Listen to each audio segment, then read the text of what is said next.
What's up, everybody? Welcome, welcome.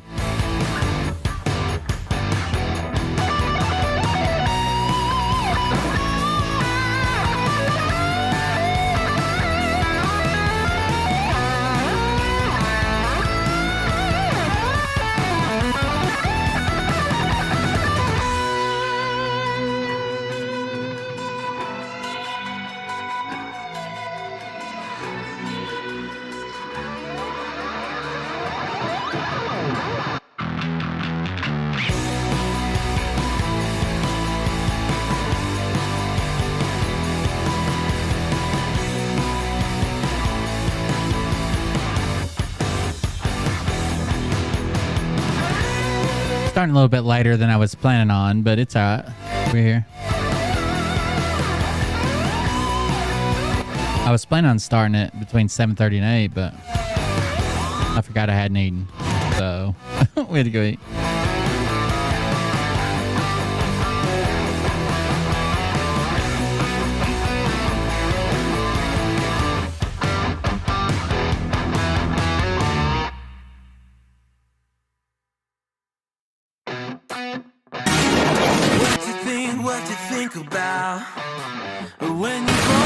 Tonight, Fox 5 has obtained never.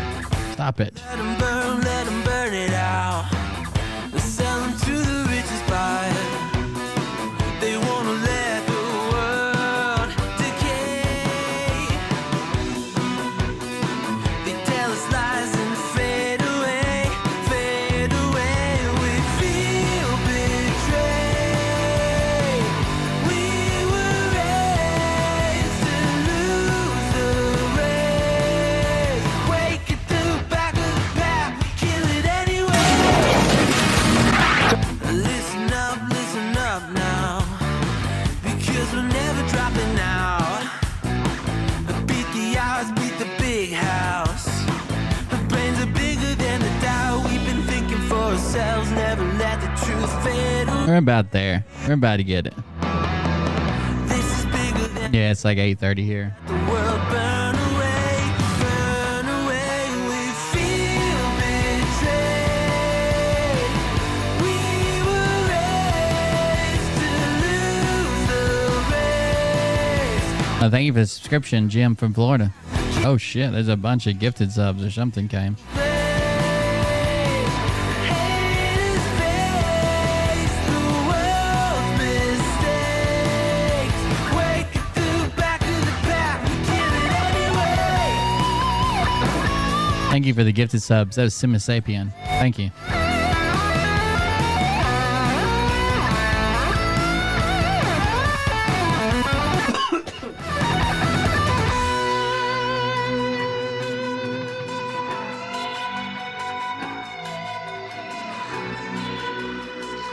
Alright, about 40 seconds. We're ready to go here.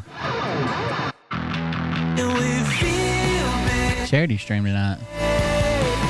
We were raised to lose the race.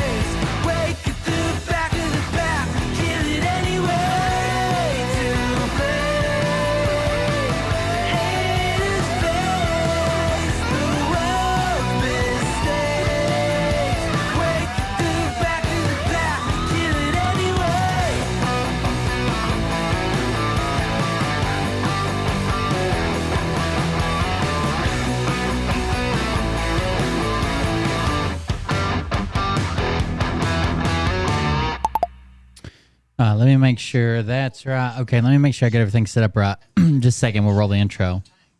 So, I got that sheet open. That's fine.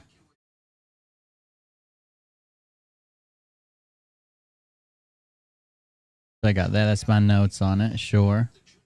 Then I got my overlay set up. That's right. Got that. Okay. Discord, overlays. Okay. I think everything is ready to go. We'll roll the intro. Hey Daddies, it's me, the Linda Binda from TikTok. I wanted to make this video because I wanted to thank you for watching Cold Beer Confessionals with Will Bird. I think that's just incredible. I've watched a few episodes and I'm just like very intrigued. But you know what I'm most intrigued in is Big Daddy's meat stick. I heard that it's very thick, like a good old German sausage. You know, Linda and her coochie loves that. Oh, never mind. Let's not go there. Anyways, I hope you have a good show and enjoy it as you can. There's a lot of weird things that go on, especially when it comes from the realm of Linda Bindaland. So, enjoy the show. Thanks for watching. Peace out. Welcome, welcome, everybody. I am Will Bird, and this is the Cold Beer Confessional. Oh, I forgot my glasses, didn't I? I'll get them. Either way, thank you guys for joining us. Tonight is the, I missed last night. I wasn't feeling well. We can talk about that in a minute. But tonight is for the charity stream. So for Hope for the Day, there's the name of the charity, Hope for the Day. You guys we've done this charity before, so you've heard about this charity before. So Hope for the Day is making mental health care and discussion around mental health accessible to all who are in need, whether that be through an online support group or in-person therapy. Suicide completion rates have surged to a 30-year high. Their work is represented in all 50 states, 26 countries, 17 different languages. If you want to use !charity, that'll give you the link, as well as it's underneath the Twitch video and the panels, and I'm sure the mods will be dropping it. But it says each year more than 800,000 people die in silence in the United States. Over 180 people die by suicide every year. It's 121 suicide completions a day, which is crazy. And this charity helps to work with that. So first thing, I'm going to grab one of their videos, which I think is the way we usually start it. And let me change the screen around, and then I can introduce you to what Hope for the Day is and their mission. I believe in this charity. I support this charity. Anything to keep from someone taking their own life. And a lot of people believe there's no option left, and that's why they turn to this. So this gives them an option. So here you go. Mental health, like physical health, is something we all have. When we talk about mental health, it's usually about depression, anxiety, and thoughts of suicide. But what's not said is that it affects us all. Think of our mind like a bottle of soda. Life shakes us up. And inside, the pressure builds. That pressure is looking for somewhere to go. And if we don't release it, it grows. It grows to the point where we can't enjoy the things we used to, we can't leave the house, or even get out of bed. You have to find moments to open up and release it. It can be as small as sitting still and taking a deep breath. When we talk to each other about what's bothering us, the cap comes off and pressure releases. Forget the stigma. All of us need to talk about our mental health. Start the conversation with Hope for the Day. We are in this together. There you go. That's the charity, Hope for the Day. The link's in the chat if you want to donate. We do have like some milestones. One is for a karaoke night. We kind of already implemented the movie night from last time. They're Jesus movies, but whatever. Karaoke night. We have trivia, an AMA section, another horror game stream. Mariah really wants to bust an egg on my head. That'll have to be recorded some other time. She's not in studio today. And then there's some more. One of them is do Mariah's makeup, which I'm kind of excited about because I'm gonna make her go somewhere. She's never let me do her makeup, so one of them is do Mariah's makeup, with it I'm super excited about. I haven't decided where I'm gonna make her go, but I think it'd be fun. So either way, if you wanna support, don't worry about donating to me. Don't worry about any of that. If you want to support the charity we're working with tonight, use !charity, !charity, or click down below. If you're watching on Twitch, there's like a panel, and it's the very first panel. It's like a yellow box. So this, the very first panel is that you can just click on that, and it'll open something that looks like this. I need to click on it myself, I guess, just to make sure it's working. Yeah, it'll open something like this. Hope for the day. Hashtag Cold Break Confessional for Hope for the Day is supporting Hope for the Day's mission to make mental health care and discussion around mental health accessible to all in need, whether that be through an online support group or in-person therapy. There you go. If you put in, listen, if you're going to donate, especially, you guys know how it works, like towards the end, there's a thing that happens. Especially make sure you have the right email address in there, okay? Especially while we're doing that. So either way, there it is. It's through a company called Brandfluence, but there's the donations. There's how you get to it. Yeah, that ought to be all right. Close enough, I guess. All right, so before we get started, I had some funny stuff that I thought was interesting. Last night, I don't know what's going on. So yesterday I didn't do a show, and I was getting ready to do a show, and I got like really lightheaded, kind of like sluggish, I guess. And I was like, that's not right. Even to the point where I thought I was getting sick. I don't know if it made me like throw up, or if that was just me, like confirmation bias, and I made myself throw up, I guess. But it didn't do well. Okay, I didn't do well. So I got sick to my stomach or whatever. I was even like too nervous to drive home. So I slept here for a couple hours. I told Mariah, like, I'm gonna sleep it off or something. I don't know what's going on. So I slept here for a couple hours. Still felt weird. No, that was the day before yesterday. It wasn't even yesterday. It was the day before yesterday. Anyways, so I tried to sleep it off. Still felt weird. Whatever. I came home that morning at like 3 o'clock in the morning and laid down. And I basically slept until this morning. So I slept a whole fucking day in there somewhere. So the whole day, all of Sunday, I slept. I didn't do a show. Saturday night. I slept all day Sunday. Didn't do a show Sunday, and now I'm back. So there you go. Something weird happened. I'll let you guys. Decide. There's been an update on the budget crisis. So let's start with that.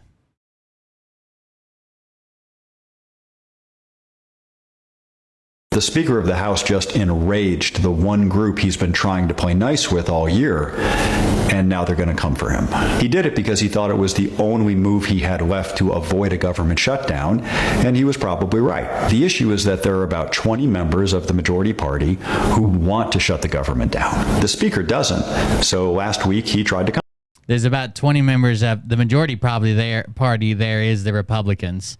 I think they like, because it gets them more airtime, more news cycle runs or something. I think that's why. Compromise with them. He offered them a short-term budget with lots of deep cuts to all kinds of programs. It was a super conservative offer, but they voted against it anyway because they want a shutdown and all of the media attention that comes with it. So the next day, it's media Saturday attention. morning, the government Thank you, Q Idiot, the $100 donation. I appreciate it. Thank you for the donation. Is set to shut down at midnight that night, and we all figured that's what's going to happen. Then we all got a text message: come to the Capitol immediately. So all of them were under the impression, like, hey, it didn't pass. All senators were under the impression, basically, that that it was going to shut down at midnight. Then they all got a text message. It's like, show up immediately. I throw on my suit, I get on my bike, I'm there in about 5 minutes. When I showed up, I learned that the Speaker was getting ready to cross the line he really didn't want to cross. He was going to go around his right flank to the minority party to get the votes he needed to keep the government open. But the minority party would only accept a clean budget extension of about 45 days, not the one with all the cuts from the day before. The right flank was furious, just beyond furious. Whatever comes after fury, that's what they were. And the minority party was skeptical because the Speaker. So basically what they set up was the Republicans were they were the ones kind of vying for the shutdown, or some of them, a group of them, right? These would be your Matt Gaetz and Laura Loomers and shit like that. So they were kind of ready to shut down. They were caught off guard. Thank you very much. Says Rob P with $150. Thank you very much. I appreciate that. Thank you for the donation. So they were kind of ready to shut it down. They wanted the media attention. They wanted a chance to talk about it. They wanted to, put the Democrats in a corner kind of deal. They were caught off guard that there was a deal. And then the Democrats, who were actually the minority, thought that they were trying to sneak something in on them. So the Republicans are like, what the fuck? Why do we make all these concessions?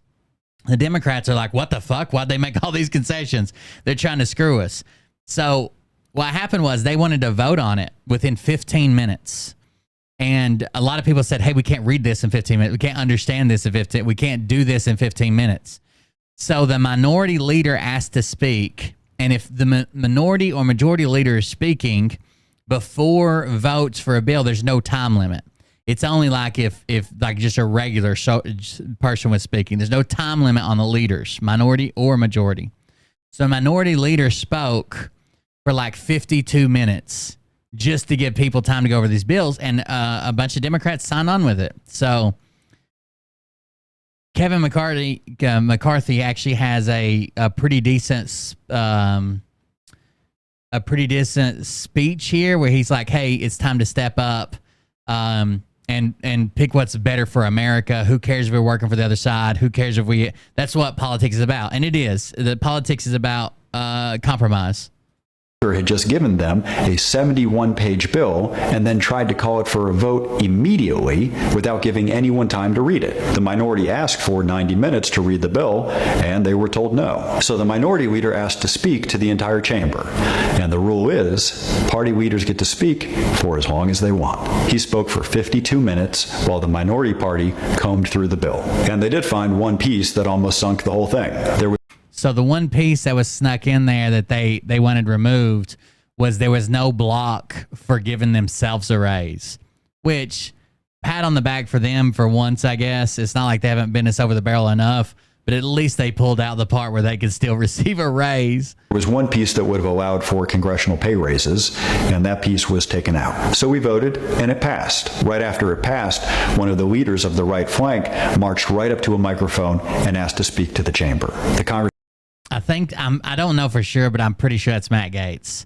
But they adjourned it before he got a chance to speak. Next to me said, here it comes. He's going to make his motion.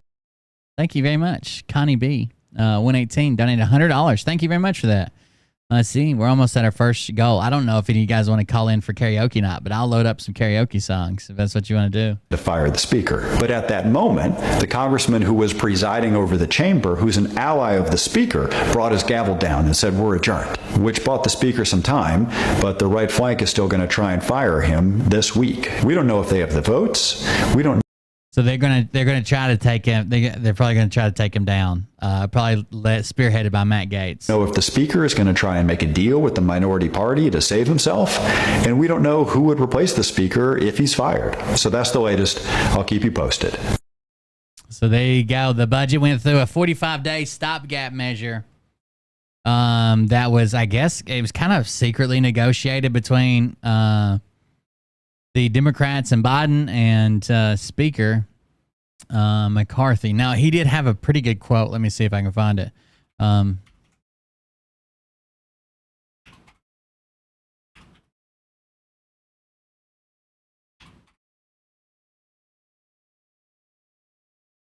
Let's see if this is it. I'll let you listen to it. Congress has done it once again. They've kicked the proverbial can down the road, passing a 45-day funding bill to keep the government running.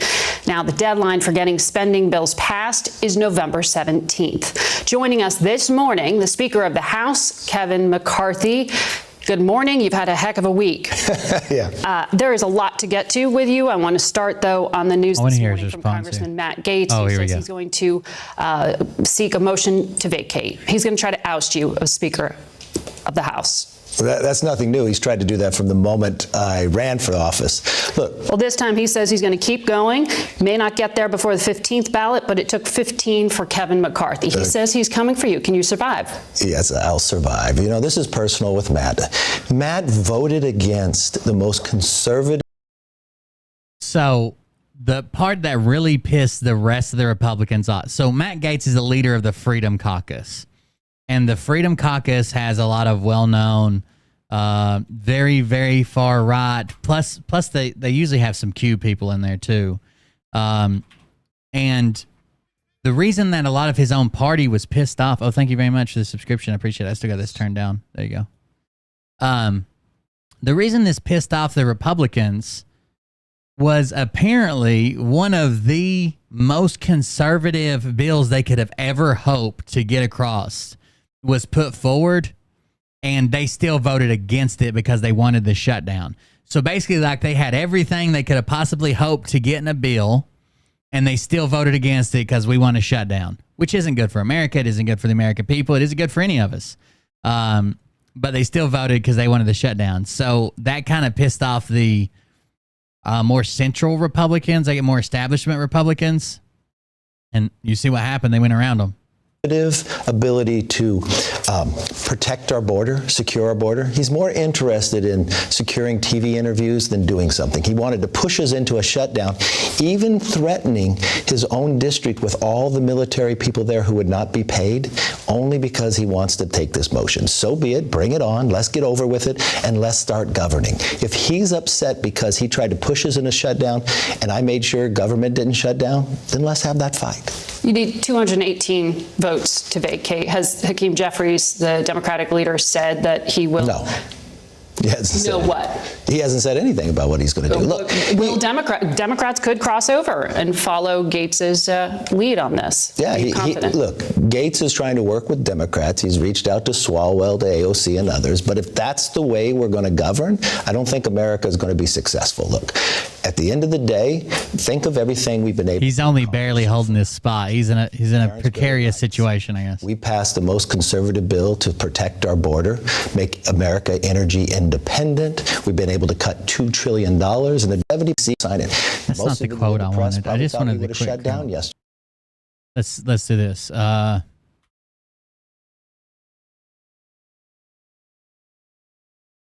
McCarthy. This will be on TikTok. This is such a short one. Is this it? When are you guys going to get over that it's all right that you put America first? That it's all right if Republicans and Democrats join together to do what is right. If somebody wants to make a motion against me, bring it. There has to be an adult in the room.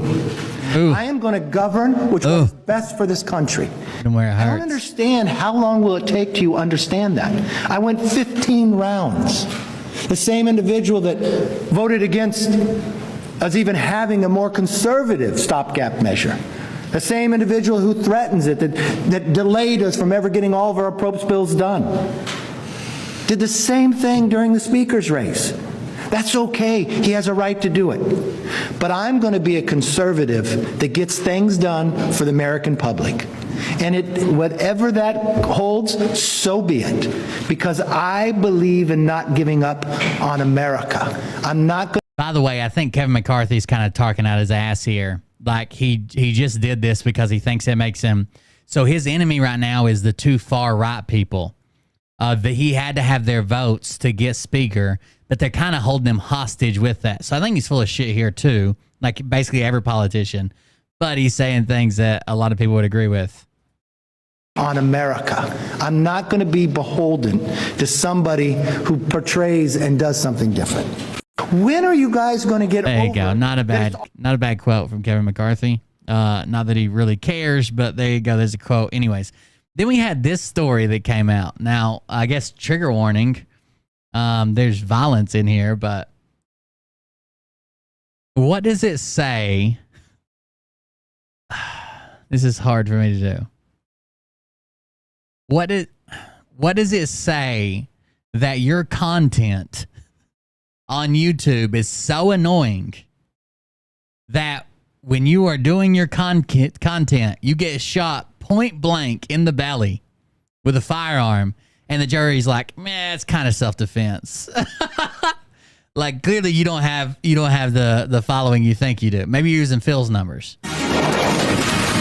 Tonight, Fox 5 has obtained never-before-seen footage of a YouTube prank that ended with a shooting. A Loudoun County jury found Alan Coley not guilty of the most serious This footage has been released. He did get. They are trying to charge him with something that has to do with discharging a firearm, something public space or whatever. But the manslaughter murder, no. Charge connected to the shooting at Dulles Town Center. David Kaplan's working this one tonight. You got your hands on the video. What happened here? Yeah, this is they're going to call this guy a prank YouTuber, a prankster. What he does is not pranks. He goes out and tries to annoy people until they're ready to fight. And then he screams, it's a prank, it's a prank, it's a prank. And Tanner Cook's YouTube page has nearly 56,000 followers. Most videos show Cook going to public places and doing some sort of prank that people typically have negative reactions. We'll watch some of his content. Hold on. Without audio first, then we'll play the whole thing for you. On April 2nd at Dulles Town Center, Cook was... You have to also remember the guy who fires a shot is just trying to work. Okay? He doesn't want to be fucked with. He looks like a guy that I probably wouldn't fuck with, even though the YouTuber's 6'5" and the other guy's tiny. He's just there to deliver food. He's doing Grubhub or some shit like that, right? He's picking up food and delivering it. I always tell people, don't fuck with other people at work. Was being filmed as part of his YouTube page as he walked up to Kali, who was picking up a food delivery. On Cook's phone, he had an automated voice play a vulgar message that was repeated multiple times to Kali, who tells him to get away or he'll call the police. There's like a message playing that's like, why are you, it keeps saying, why are you touching my twinkly or twiddly or something? It's supposed to be like some type of message like, why are you touching my dick, playing over and over and over again, I guess, something like that. But here is the Grubhub guy, here is the 6'5" YouTuber, and here's the harassment. What it appears to say in the video. Kali he tells him to stop multiple times. Walking away. Cook appears to follow. Doesn't leave him alone. Rings out. Stop. Here's the full video.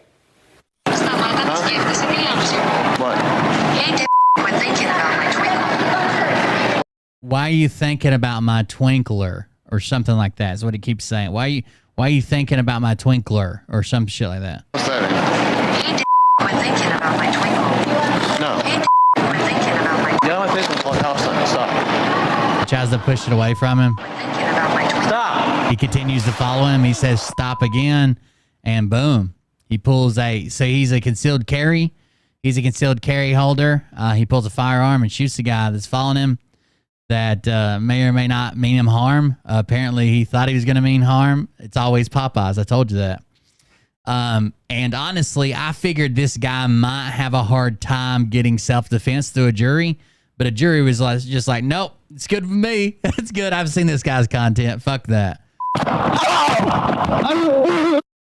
Kali did have a concealed carry permit. Cook has recovered. Kali was found guilty of discharging a firearm. Cook has recovered, so he's not dead. Not guilty on some of the wounding-related charges. His attorneys, Kali's, getting a hearing next month, arguing that the verdict should be thrown out on the discharge in public since it was self-defense. Today, the Loudoun County Commonwealth's attorney says the force used by Kali, they believe, did not match the threat he faced. Cook's father, Jeremy, agreed with that, but disagreed with some parts of how the Commonwealth's attorney prosecuted its case. So then his dad comes out and makes this statement, the YouTuber's dad. There's the line where it became a life-threatening situation where he had to use deadly force. The problem is that's not your line to draw. Yeah, you know you're right. You know your son. You know this. He's such a special boy. He's never been in trouble. Whatever. That's not your line to draw. That guy told him to stop. Told him he was going to call the cops. Told him to stop following him. Smacked his phone away once, kept walking away continually, and the guy kept following him. I don't know how long I'd let somebody follow me. If you see that line, I thought they meant me harm. Then you can think like that. But if you watch the video, at no point do you go, oh, there's where it became a physical point where this guy had to defend himself. That never happened. Tonight to get their perspective. They told me this was a difficult case. One juror told me that he did believe. Let's look at some of this guy's content. Was a threat, to Kali, specifically pointing to Cook's size relative to Kali and the fact that Cook wasn't speaking and kept following him, and that Cook had an expressionless face. The jury originally told the judge they were deadlocked. Then they came back with the verdict a short time later when they handed down that verdict yesterday. What was the jury thinking in the room? What changed their mind? I have the one juror's perspective. I want to hear his name again. Fox 5 has obtained never-before-seen footage of a YouTube prank that ended with a shooting. A Loudoun County What was his name? Something Cook. Guilty of the most serious charge connected to the shooting at Dulles Town Center. David Kaplan's working this one tonight. You got your and we'll hands on watch the some of his video. content. What happened here? Yeah, Jim, Tanner Cook's YouTube page has... Tanner Cook.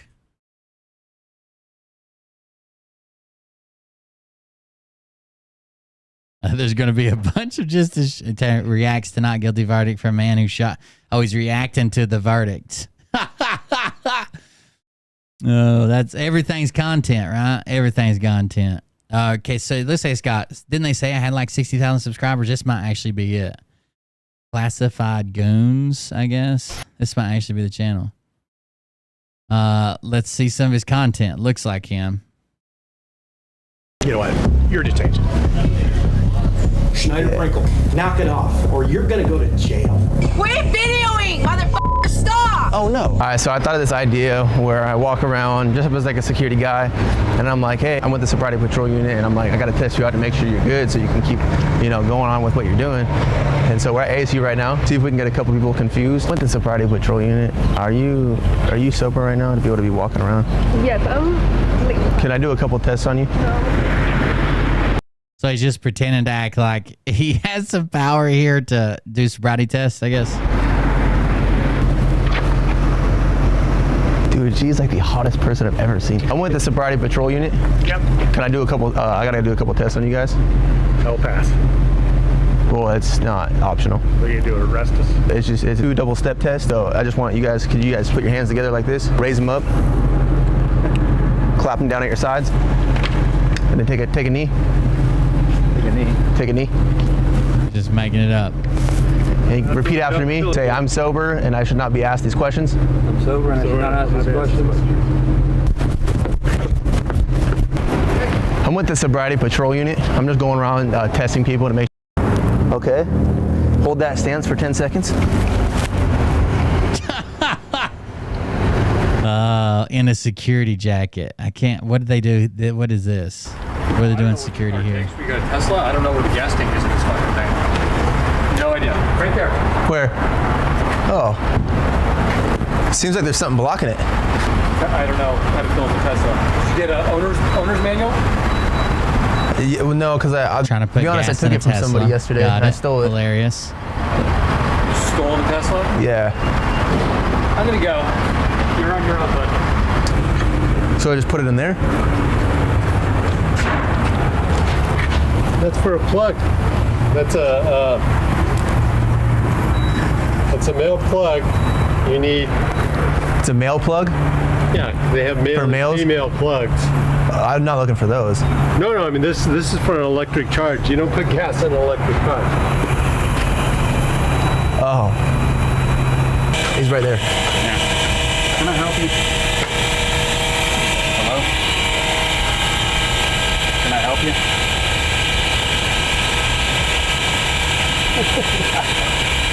Why are you being weird, dude? Yeah. Hello? Whatever. It was kind of like a winner. Don't swing in. Now he's got a sword. That should be. Are you security? Should end. This guy's well. No problem. You know.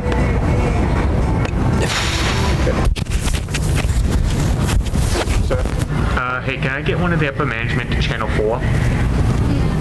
So, we got some dude who's following somebody with a camera, and I don't know what to do with that. Where are you? Where's this guy? I'm at G27.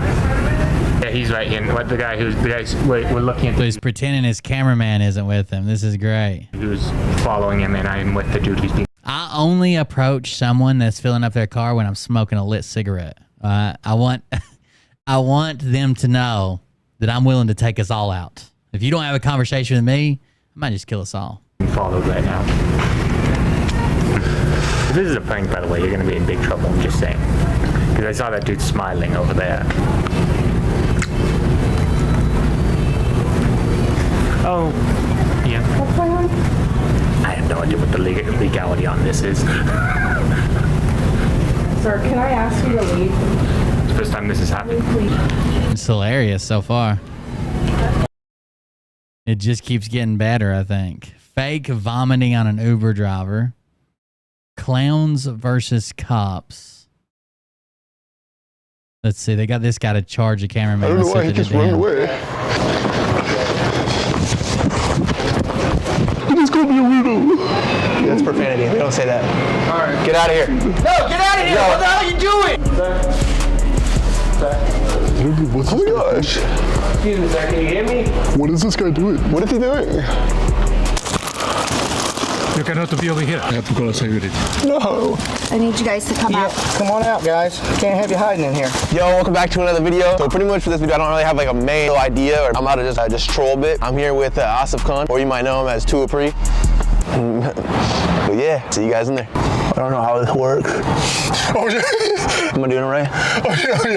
Okay. So that's the guy that trolls the cops, which I do find him funny sometimes. So I don't know what's going on here. Dude, I can't, bro. He's the one who dresses up like Butterfly Boy or whatever. Yeah, so we're doing the charity stream tonight. You can use !charity in the chat. It's for Hope for the Day. They are a charity that works to help reduce suicides.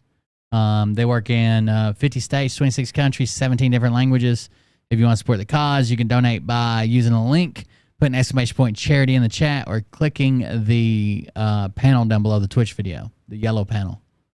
Laugh, dude. Oh yeah. So I'm Khalid. I'm Satej. We're just going to introducing ourselves. Would you like to read this book, Dr. Monk? I'm not. This is the library, so don't bother other papers. Okay. Oh no, we're fathering them. They're our sons. And follow the library rules, and you're welcome to be here. Okay. Yeah, no, what I'll do is like a social circle where we introduce ourselves to each other. Would you like to join? Would you like to read? Here, look, page 258. The monk has led us down the garden path, and we're here in the weeds. Should we read Dick Wolf? She was mixing up her gardening. Dick Wolf. I'll let you finish it. This is Dr. Monk. Would you like to read? No English. I think I found our book. It's Captive by Catherine Oxford.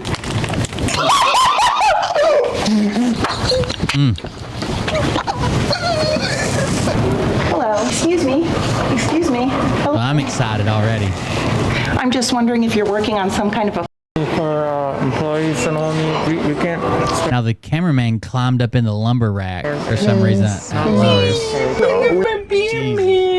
Austin _Milbard _GLG20 cheered death 600.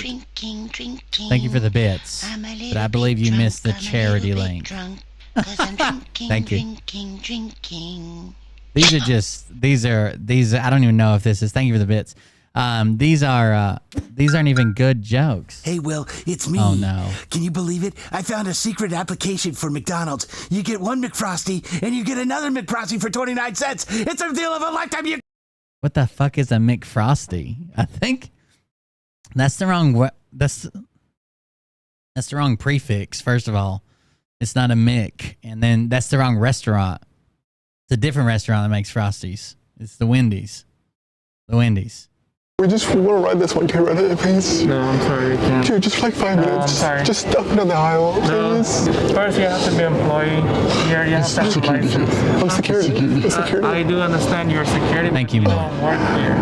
Oh no, he's employed here. I'm not. I Yeah. can't, man. I can't. You seem chill. No, you seem so sorry. chill. Unfortunately, Can we just give it a rev? I can't.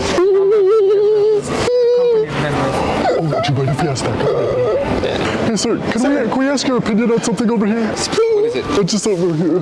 You seem chill. Like, how do you start the forklift? We're not from around here. Actually don't know how to start that forklift because I can't drive that one. Do you have like a key? We can just like sneak it in like 5 minutes? Yeah, no, I don't think so. I think you guys need to go find another option, all right?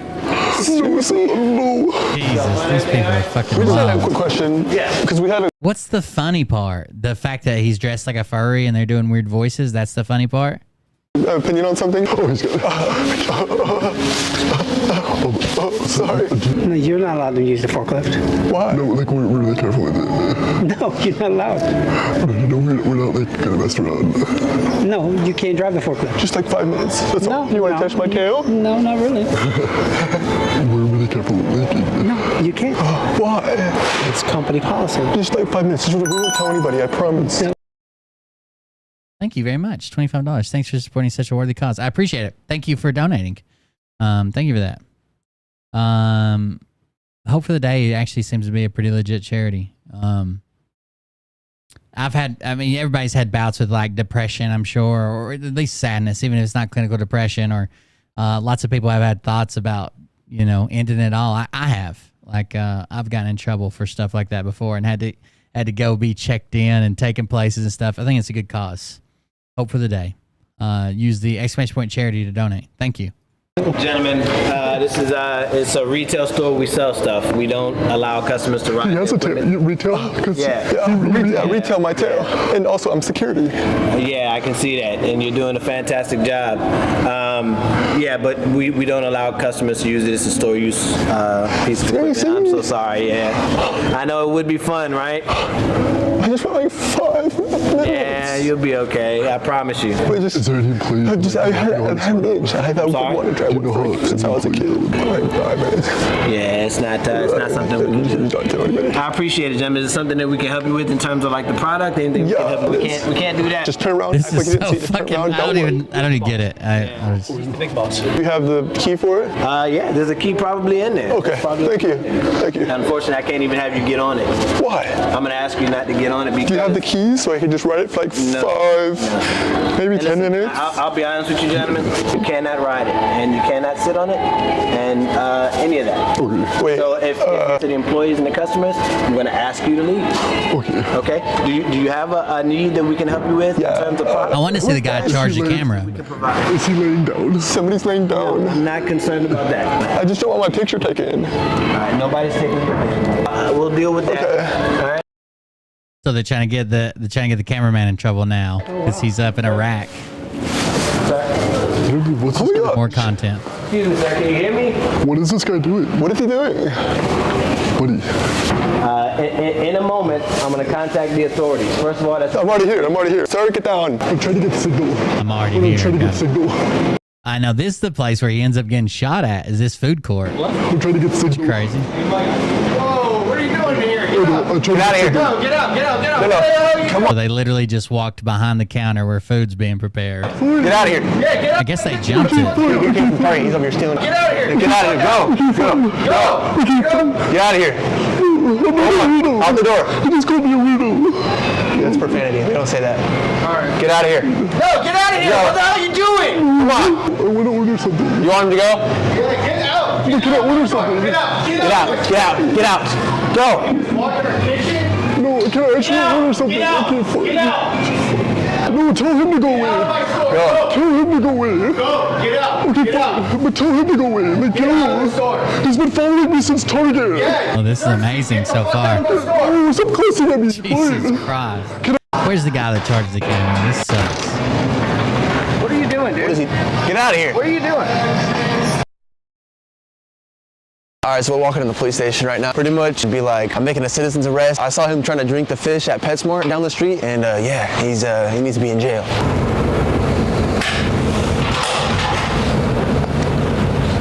What's going on? Oh, we got someone right here who went to the PetSmart, and I saw him trying to drink the fish at PetSmart, and I made a citizen's arrest. He's not allowed to be doing that, so go ahead and put your hands behind your back. Why did you arrest him? Citizens arrest him for? Because he was trying to drink the fish at the PetSmart. Okay. So you know that you can only do a citizen's arrest for felonies, right? That's pretty foul. He's drinking fish. You work for PetSmart? I'm the lot security for Schneider Securities. Do you have ID on you, sir? No, I don't. You don't? No. Okay. He might have got like 1 or 2 fish down his gullet, and so I tried to stop. I don't know if I could support him if I was his dad. To be honest, I'd probably be like, that guy probably had to come. No, we don't do that here. We can't be drinking the fish. I need you to get out of his face because you seem like you're provoking him. So I need you to back off a little bit from him. He's over here, so everything's fine. You work for the law? Yeah. And you're hired by whom? Schneider Securities. Okay, well, I understand that that's your employer. but who hired you to be the lot security? Satej. Who's in charge of the lot that told you that you were the one that's in charge? Donovan. You're just throwing random names out. Hey, don't look at that.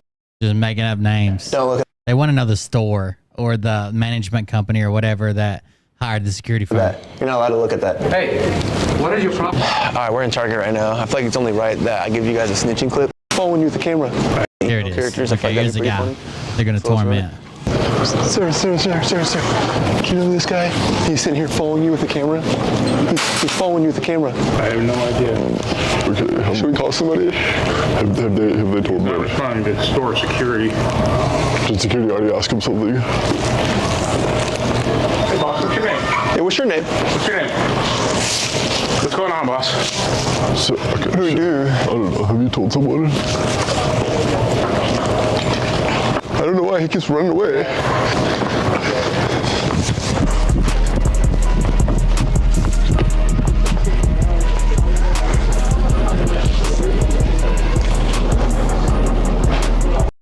That's hilarious. He's got 60,000 subscribers.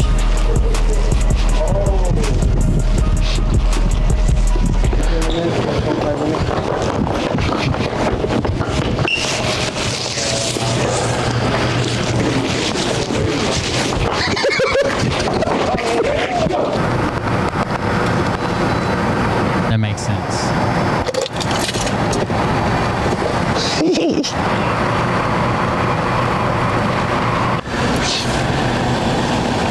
So that I ruined this guy's night, I guess. It's funny, I guess. Good, how are you? What are you looking for? I'm on TikTok. I'm sorry? Oh, no, we're just on TikTok. I'm on Tinder. Huh? I'm on Tinder. You want what? I'm on Tinder. Okay. You guys want to party? We're not farting.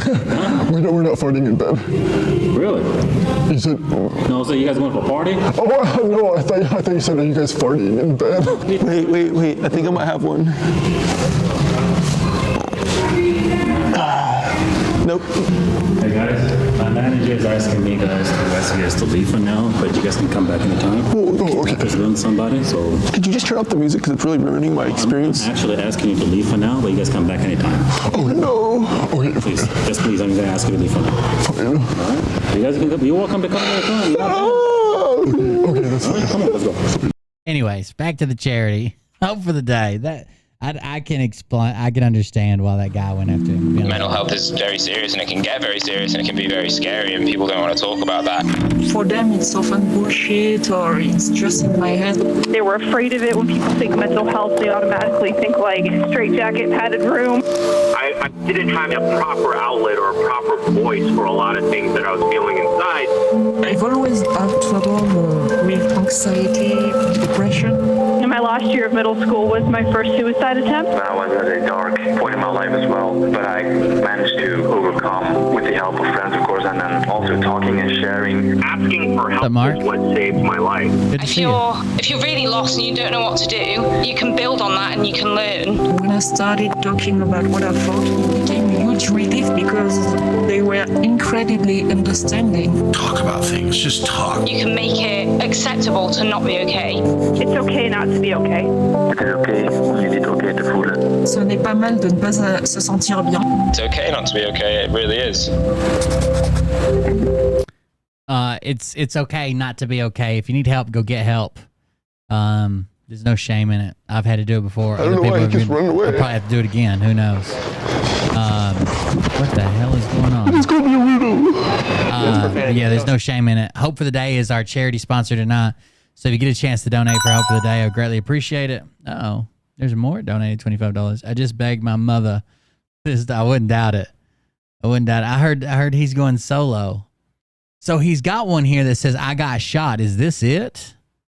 Because the case has been going on for a while. This is from 2 months ago. Let me see. For the first time, we're hearing exactly how a social media prank led to a shooting inside Dulles Town Center last month. Yeah, a 21-year-old named Tanner Cook was shot making what he called a prank video for his TikTok. Rendered first aid. Is this even a prank, though? Like when you just go up to someone and refuse to speak and you're just blasting something on your phone speaker at them while you follow them around. Is that a prank? He said as he was walking up to Cook, he recognized him from his YouTube videos, saying that Cook's prank videos have a bit of a reputation in the Loudoun County Sheriff's Office. Just us. For just us.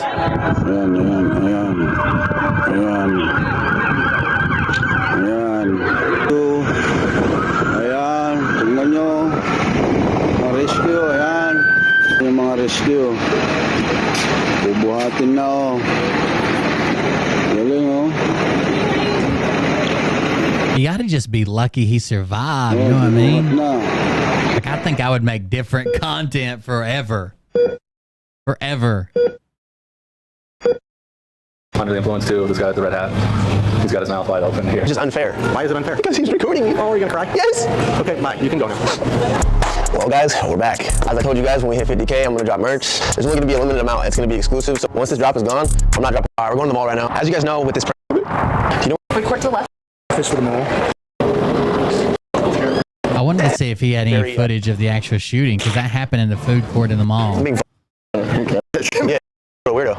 He's falling inside of wide open. Back up, about to camera. And it's no, you have no diary, no. Oh, nice to meet you, bro. I'm good. How you doing? No, this is all the way. I'm good. You guys know I got shot a few months ago, obviously, and I'm sure you guys are aware of that. And every time I'm outside and I go to do something, I count every day, and I really appreciate every day ever since then. And it's my perspective. Whatever you guys got going on, whether it's you trying to do something, you know, just always chase that. Don't. So it's his new perspective. Jesus Christ. Good to see you, Mark, Carolyn. Good to see you guys. I don't know. This guy just seems like a tool to me. Like, I don't know. It's a bad prank, I'm assuming. I also found this video. This was a pretty interesting quote from Trump. But if I'm sitting down and that boat's going down and I'm on top of a battery and the water starts flooding in, I'm getting concerned. All right, so if he's on a boat and the boat starts going down and he's sitting on top of a battery and the water starts flooding in. There's a lot of ifs here. If he's on a boat, he's in the ocean, if it starts sinking, if the water's flooding in, and if he's sitting on a battery. Down and that boat's going down and I'm on top of a battery and the water starts flooding in, I'm getting concerned. But then I look 10 yards to my left and there's a shark over there. So I have a choice of electrocution or shark. You know what I'm going to take? Electrocution. I will take electrocution every single time. Do we agree? Every single time. Do we agree? Yeah, I will take electrocution. Every single time. Okay. He also dropped a hold on. Trump. He also dropped the mother of all curse words here. Yeah, but if you become president and you don't like somebody, or if somebody's beating you by 10, 15, or 20 points like we're doing with crooked Joe Biden, let's indict the motherfucker. Let's indict. And you could tell he wasn't supposed to say that. You could tell he was not supposed to say that. Oh, that's all right, Carolyn. That's part of it. I'm glad you guys see you guys back. You can tell by the way he has no enthusiasm in that part, and he kind of half-heartedly says that he probably wasn't supposed to say motherfucker. Crooked Joe Biden, let's indict the motherfucker. Let's indict. Uh-oh. Yeah, but if you become president and you don't like somebody, or if somebody's beating you by 10, 15, or 20 points like we're doing with crooked Joe Biden, let's indict the motherfucker. Let's.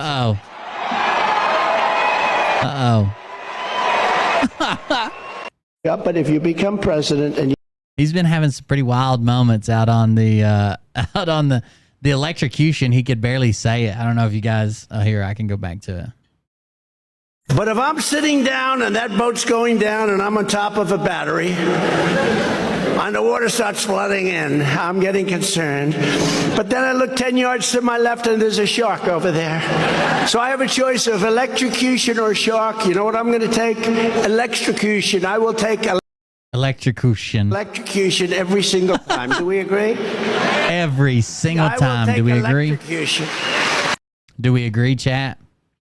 1 in the chat for electrocution, 2 for shark. But if I'm sitting down and that boat's going down and I'm on top of a battery and the water starts flooding in, I'm getting concerned. But then I look 10 yards to my left and there's a shark over there. So I have a choice of electrocution or shark. You know, I guess the odds here, you would have to assume. So if you went ahead and assumed that both the battery was going to electrocute you and the shark was going to try to eat you, maybe. Because the battery's probably not going to shock you, and the shark's probably not going to eat you. So I don't know. You know what I'm going to take? Electrocution. I will take electrocution every single time. Do we agree? Yeah, I will take electrocution. And then our boy Tim Ballard. Tim Ballard has been excommunicated from the church. Oh, there's $50. President of Cantina's fan club. Oh no. Oh no. I heard there's a new cantina or cantina. Oh no. Oh God. El Butcher with $50. Oh, we hit our first thing. So we'll write down. We'll do a karaoke night, like a dedicated stream. We'll probably do it on Discord, but we'll do a karaoke night. Let's see. I'm sure this guy covers it. That's over 2 hours.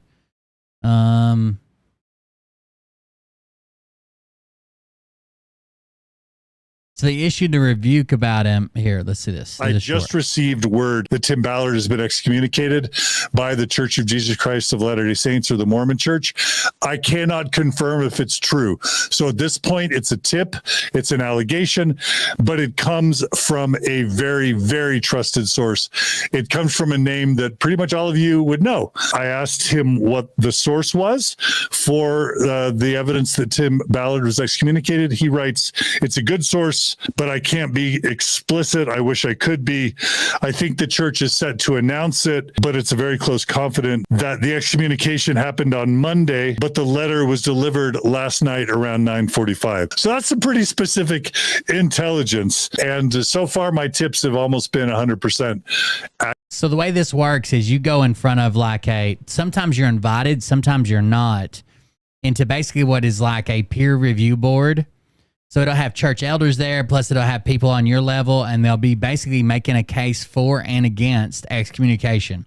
A lot of times you're not allowed in. I have heard times that you're allowed to speak of these things. I don't know if that means in front of everybody or you record a statement or whatever. But then they deliberate, and later they don't give you a decision that same day. So I think his thing was like on a Friday. On the next Monday, he got his notice that he had been excommunicated from the church. Accurate. So you're hearing it first, substantive tips and reporting the Tim. So here's the alleged scummy behavior that Vice News claims they have articles of. And these women now have legal representation. They claim that they were, with as much power as Tim Ballard holds, he's really good friends with the attorney general. Like, he holds a lot of power in Utah. He's thinking about even running for that senator position. The claims were that Tim Ballard, and he admits to this, let's see if we can find it, that he basically groomed women to go with him. I don't even know if that's how you spell it. No, it's R-U-S-E. That he basically talked these women into playing his wife on these rescue trips. And the reason he had someone play his wife was because if they come up to him and offer him a kid to be with, he can say, oh, my wife's here. She doesn't like when I do that. Which is kind of weird because he was the only one who went with a fake wife, and he would have sometimes 10, 15, 20 people on his team. And they go out on these bars with him too, because there was an allegation allegedly that one of his guys apparently touched the breast of an underage girl. Turns out she was 18. but they didn't know that at the time. They literally thought it was an underage girl, and like she just pulls up in front of this guy she's with. They tell her to flash them, and they're like, "Go ahead, touch her." So, but he's the only one that needs a fake wife. But the allegation, he admits to that part. He had a fake wife. They were trained. They went through training. Blah blah blah. The part that's up in the air, that's being accused, and we haven't seen proven in court yet, was that he went too far with them, including sleeping in the same bed when they're in the hotel, which the drug traffickers didn't monitor their hotel. Showering together. And when someone would kind of buck up against like one of his advances is what they would call it. I'm sure that's what the accusations say. He would then be like, how far are you willing to go for God to save these children? Like he would use the children as a way to push against their excuses they were coming up with, or when they were trying to change the subject or move away, he would use that as an excuse. Anyways, here's him explaining what the couple's ruse is. Hey guys, I want to tell you about a very important undercover tactic that we use. By the way, he come out with this right here right before everything fell. Right before everything came out about these women who got lawyers and blah, blah, blah. Female operators. I don't like to give away tactics because by doing that, it puts people at risk and maybe we rescue less kids. But based on the allegations that are flying around and the questions being asked, we've decided that it's better to tell you these tactics so that we can preserve the vehicle that continues to rescue children. And so I'm going to tell you, and while I do so, I'm going to pay homage, respect, love, and gratitude for these female operators who serve such an important role, maybe the most important role in rescue operations. You need to understand that children don't just fall out of the sky.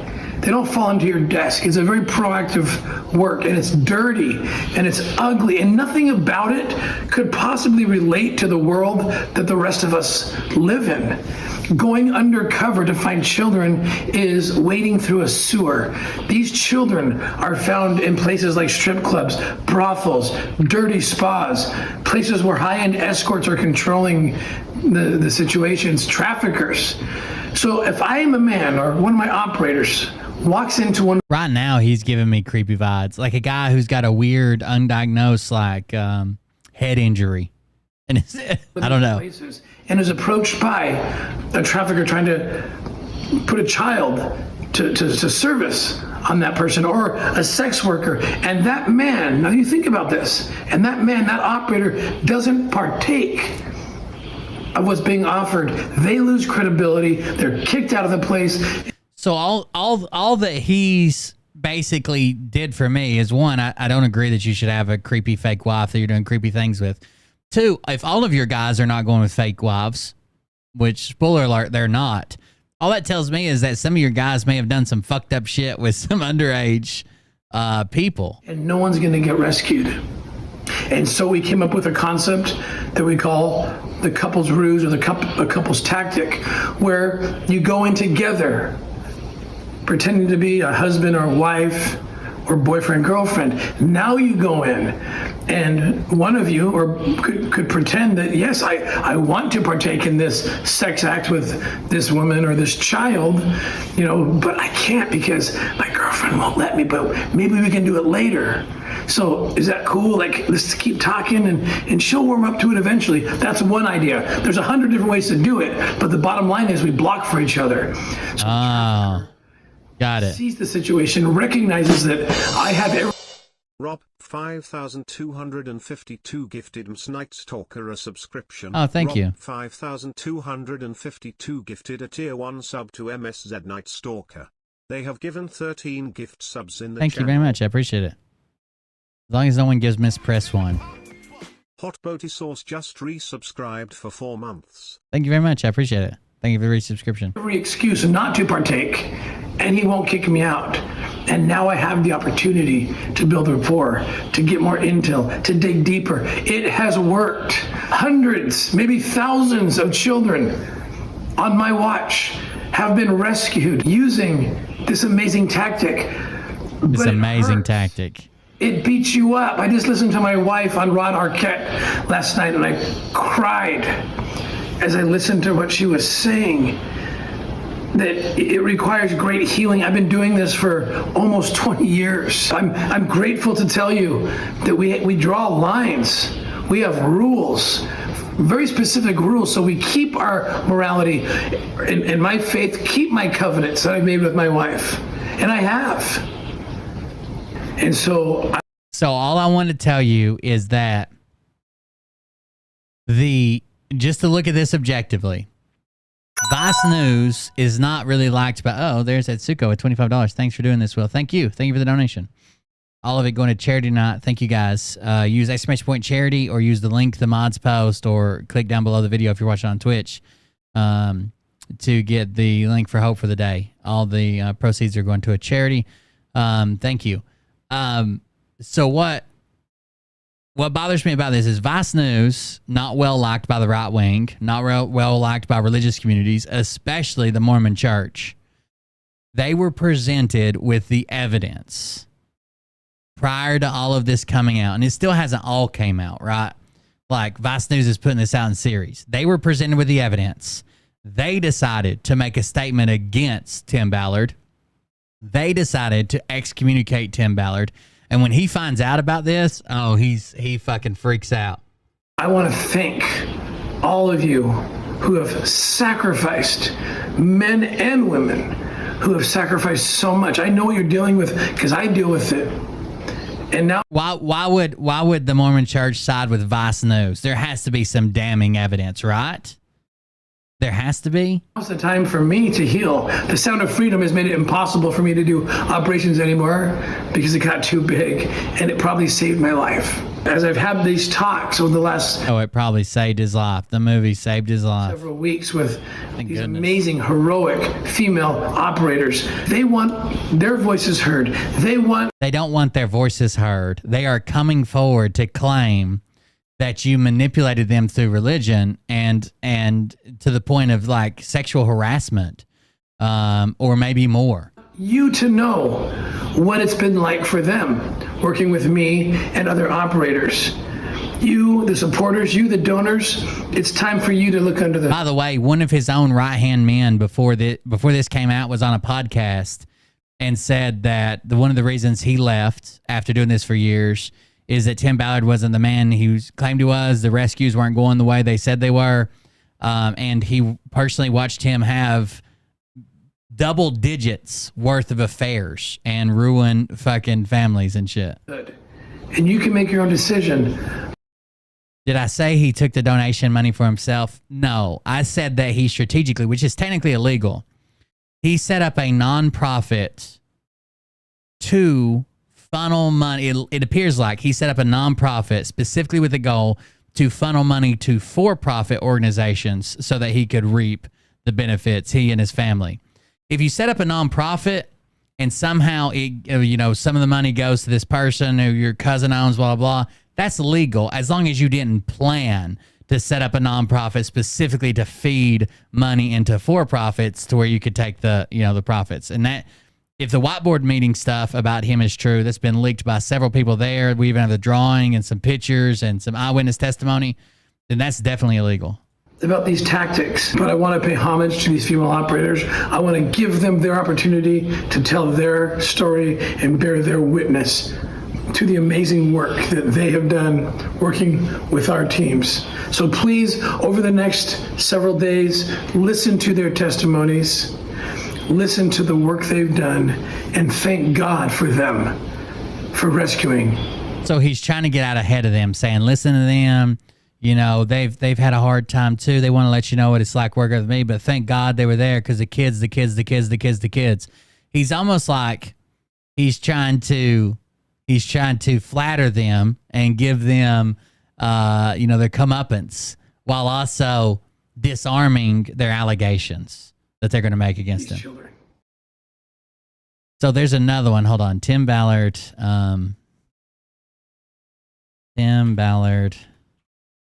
Here's Mormon elder disowns him. So he's out on this weird tour He's out on this weird tour, okay? And he's doing this tour at like historical events around the U.S., historical places around the U.S.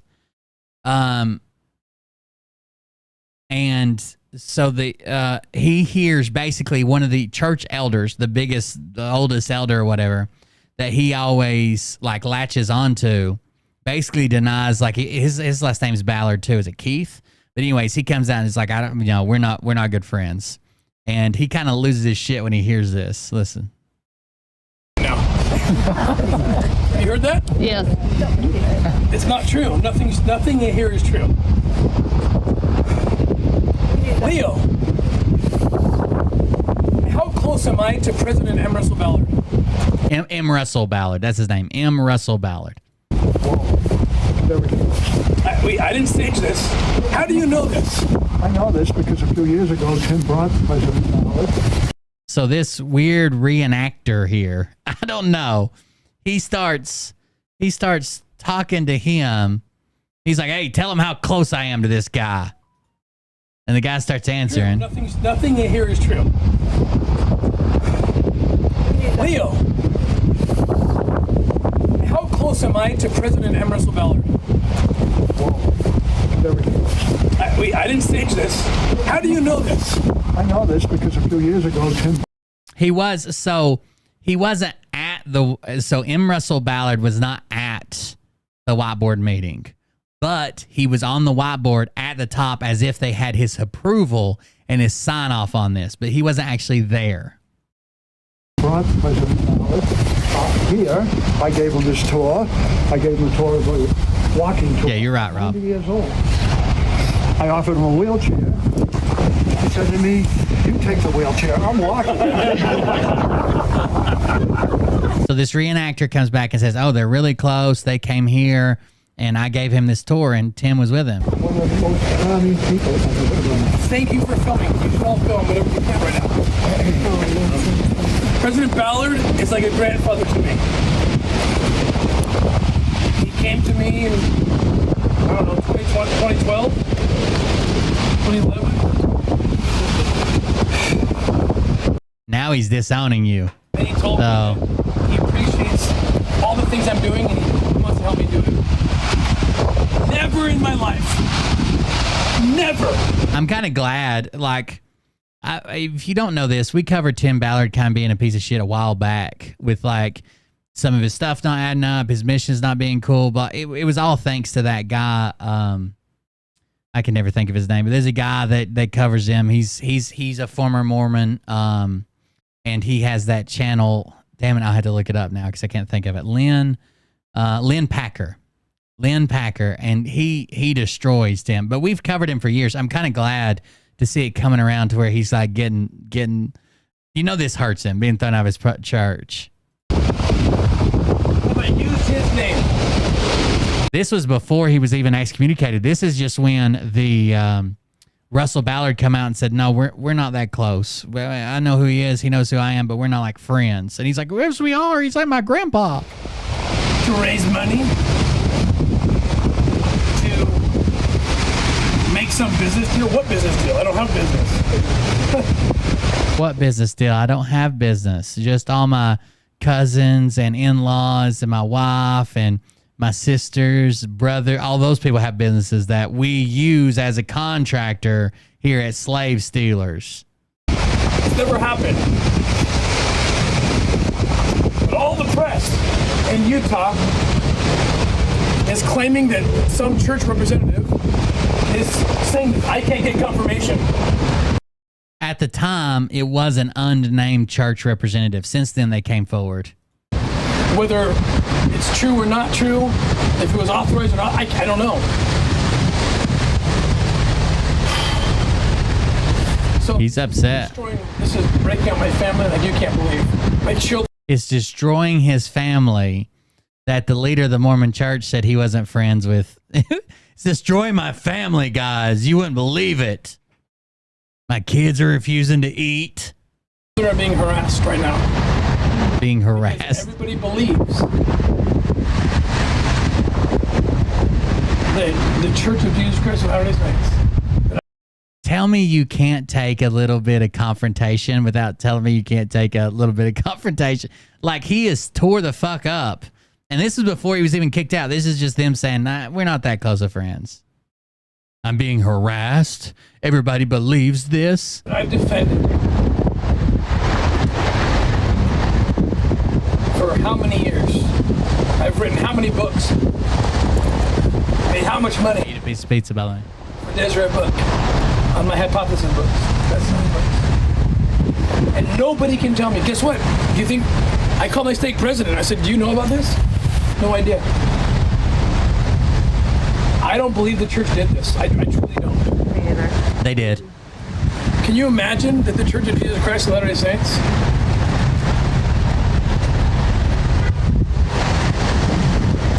would publicly... He's right. It is rare. Usually they'll do no statement. But in the face of a lot of evidence that'll look bad on them that they did no statement, they will come out and make a statement. Usually they'll ignore it. We don't make statements, blah, blah, blah. But if it's a lot of bad evidence that's going to make them look bad, they got to get ahead of it. Condemn? I didn't know you were raised LDS. That's cool. No. Without talking to the bishop, the stake president. My stake president had no idea. No. Is that possible? No. I have never used Elder Ballard's name, ever. I've never treated on his name to ask for... That's a lie. The only reason I even knew that he claimed to have a relationship with this guy was because he literally uses his name all the time. All the time. Anything. I've never had any business dealings with him. He's like a grandfather to me, and Leo can to testify. He's a grandfather. He asked me to take him on this tour. President M. Russell Ballard asked me to take him on this tour. I didn't. It wasn't my idea. You were here, Coop. I was here. What? Tell me what you experienced. By the way, if anybody wants to share this with any news outlet, do it. Share it. Something evil is going on. I don't know who's behind it yet. He loved the tour. Explain to this group. I think that's his son. Ernest, I know he questions his son in a minute. My relationship with President Ballard. He loved the concept of the American Covenant. He loved the tour. He encouraged you to do it. He thought it was something good. And I think they encourage church members to do good things of their own accord. And he encouraged you to do this. He thought it was... Blaine, who set you apart? Who set you apart? Oh, I'm sorry. This is when he's talking to his son. When he says, who set you apart? That's some type of ceremony they do for Mormons. And that's the guy who did it. M. Russell Ballard is the guy who set him apart. M. Russell Ballard. Where did he do it?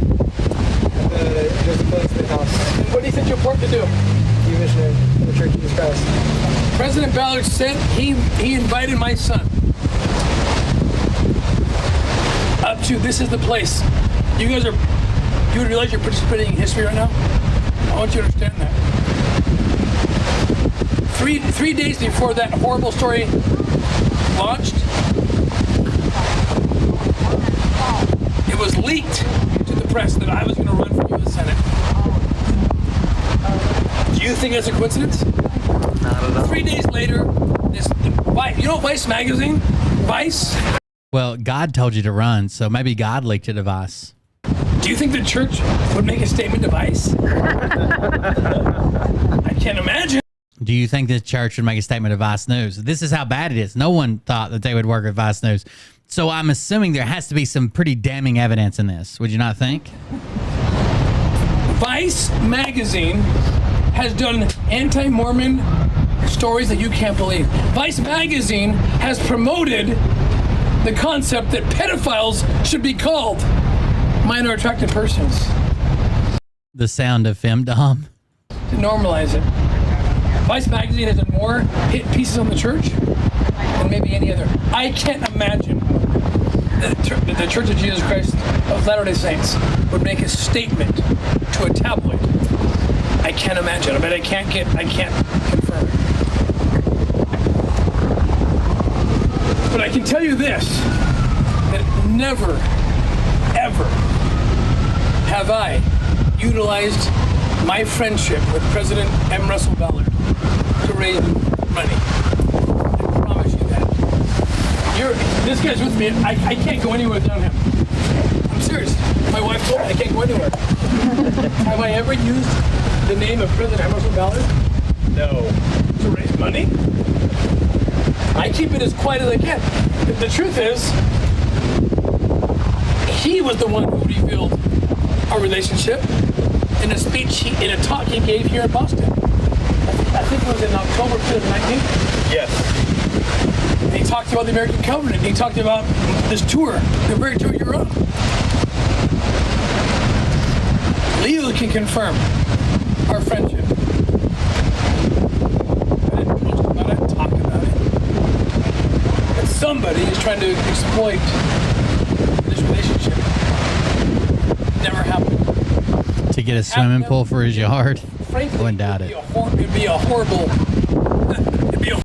He's made millions off this. When he first laid out his whiteboard meeting, it wasn't about. It didn't say anything about how many kids they would rescue, how many countries they'd be in, how they were going to do this, what their ongoing like treatment for these kids were, how they get them psychiatric help or into better homes or what. It was all about get a book deal, get a movie deal, get a TV deal. Horrible donation pitch. It would hurt me more than it would help me. Now, he's always just going to argue, well, we have to have those things. We have to make money to be able to do these. Sure. But most people, that isn't their first and foremost goal, is to make the money, then do the works. It's usually like, if we do these works, the right people see it, we do a good job, the money will come. I don't want to be attached to some religious denomination. That's not going to help me. It'll hurt me. Never did it. But somebody decided to make... I've never seen tinier pants on a man.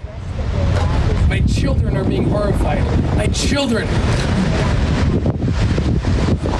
His children are being horrified by the fact that the leader of the Mormon church may not be good friends with their father.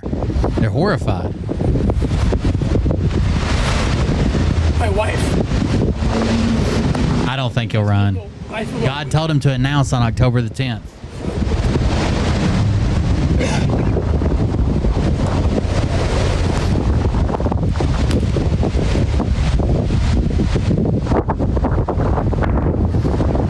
This is a tour he's given to all these historical sites to big money donors too. For the last 20 years.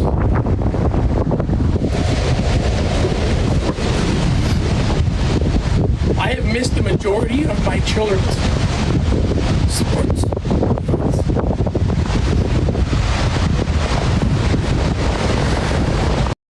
This right here isn't a very good argument. Most people do this, okay? If you're talking about the man who makes like who's not well off, right, which he is, he could have had this option. But most people who are not well off, they get by paycheck to paycheck. A lot of times the husband and sometimes even the mother or the wife, they don't get to see a whole lot of sporting events or extracurricular activity or shit like that because they're busy working.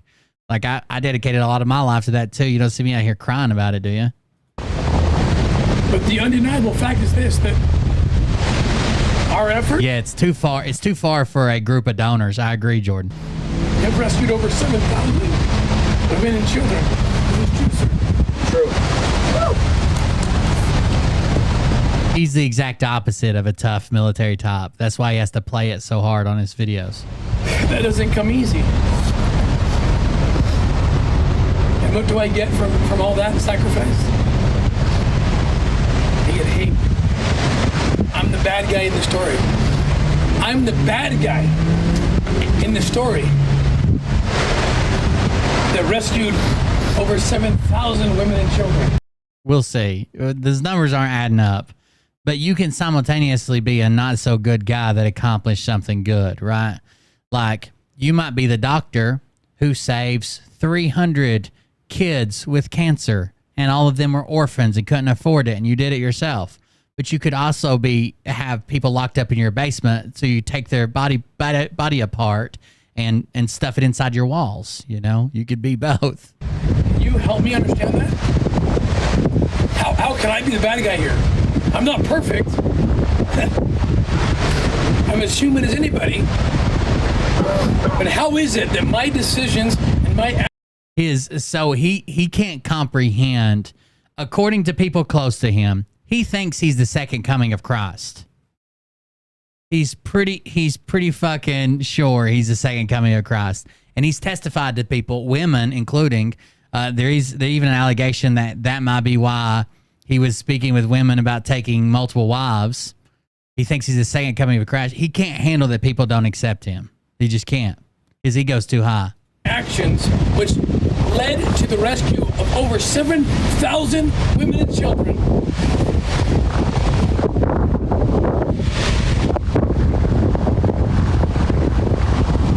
And the arrest and imprisonment of over 5,000 traffickers and pedophiles. You tell me how I'm the bad guy in that story.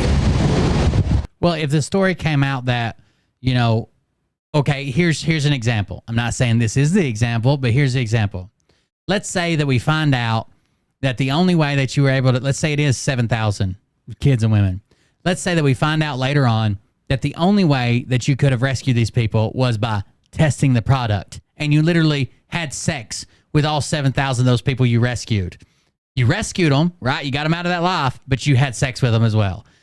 Wouldn't we all agree, like, well, he's kind of the bad guy too. Like, he's not he did get them out, but he kind of, yeah, obviously people would agree with that. There are things that you can do and do a good thing and still be a bad or immoral person or a shitty person or whatever it might be. Thanks for rescuing the kids. That's awesome. If those numbers are even accurate, but you can still do things that people can be like, well, that's wrong. You shouldn't have done that. It's not like you just get a pass on everything else. How is it possible? I pray to God the Church of Jesus Christ of Latter-day Saints wasn't part of this. I don't know yet. There's a guy from his team that, you know how the question's always been like, if a group of Americans show up and let's say they have more money, more American dollars, 50, 100,000, 200,000, whatever they got, than the local people have ever seen.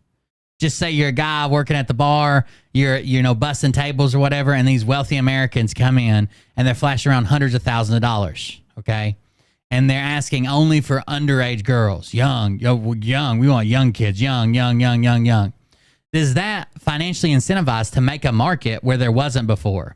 So we're not trying to incentivize people to go get their brother or sister or their girlfriend or their aunt's daughter, whatever, and bring them to be a child trafficked. We're supposed to be trying to find the people that are already doing this. And we know, at least from eyewitness testimony, on one account they've done this, because one of the guys that broke from his ranks and has recently been speaking out, he says that one time they were down and they kept bugging this guy to bring a young girl. Finally, he shows up with a girl. She looks like she's 17, 18. He tells them that she's 14, I think. And the guy said, I could just tell by how nervous he was asking and stuff. He was doing something was wrong. So I took him over to the side and I said, what's going on here? And he's like, oh no, it's a girl. I found you a girl. And he's like, no, seriously, what's going on? Who is this? Turns out it was his girlfriend, and she was of legal age in that country to be sexually active.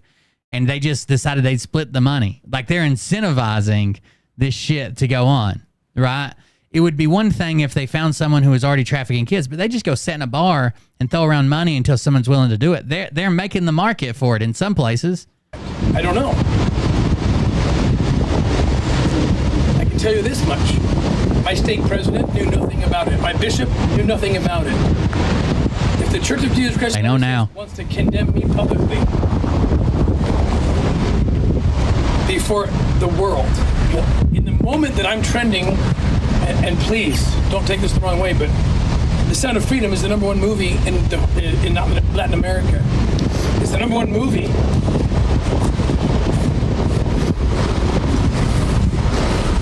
In the United States, July 4th.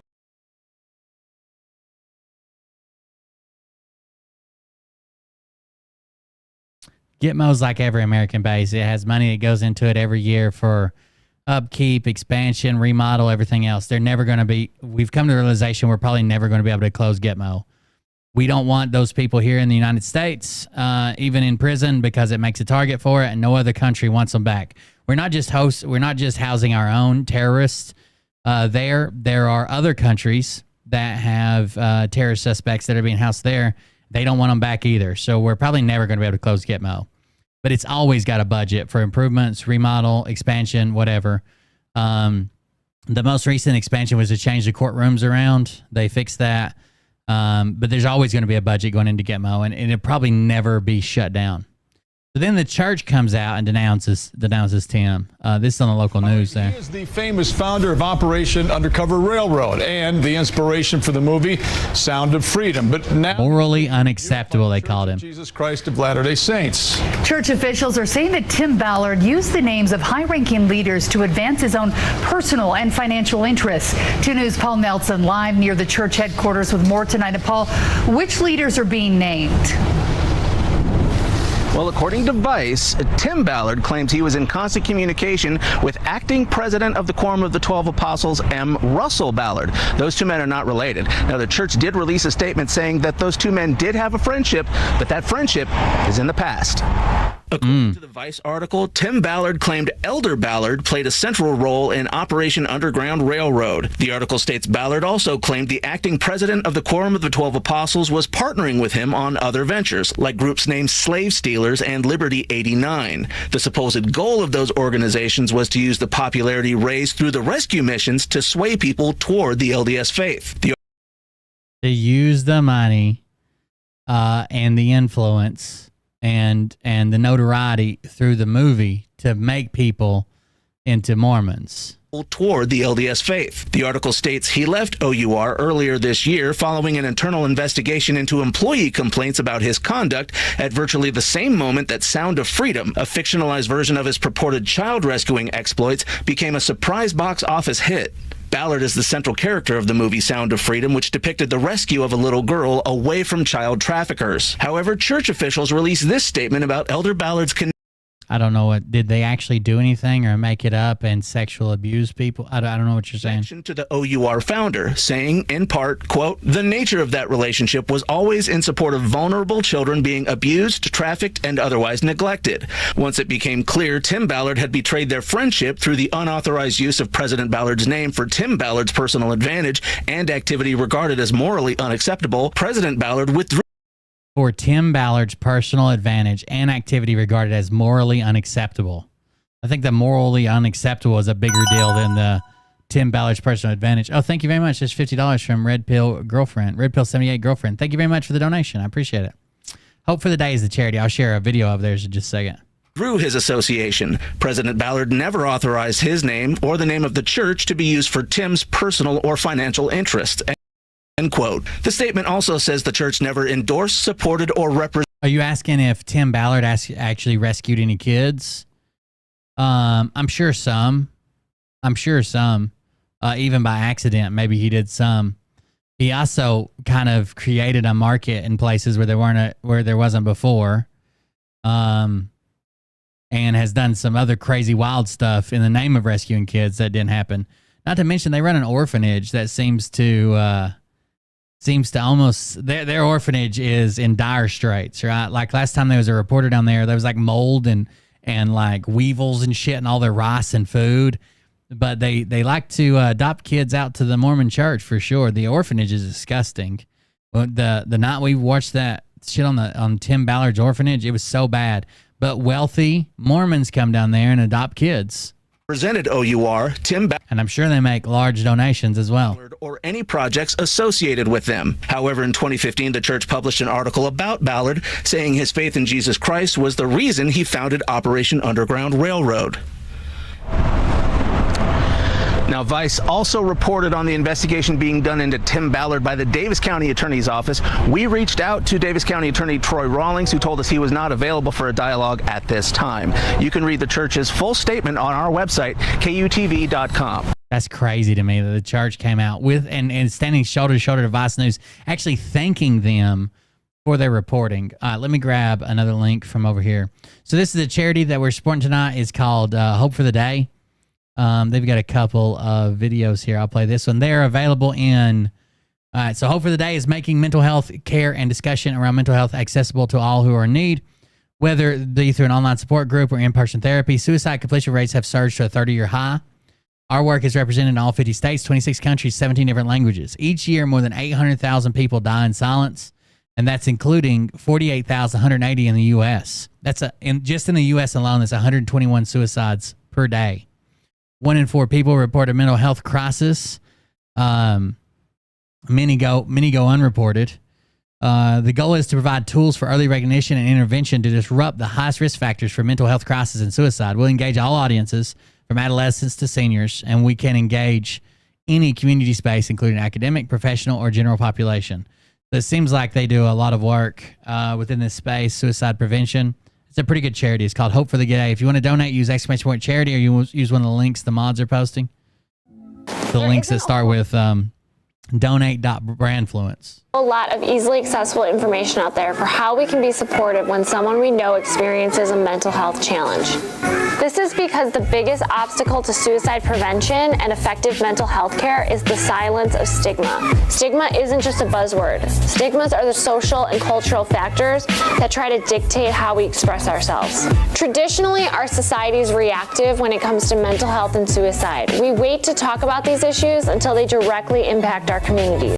I saw a saying the other day, or somebody said this about suicide, and they were talking about, like, if a friend calls you and they tell you that a stranger's at their door trying to kick it down, they got a gun, and they think they're going to murder you. Obviously, you would jump into action. You would try to call the cops. You would try to get over there. You'd be giving them tips, telling them how to deal with it, climb out a window, hide, get another gun, do something, right? But when a friend calls you and tells you that the person outside the door trying to kick it down and kill them is themselves, people are like, oh, just be happier. Don't be so sad. Don't focus on it. You're fine. You know, just don't think about it. It's all good. It's a very stark contrast between the two. And I think we just got to get better at normalizing the conversation. Maybe you ought to be able to tell somebody this without seeming crazy or without them giving you the go-to. Well, just be happier kind of deal. And it's uncomfortable for people. It shouldn't be. It should be easy to talk about. It happens to a lot of people. Suicide is a preventable mental health crisis, and we can all be proactive on prevention by helping to create an environment that no longer waits. You can take action without having to be a trained professional, and here is how we can be supportive. Listen. Being someone that they can talk to is essential when giving support. Let them really express their experiences. Focus on hearing them, minimize talking about yourself, and give them a chance to share all of their concerns. Be non-judgmental. You may not be able to understand exactly what they're going through, and that's okay. Mental health is complicated. Each person's pain is their own. Never measure one person's experience against another. Don't criticize or minimize the way the other person feels. Ask what and not why questions. Asking why can sound judgmental and make the other person feel that they have to justify their feelings. Asking what type of questions gives someone the freedom to describe instead of justify.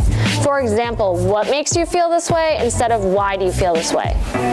Give information, don't diagnose. Don't assume they have an illness or a condition. Provide direction to resources. Don't try to fix someone. Be a bridge connecting someone to trained professionals who can provide guidance, counseling, therapy, and other tools to address mental. Yeah, I mean, a lot of people are uncomfortable with it, and that's the advice they give. It doesn't make it right, but I understand people are super uncomfortable with it. They just want it, like we read in those court documents the other day, they just want it to go away. You know what I mean? Mental health challenges.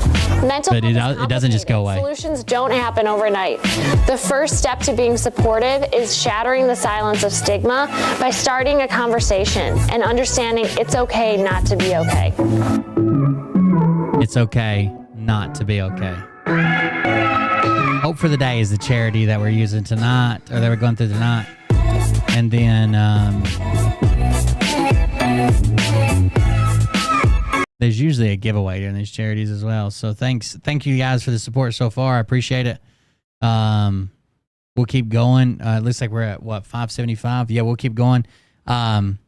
But yeah, thank you for those that have supported it. If you want to support it, you can use ! charity or use the links the mods are posting, and they'll check it out.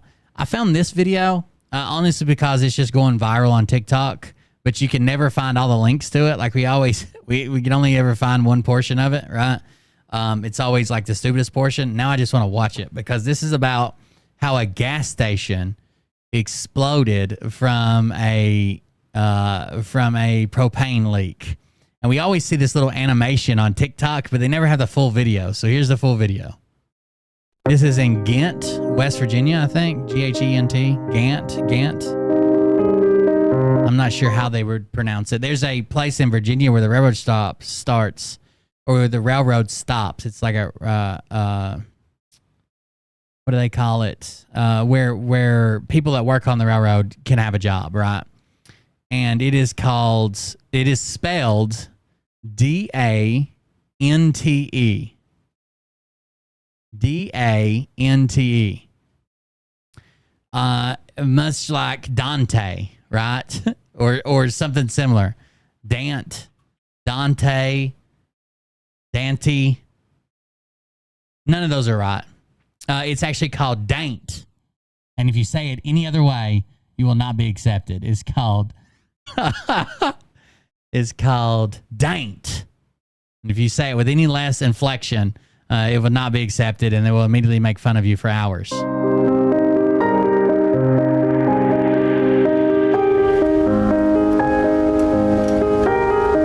At 10:53 a.m.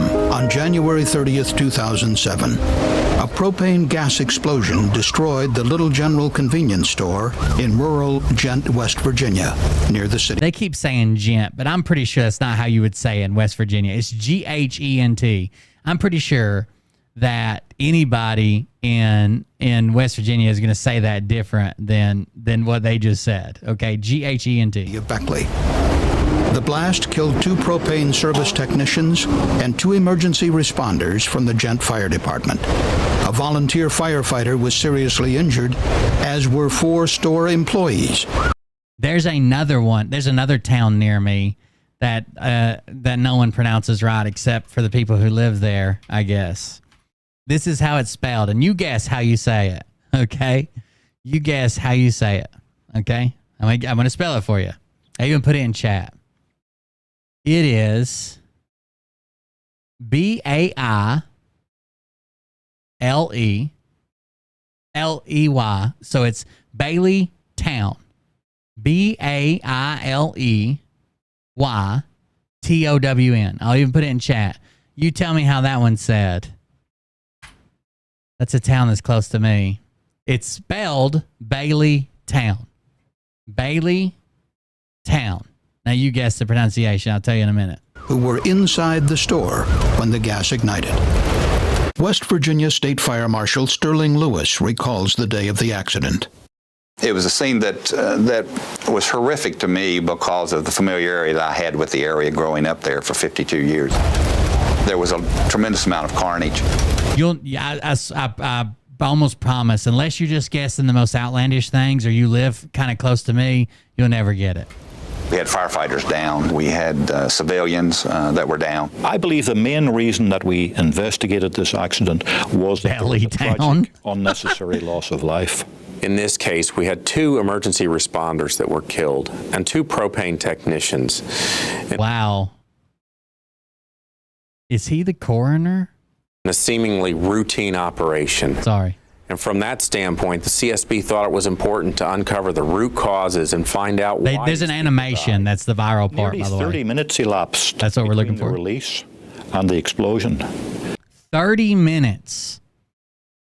And the technicians knew there was a release. So there was like this, you'll see in the animation, there's like this weird bypass valve that was stuck open. For 30 minutes, they let gas flow into this store. It's a gas station. They let propane flow into the store until it explodes. There was even EMS on staff on location to treat one of the guys who was working on the tank for frostbite. So obviously they knew there had been a release. That's what causes the frostbite.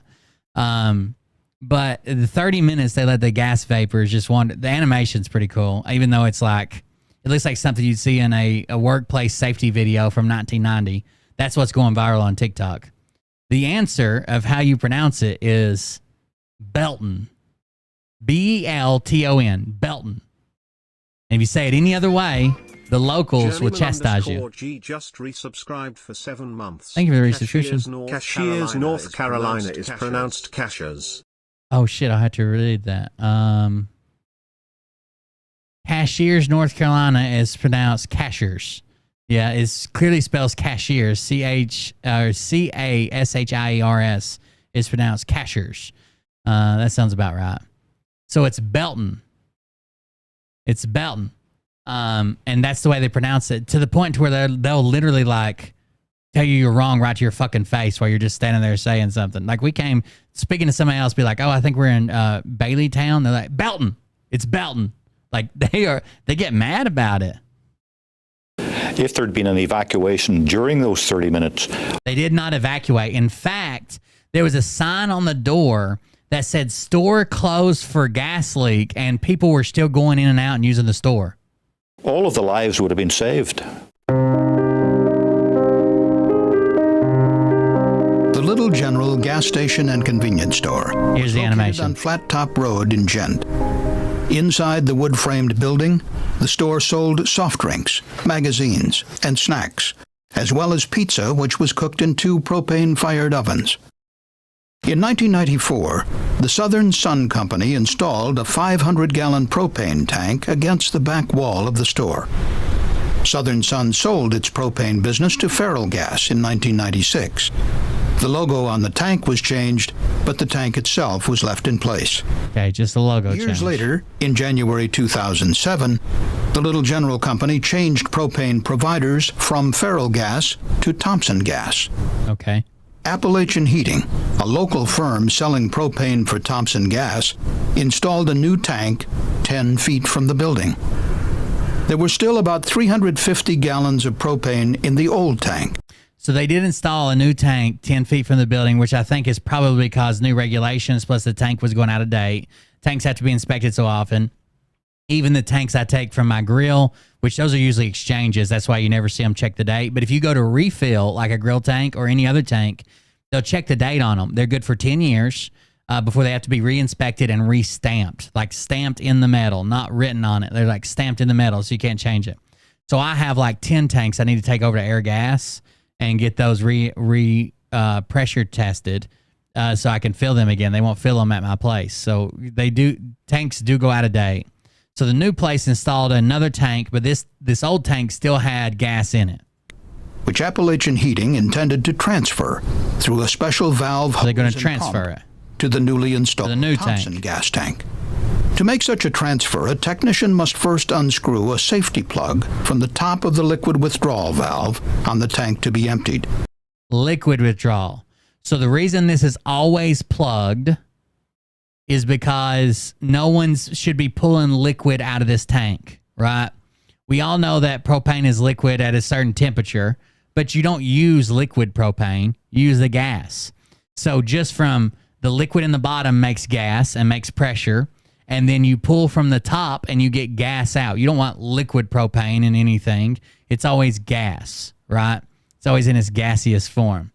So the reason this would be unplugged was just to do something like this. Like we're taking it all out and moving to another tank. It would never be unplugged to like hook up to the store or to vent or to anything else. It's only for this type of situation. Like we need to get all of the propane out, because if you did the gas, it would take a lot longer. You'd have to wait for all the liquid to convert. This is should just be quicker to do this. The safety plug has a small hole in its side called a telltale. If propane is released through the hole, it is a warning that a dangerous release is likely. Okay, so it's got this weep hole built into it. Uh-oh. Oh, thank you very much, California Crafter, with a $25 donation. Thank you very much. Going to a charity tonight, so I appreciate the donation. Liquid propane is no joke. It's super, super, super fucking cold. I've actually used it, not advised, to chill bolts because we were out of liquid oxygen at the time. But that's not advised, but it is very cold. Someone said negative 260 degrees Fahrenheit and turns to vapor. So this is called a telltale a lot of people will call them a tattletale, and they're bit into other equipment. If for some reason you're unscrewing this and propane's escaping, there's something wrong further down. Like this is just a plug that probably blocks off some type of orifice you hook up to. So if this plug already has pressure coming out of it, the way it shows in this picture, then whatever's behind it that you're going to hook up to is probably leaking or broken or non-existent or something. But this is a telltale or a tattletale that something's wrong already. As soon as they open this, something's wrong. The propane should never come out right now. This is an issue. That's why this is built in to tell us we've got an issue. But they probably weren't adequately trained. The plug is completely removed. So if propane is seen, the plug should be retightened. If propane is seen, the plug should be immediately retightened. It is there to prevent a dangerous leak. Okay? If you see propane, close it back. That's all you do. That's how you troubleshoot this. If no propane is observed escaping, the plug may be removed, and a valve with special fitting is then threaded into the liquid withdrawal valve. There you go. This special fitting depresses a spring-loaded mechanism, allowing propane to flow through the valve and into the hose. Just like when you hook up to a propane, like for your grill or whatever, it's kind of hard. You can't take a screwdriver and push propane out. When you turn the handle with nothing hooked up, no propane comes out. You have to have a special valve that threads in that actually, or a special piece that threads in that actually opens a valve. Same way on a grill propane tank. That's why they're made so weird, and they like thread on the inside and you thread them up because they're opening a valve. If you just take a propane cylinder that's not hooked up to anything and just open it, nothing comes out. Why? Because no one's depressed the valve. So this special piece is what actually opens the valve. To transfer the propane. All right, here we go. The CSB determined that on the day of the accident, several factors combined to turn... I didn't see it, CA Crafter, but I see people saying thank you for sharing. Having a solid support system is huge. Yeah, appreciate it. Like I said, it's fine. I've been telling my sisters this because I know we've been through a lot of loss and stuff. It's okay not to be okay. It's okay to tell somebody you're not okay. You're not feeling good. You're depressed. You're upset. You're sad. That's okay. What's not okay is holding it all in and taking matters into your own hands and stuff like that. So Mariah and I both had have both had attempts that failed, and have both been through quite a bit. And I'm not embarrassed about it. It's something that happens. Something that happened to me. Something that happens to a lot of people. So if you need help, get help. What should have been a routine Talk to somebody. Exchange into a tragedy. All right, here we go. On the morning of January 30th, 2007, 2 technicians from Appalachian Heating arrived to put the new tank into service. The lead technician then departed for another job site, leaving an inexperienced junior technician to prepare for the transfer of propane unsupervised. All right, so basically, there was a very experienced guy and a guy he was training that didn't have that much experience. The lead technician leaves. He goes over this with the junior technician. Hey, hook this hose up, hook this valve up, hook this to this, but don't do the transfer. Just wait till I get back and we'll transfer it. Okay, you set it up, then we'll transfer it together. I think is the story here. At about 10:25 a.m., the junior technician began to unscrew the safety plug from the liquid withdrawal valve, a valve the CSB would later determine was permanently stuck in the open position. So this valve is faulty. It is permanently stuck open. And when he pulls this plug, it's going to allow propane to escape. Now, we learned earlier, anytime you pull this plug and see propane either in liquid or gas form, you just immediately close it. Propane likely flowed out of the hole in the plug, but the technician had not been trained on the importance of checking for the escaping gas. Immediately, as the technician removed the plug, a jet of propane... So the reason that telltale is there is because there is so much pressure on these often that if you pull the plug all the way and it was leaking through that weep hole, you'll never get the plug back in. Once that, if that valve for some reason is faulty or open or whatever, there's so much pressure you'll never get the plug back in. That's why that weep hole is so high up on it, where you still have like 5 or 10 fucking threads left, is so it can't blow it out and you can see it and tighten it back up right quick. Because once it's out, it's out. There's not a man strong enough to put that plug back on there. It's kind of like when they deal with like water main breaks and shit. You ain't doing nothing until something's turned off or until it's drained or something. You can't fix it. Propane sprayed upward through the valve. A billowing white cloud of flammable propane vapor formed behind the store. Now, this is bad enough. If we would have got everybody out, we would have shut everything down. Maybe even if we got time, flip the breaker panel off, the main breaker panel, get the hell out of there, stand across the street, let it vent, and call 911. But that's not what happened. The propane struck the eaves of the building and flowed into the store through vents in the roof overhang. Maybe bug directly into the restrooms through 2 vent pipes. So the restrooms were vented underneath what would be the soffit. So the soffit is like over your overhang of your roof. Underneath that, that's the soffit, right? It's usually like perforated to let the air flow into your roof channel or whatever. Fascia is out on the front, and then soffit's underneath. The bathrooms are vented through the soffit. And because the fans probably weren't on, there was no pressure in these lines. The propane went right up into those lines and then into the bathrooms. The flammable gas also diffused down through the ceiling. And a drop ceiling. So anytime there's a drop ceiling in, it can't be sealed perfectly. So we got gas coming through. Gas, colored gray here for illustration, was invisible to the employees inside, but they noted the spreading odor associated with propane. The dense vapor also accumulated at ground level around the tank and the foundation of the building. The technician... So it's more dense than air, so it's going lower. It will shoot up from the pressure, then it'll start settling back down. Standing in the midst of the propane cloud, was unable to stop the release due to the force of the jet. I was certified to work. Oh, when you said you were propane and propane accessories, I didn't know what you meant. Over the next almost half hour, all 4 store employees remained inside. Minutes.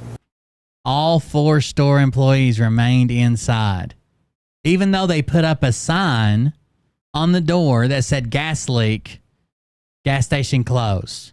People were still going in and out and shit. And the technicians stayed by the tank as others responding to the propane release arrived. There was no evacuation as propane... They just stood there beside the tank and watched it. And continued to escape from the tank. At 10:28 a.m., shortly after the leak began, the junior technician called the lead technician, informing him of... Which is terrifying, because I was always told in a chemical plant... that just the ringer on your cell phone, this might have just been to keep us from carrying our cell phones, could detonate some of the highly flammable shit that we were in. Just the ringer going off, or the backlight, or I'm sure it'd have to be something wrong with your phone because it would have to be like a spark, but still, just making that phone call makes me nervous. Of the situation. At 10:31, the lead technician called Thompson Gas Technical Support. All right, so the junior technician calls the lead technician calls Thompson Technical Support. For guidance. The lead technician then called the junior technician back and likely told him to call 911. Called him back and said, call 911. At 10:40. Yeah, I guess they weren't on. They don't know what the ignition source was. They just know something happened. A.m. The junior technician made a 911 emergency call. 911, where's your emergency? The worst thing you can do in cases like this, like, even if you err on the side of, I fucked up. You know, I shut the gas station down. I evacuated everybody. We stood across the road for over an hour. Police and firemen showed up and said I was an idiot. Like, it was just a little bit of propane. It wasn't flammable. It was a joke, or I didn't know what I was doing. Why would you just not err on the side of that? Why would you just not err on the side? He told the operator, I need the fire department down at the Little General store in Gent. I've got a propane leak. I need their help to secure the area. He went on to say, I work for Appalachian Heating. We've had a dysfunction in the tanks and I have a leaky tank. At 10:43 a.m., the county 911 operator broadcast the report of a propane leak. Raleigh Control, Station 110, Station 110, injury on Flattop Road in Gent, the Little General, across from Flattop Lake. Report of a propane leak. 4 minutes later, at about 10:47 a.m., a Gent Volunteer Fire Department captain arrived. He ordered the store to close. Yeah, it's going to leak every bit of propane's in that tank. There's no way to stop it. The employees turned off the gasoline pumps, locked the door, and remained inside. So a volunteer fireman shows up, tells them what's going on. They turn off the pumps, the gas pumps, turn off the lights, I'm assuming, so no one can come buy gas, and then lock themselves inside the building with a sign that says gas station closed, we have a gas leak. They lock themselves inside.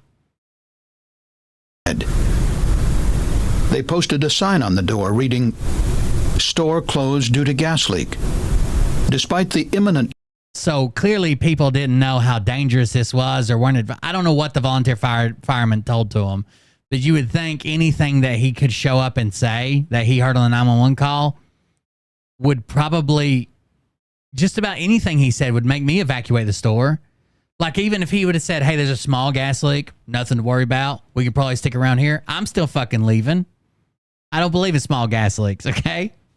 There's no such thing as a coincidence. I'm still leaving. Danger.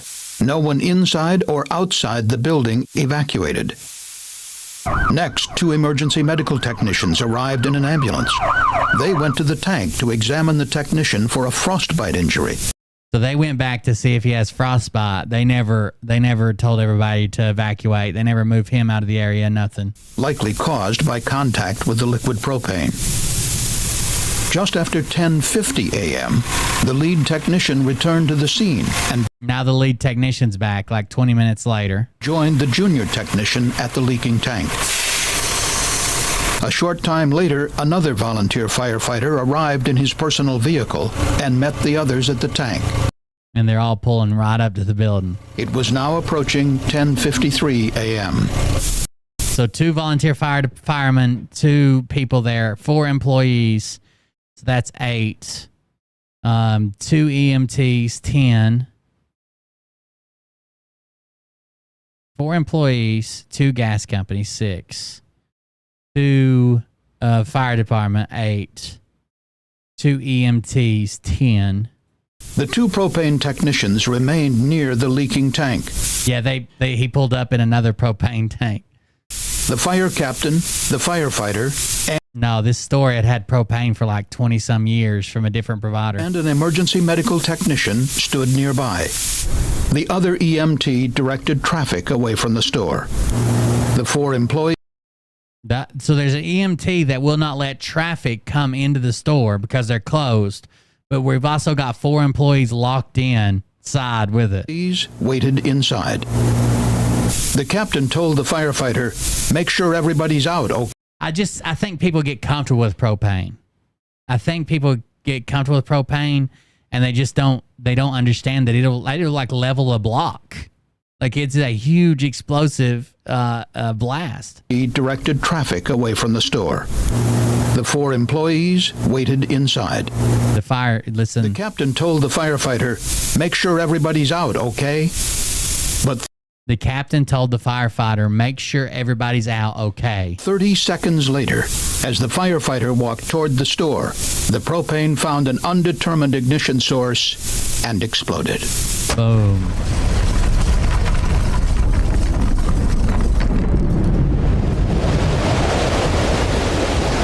There's nothing left. These are actual shots from the location. 911, where's your emergency? The building is gone.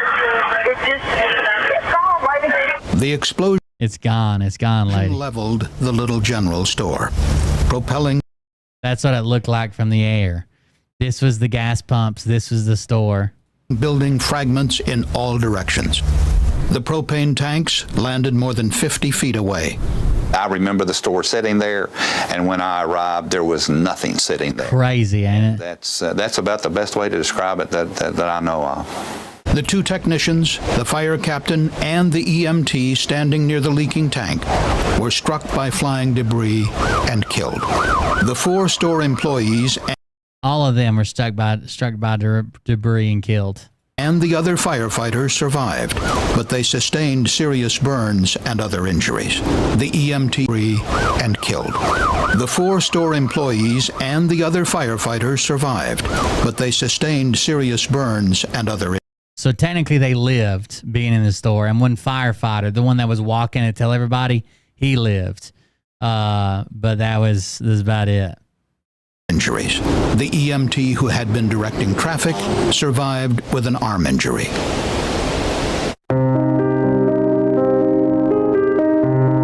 The liquid withdrawal valve on a propane tank is very rarely used. It is designed to enable I know this is horrible and this is a tragic event and like people died or whatever, but I am like a sucker for when like one of these crazy like events hit where like everybody just ignored the safety and everybody's worried like what's going to happen now and what do we do? Is there going to change this? Or like if the NTSB is involved?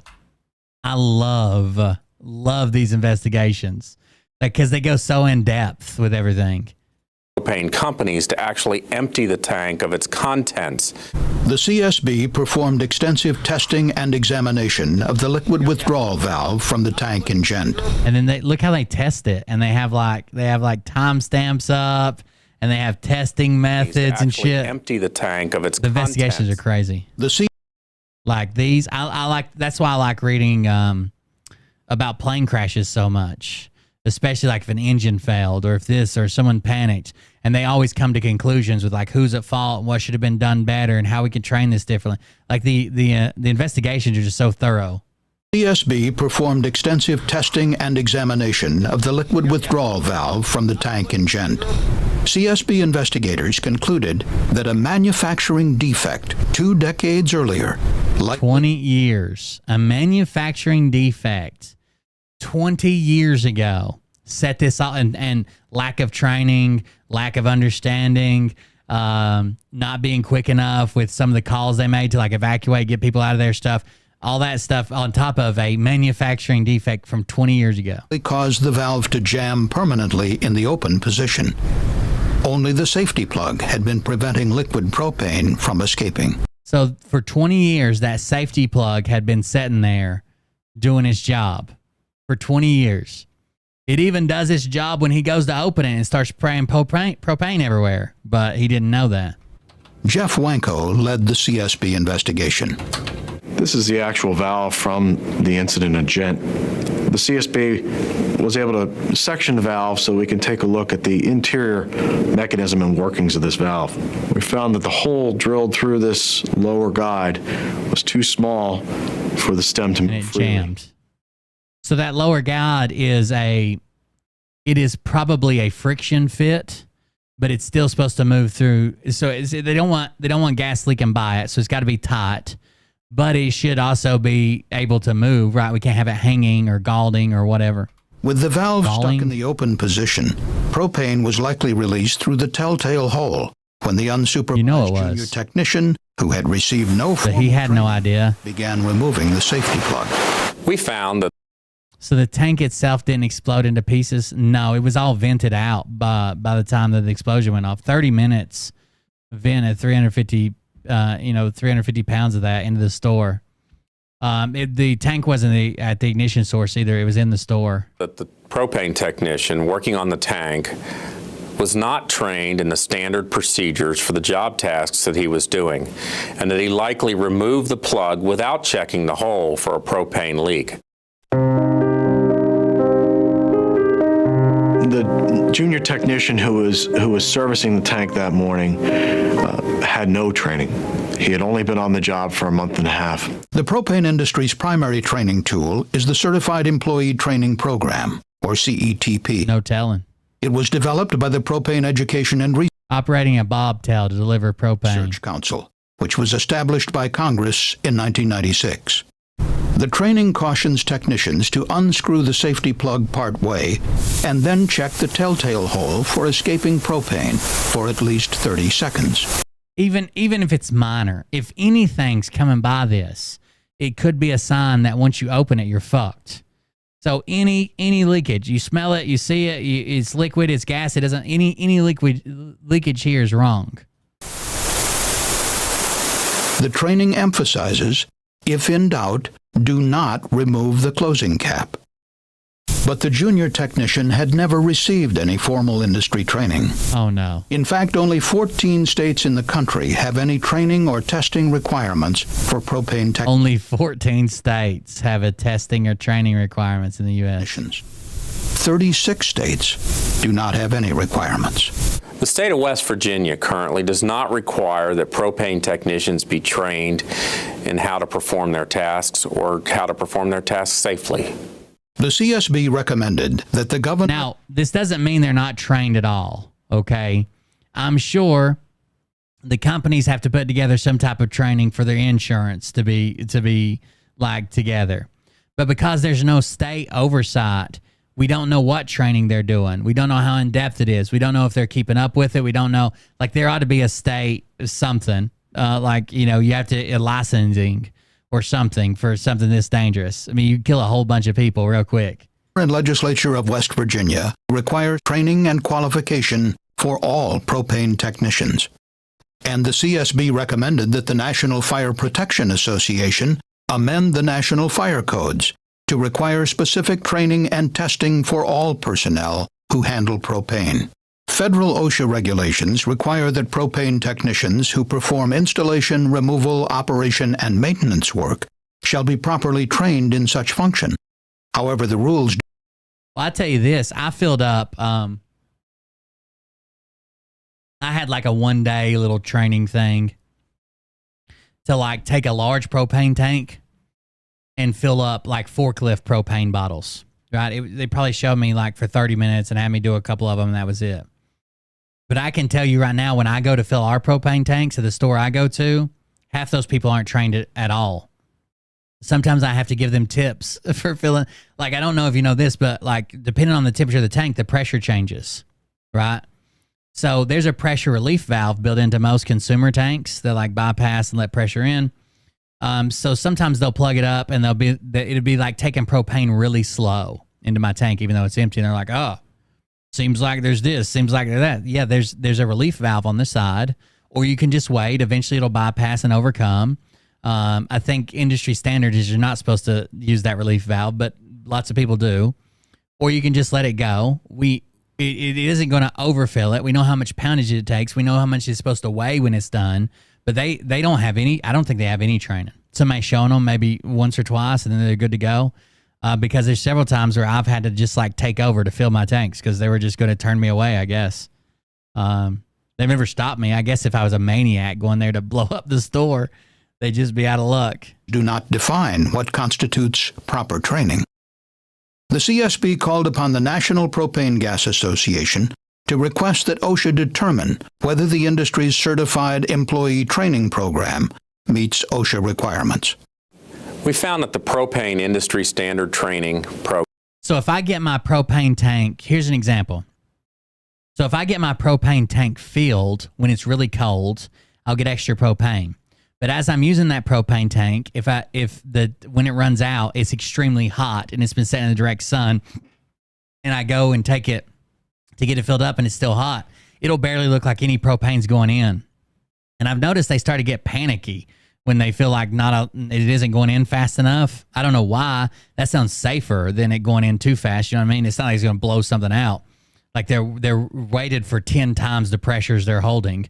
But they get real panicky when it's like that. And you can either vent it or you can wait. Eventually it'll take over because that liquid propane is going in there and cooling everything in the bottle. So if you just let it go and don't do anything, eventually it'll go slow, slow, slow, slow. Then it'll just take off all of a sudden. Or you can vent it to atmospheric pressure. Some people even vent it while they're filling it up. They'll break the bleed screw open, fill it. It fills really fast. And when they see propane shoot out the bleed screw, they turn the screw back closed. Everything's made out of brass, so it's anti-spark.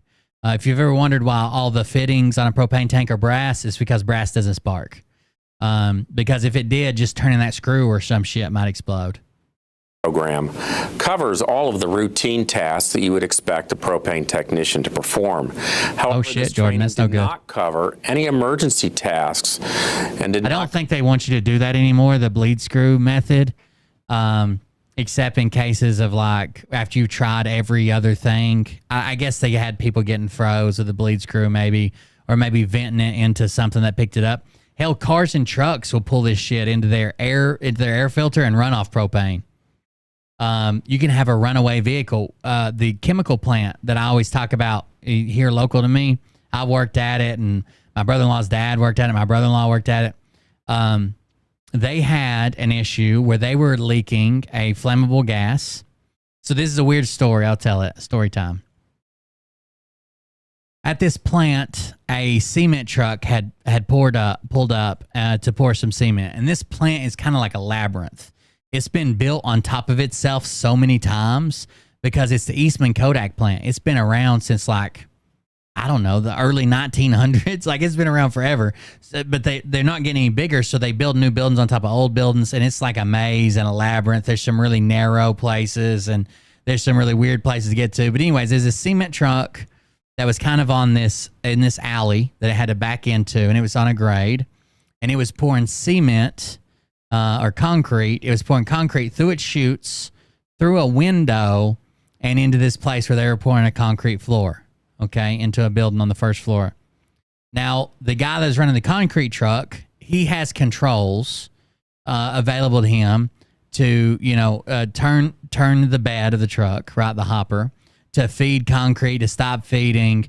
He's got the ability to spray it. He's got a water hose there. He's also got the ability to idle up the truck, because some of the maneuvers he does requires, if he wants to do them faster, he has to idle the truck up some, right? He has to make it a little bit higher. But you could also do that with a gas pedal, right? The gas pedal idles up the truck, and so do the controls at the rear. So he was at the rear of the truck controlling it, and there was a safety, or they call him, I was going to say a safety man, but really he was like these people they designate to kind of be like snitches, right? They call them safety somethings, and basically they like tell on people that are doing stuff unsafe. There's a guy that's sitting there talking to him, and he was one of those safety snitch, whatever they call him, I can't remember. And they were talking, and while the guy was pumping concrete, his truck idled up very quickly, like it revved up. And he grabbed the controls and adjusted them. The rev kept going, but he like moved the lever back down, and the rev went away. Okay, so he revved it back up manually from his side and went back to pumping. And a few minutes later, his truck revved up really high again. So he thought somebody was fucking with him, like a joke with him.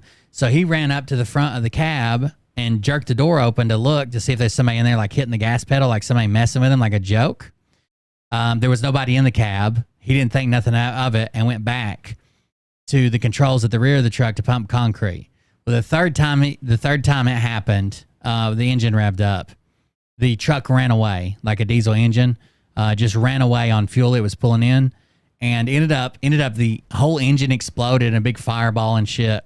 So what was happening was a highly flammable gas was leaking out of one of the buildings, like a discharge, a pipe no one knew about. Highly flammable gas was leaking out and was coming to his engine, and the engine was basically running away on it, and he had no idea. And it's hard to stop a runaway diesel because it doesn't have spark plugs. You have to either choke off the fuel or the air or stall it or something, and it ran away. It ended up killing, I think it killed 3 people and injured a bunch more and did a bunch of damage at the building.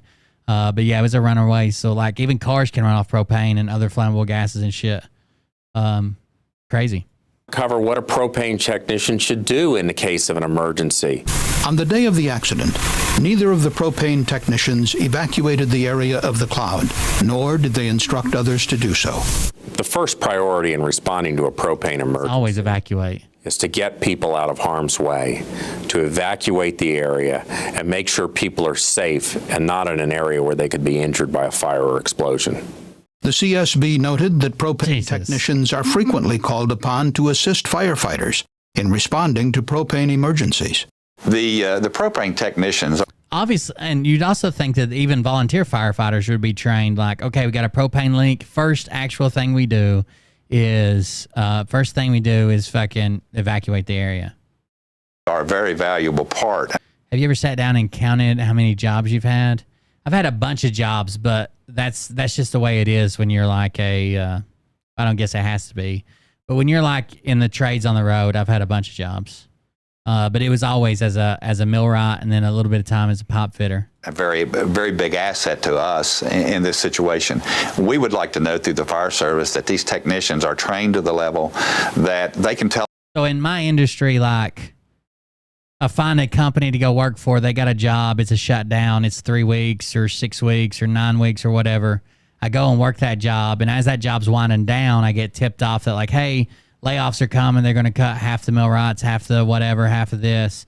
And I'll immediately start calling all the other companies I've known to try to work for them. So those would all be different jobs, but it's all the same career field, maybe. Tell us point blank. I don't know how to explain it. We have to get away. The CSB recommended. In one summer, I might work for 10 different companies, all doing the same thing. Whoever has the job the quickest or where I want to go. Sometimes I would want to go to like the south when it was like snowing up north. Sometimes I'd want to go to the north when it was paying better. Depending on who had the jobs, what the immediate availability was, what they all paid about the same, and the location, I guess. Propane Education and Research Council revised the industry training program to include emergency response guidance for propane technicians. The training should emphasize the need to evacuate the scene of a release until the hazards are fully understood. And the council should develop safe procedures for transferring propane between tanks or prohibit such transfers. I would like to know that the technicians, when they're responding with my firefighters out there, that they're educated to the highest level they can be. Before I left working, probably the last, maybe getting close to 10 years, all I did was millwright work. That was it. For different companies. Sometimes I'd even find like one of the last jobs I did, I actually found a job where it's close enough where I could stay at the house. It was over in, it was the new power plant over in Asheville. Unsafe tank location. This must be why they're moving it. Required 10 feet away from the building. There still may have been a large fire from this incident.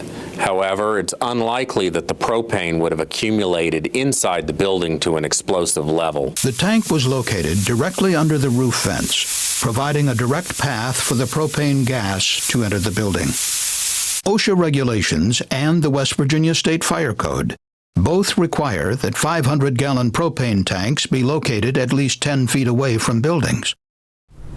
But that would have been better, huh? Feral gas personnel had allowed the propane tank to remain directly against the back wall. So even though I'm assuming there's some type of grandfathered in clause here is why they didn't move it, or maybe they just ignored it. Wall of the little general store. Uh-oh, Jaybird with $100. Thank you for the donation. There we go. We're at $700. Thank you very much. Helping us raise some money for a charity. I appreciate it. Even as they refilled the tank more than 100 times since it was initially installed. The investigation team interviewed many delivery and service personnel who worked on... In the last 10 years I was a millwright, I probably only drug up, like actually quit, maybe 1 or 2 jobs. Most of them I worked until either I was laid off or the job was completed, depending on how valuable I was as an asset there. They keep their best guys for startup or whatever. So either I was laid off, the job completed, and I just went straight to another one as quickly as I could. In this tank, all of them were well aware of the 10-foot separation requirement. It takes a lot for me to drag a job. Were aware this tank was in violation of that separation requirement, but none of them had reported the unsafe placement of this tank to their managers. Drivers told CSB investigators they believed the tank location had been approved, possibly under a variance from current rules, but there was no variance. We just assumed it was approved because it was already there. Although Feral Gas had twice inspected the propane system at the Little General Store in 2000, the tank was never relocated. The CSB recommended that Feral Gas establish an improved auditing system and an inspection program for propane systems based on the requirements of the National Fire Code for propane. firefighter training. On this is that fire departments, big and small, need to train on a regular basis on dealing with the hazards of a propane release and realize that the potential for an explosion here is very significant, and when an explosion occurs, it can have catastrophic consequences. Guidance for emergency responders recommends evacuation as the first task in a hazardous materials emergency. However, the fire captain's final direction, make sure everybody is out, came too late. Moments later, the store exploded. The CSB investigation found that firefighters in West Virginia are only required to receive 4 hours of hazardous materials training when they begin their career. 4 hours covers all hazmat. As emergency responders. That training directs firefighters to take only defensive actions when responding to a hazardous materials incident, and to follow the instructions found in the Department of Transportation's Emergency Response Guidebook. The guidebook directs responders to evacuate the area around all propane releases to a radius of 330 feet. For major propane leaks, evacuation should be extended to about a half-mile downwind from the incident site. The CSB determined that the fire captain had last attended West Virginia's Hazardous Materials Response Course in 1998, 9 years prior to the accident. No refresher training was required. When people are trained to perform a task and they don't perform that task, their knowledge deteriorates over time. And so refresher training is very important to keep that knowledge current so that they understand the appropriate actions to take in an emergency. If you see that vapor cloud and you hear it and you smell it, you need to be leaving it alone. And you need to evacuate the area. We take the vow to protect life and property.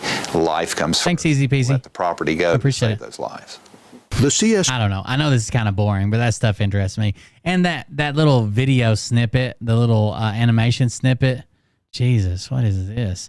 It's been going viral.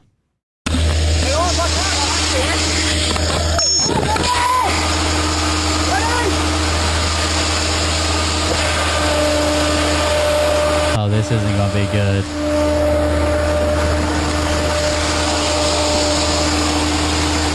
Give her.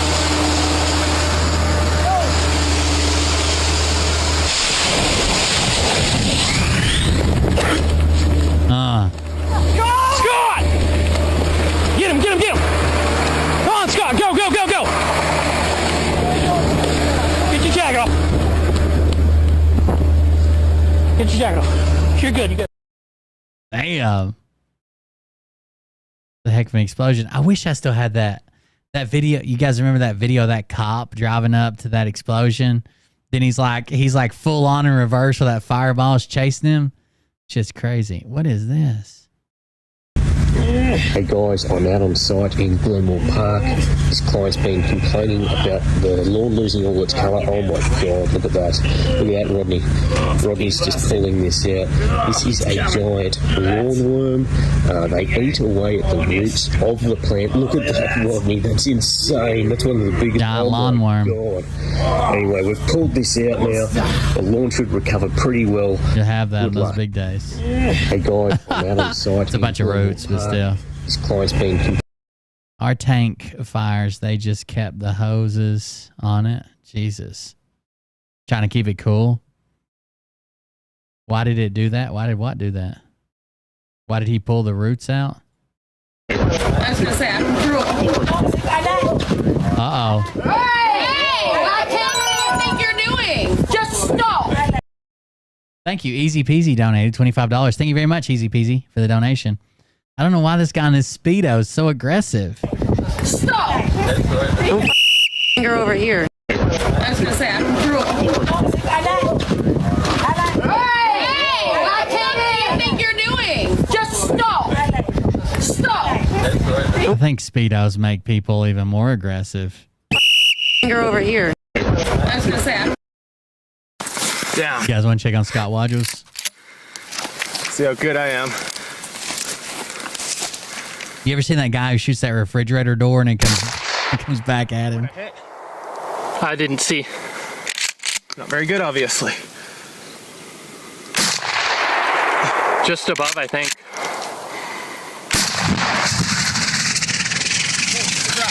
Run. Run. Down. Hold on. Guy. I was gonna say, I don't throw Hey! What do you think you're doing? Just stop! Stop! Don't finger over here. I was gonna say, I don't throw Tannerite gone wrong. Tannerite gone wrong. Is this it? There's one where he shoots a fridge full of tannerite or some shit like that. And the door comes flying back at him. I don't think this one's it, but we can watch it either way.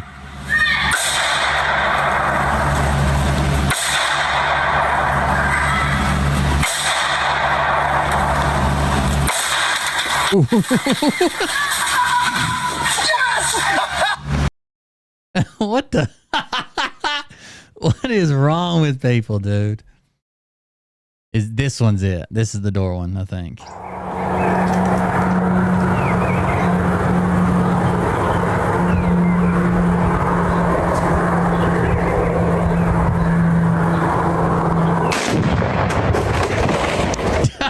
Holy shit!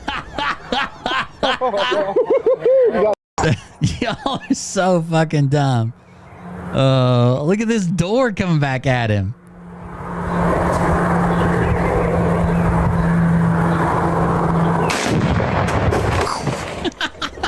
Holy shit! Oh shit! That is insane, dude. Fridge filled with tannerite. There's another video of it.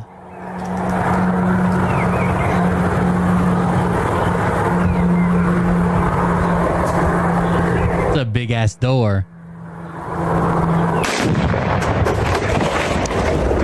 Holy shit! Jesus Christ, that's insane. Tannerite gone wrong. Do not crush tannerite in hydraulic press. Well, that makes sense. One fridge, 8 pounds of tannerite, slow motion explosion. Jesus. That is a wild... What the fuck? YouTuber dies 5 days after saying he wasn't dead.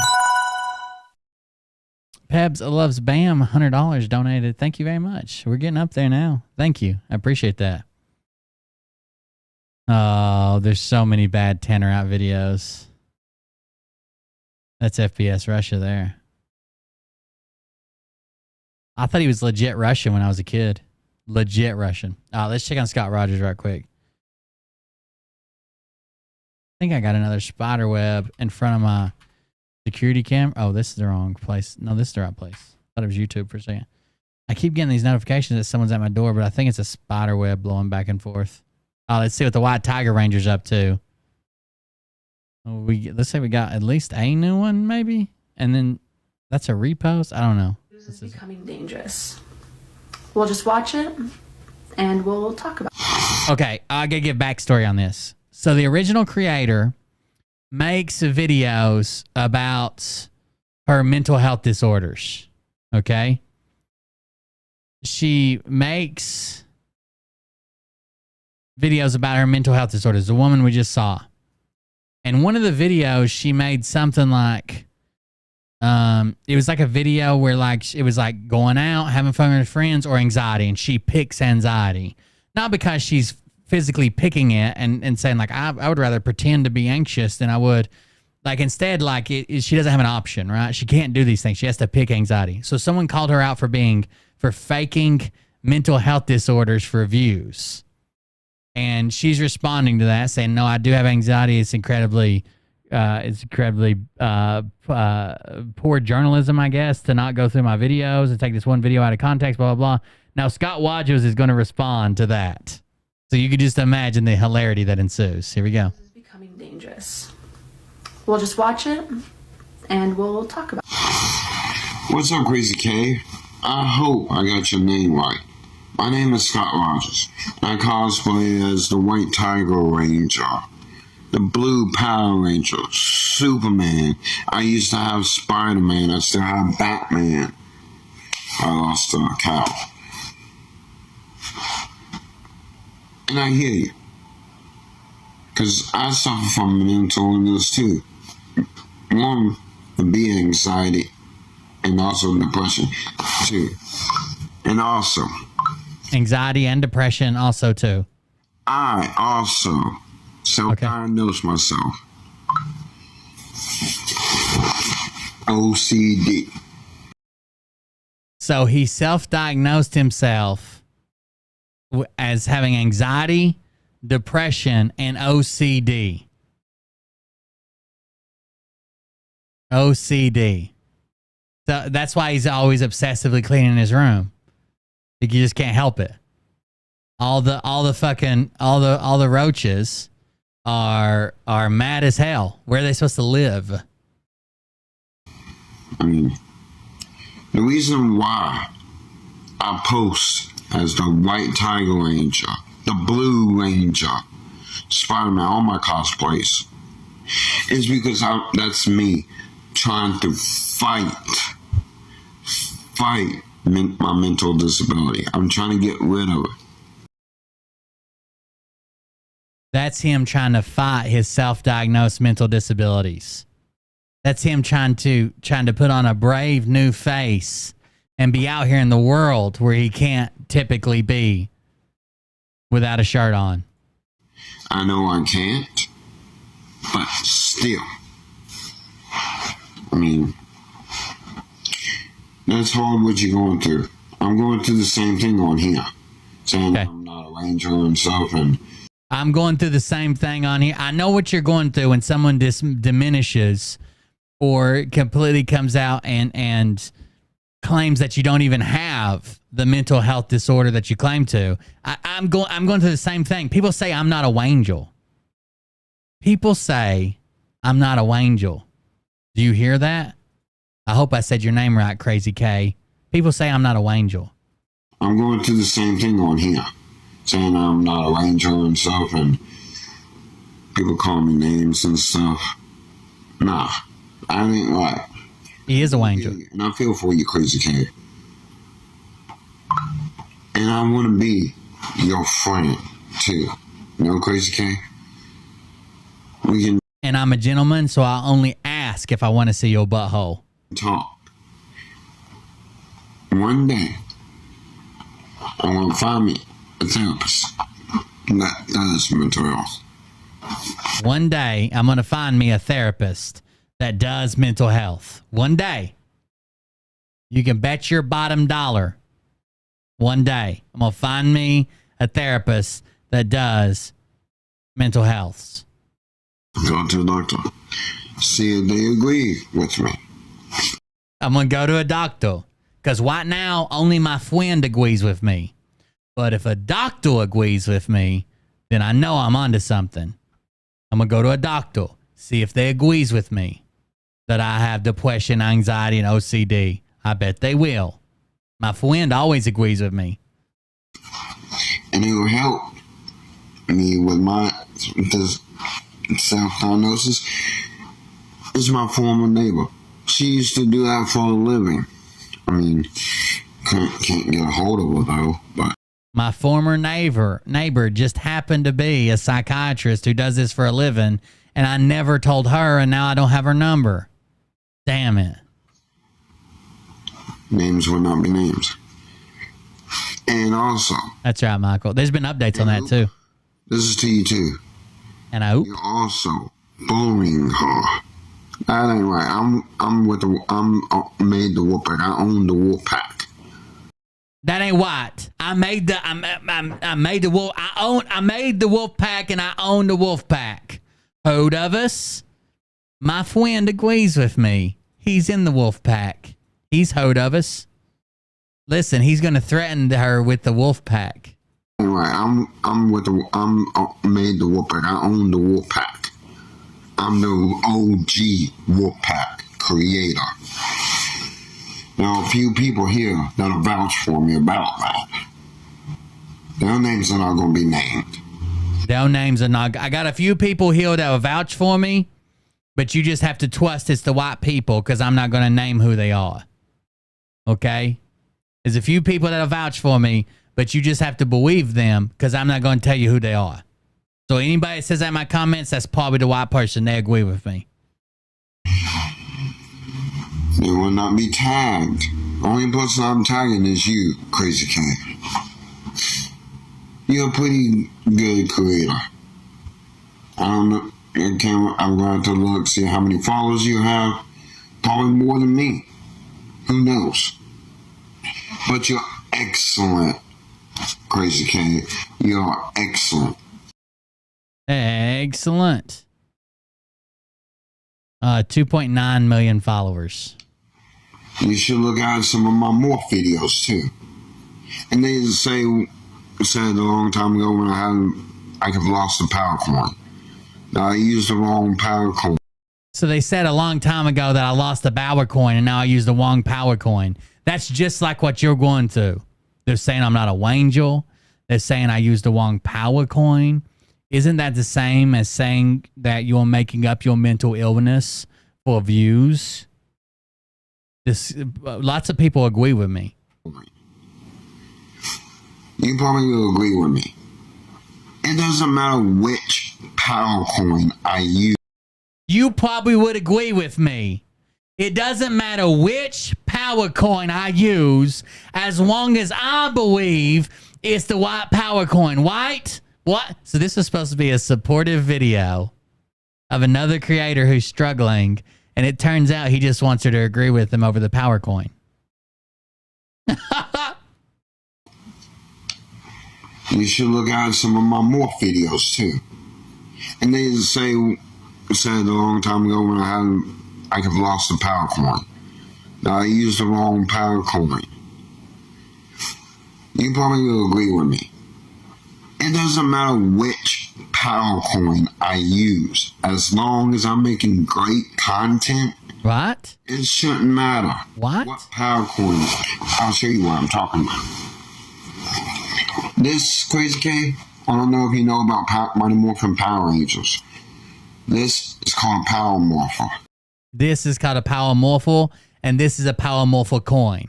And you probably agree with me that this doesn't even matter. Why? If you don't, keep it to yourself, you dumb bitch. Hold it, man, hold it out and say this over. Like, this is the Triceratops power coin. You have to twist it on. It's metal. Hold on, tiny little bit. This is the Triceratops power coin. Yeah, I'm not got myself. But anyways, I mean, I think it's the only place allowed to make them is 7K. Mean to people too. Bully. I mean, you agree with me? What? They probably have problems of their own. That's why they're bullying people, bullying you, bullying me. I've been bullied in high school. I mean. The worst phrase they ever gave Scotty was telling them that he'd been bullied.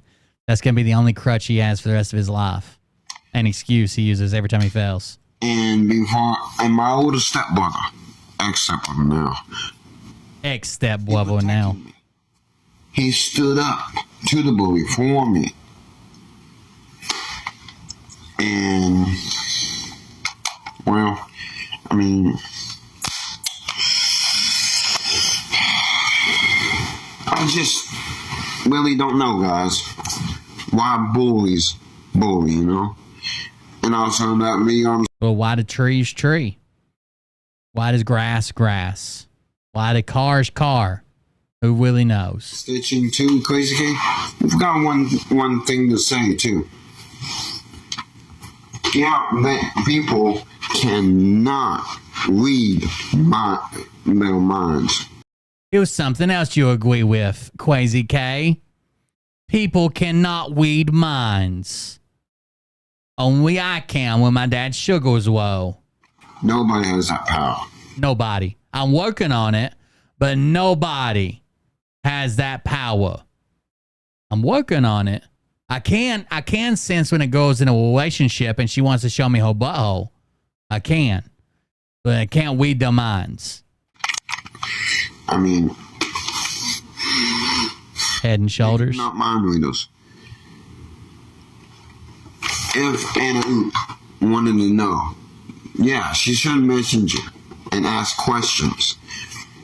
You could probably agree with me this too. You probably agree with me this too. You probably agree with me this too. You'll probably agree with me this too. Chat, you'll probably agree with me this too.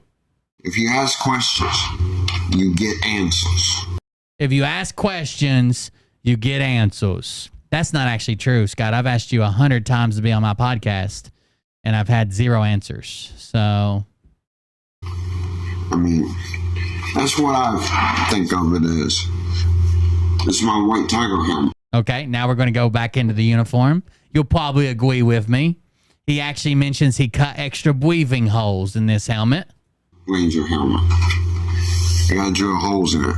It's hard to breathe. Had to drill holes in it because it's hard to breathe. Understand? Yeah, I had to drill holes in it. You'll probably agree with me that breathing is easier with holes.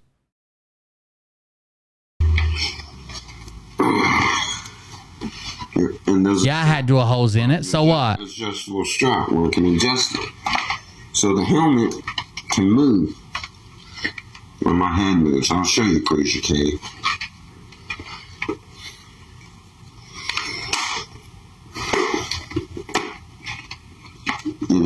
All good.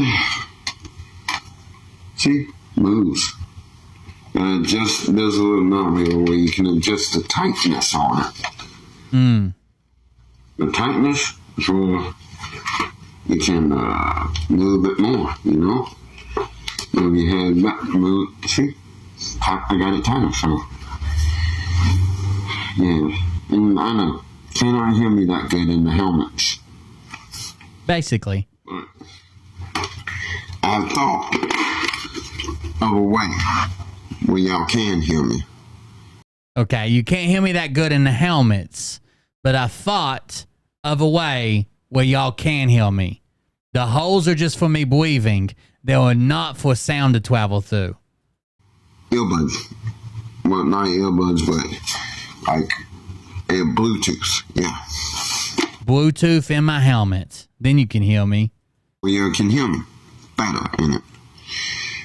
I got some. I gotta find them. And you'll probably agree with me, Quasi K. Oh, thank you very much. Damn. Thank you very much for that, Q Idiot. I appreciate the donation. But Crazy K, you are wonderful, a great creator. I mean, I just don't know. I don't know what goes through people's minds. That puts us up to our trivia level. You guys want to go play some trivia? I can see images or a letter,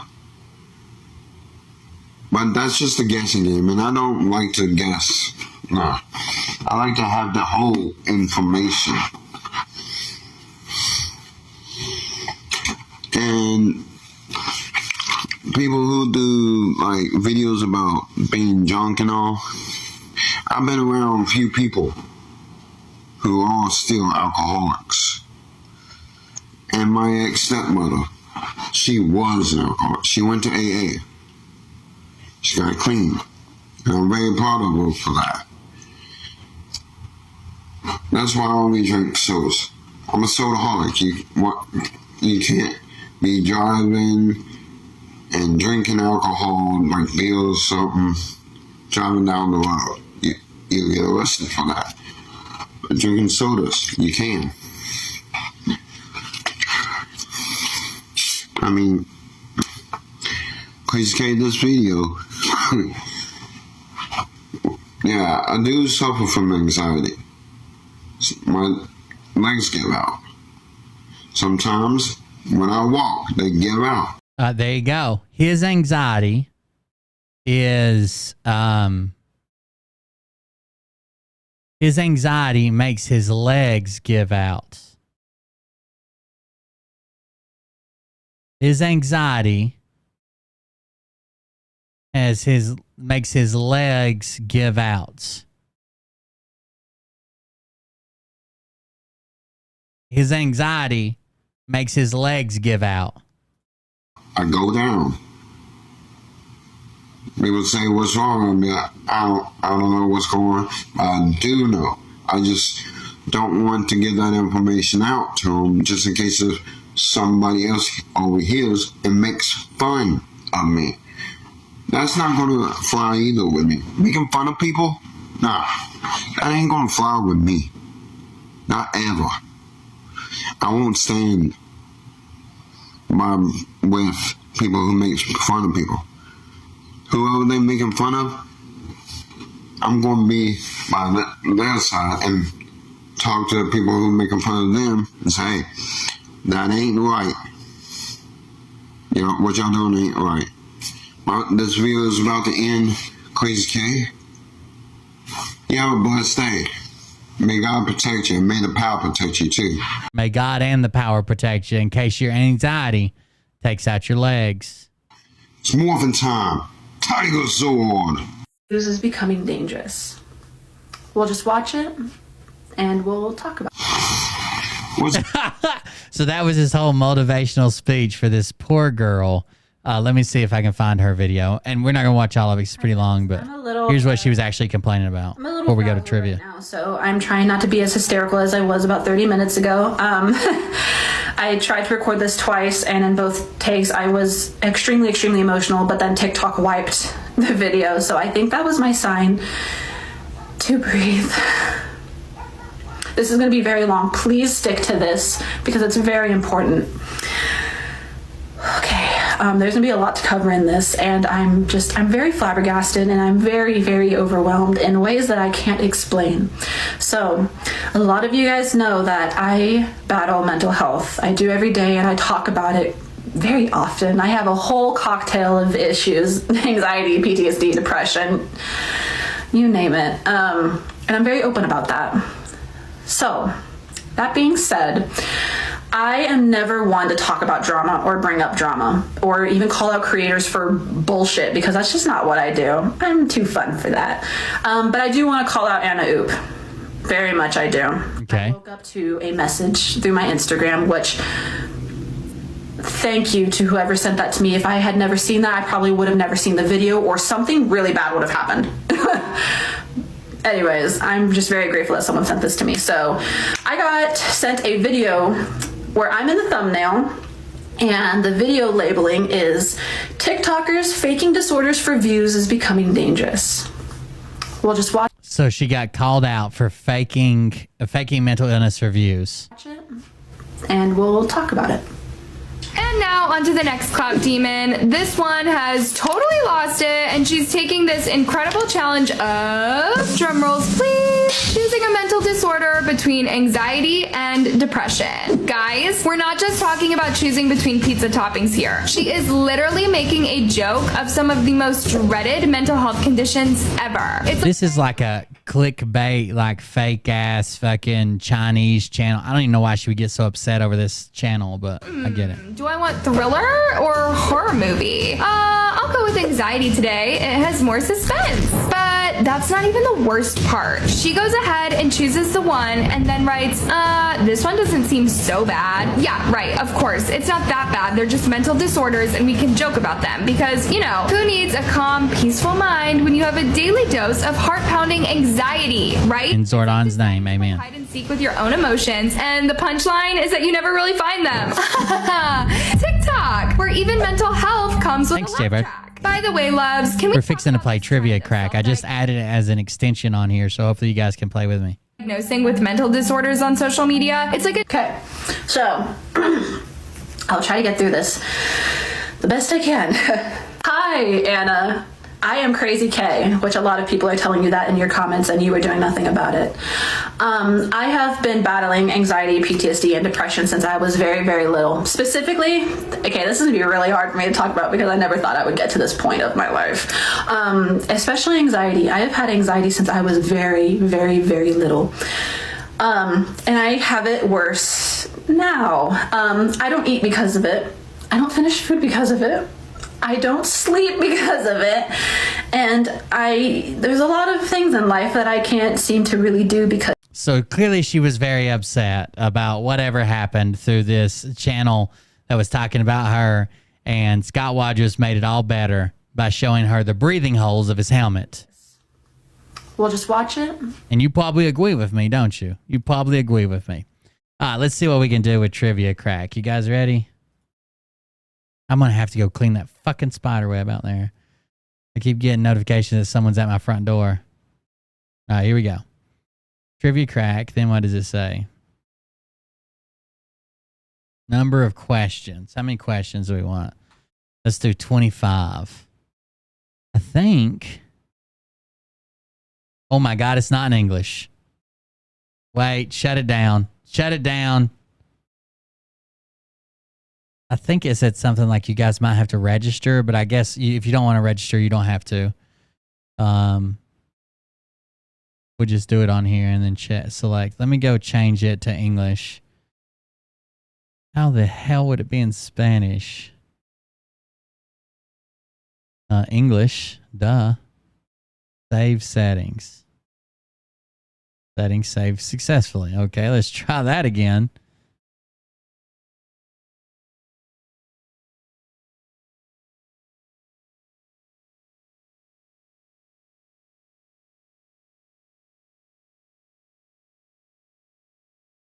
Where's it even at? Community stream.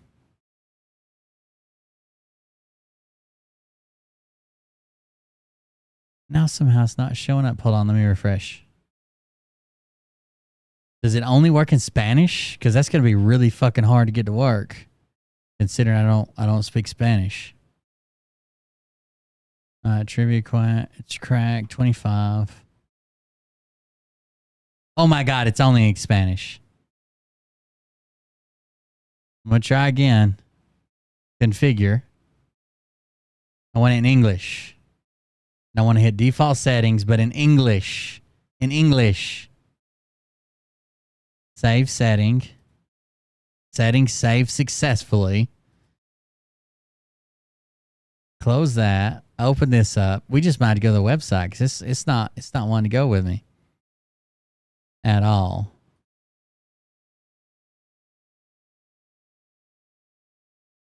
Why can I not get this in English? I've seen people play it on here before. Well, I certainly can't fucking translate all these. We're doing something else.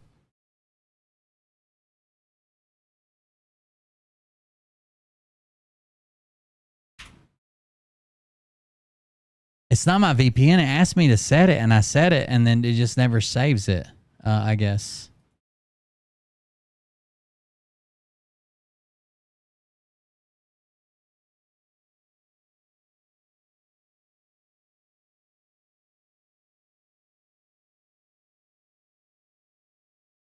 Why won't it stay saved? Oh my God, it's showing up on my screen in Spanish. Maybe I got to close all the windows I have it open in. Hold on, that could be it. Now let me try this. Extensions. My extension. Is it on the screen? Oh God. I broke it. Broke it. Thanks a lot. All right. English. Trivia crack English, default skin, default identifier, save settings. Settings saved successfully. Stream manager.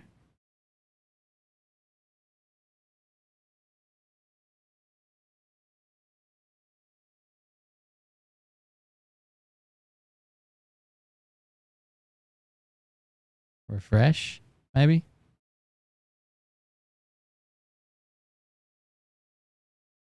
Okay, there. It looks like it's here as an extension. I refreshed, so now it's going to be in Spanish, I'm sure.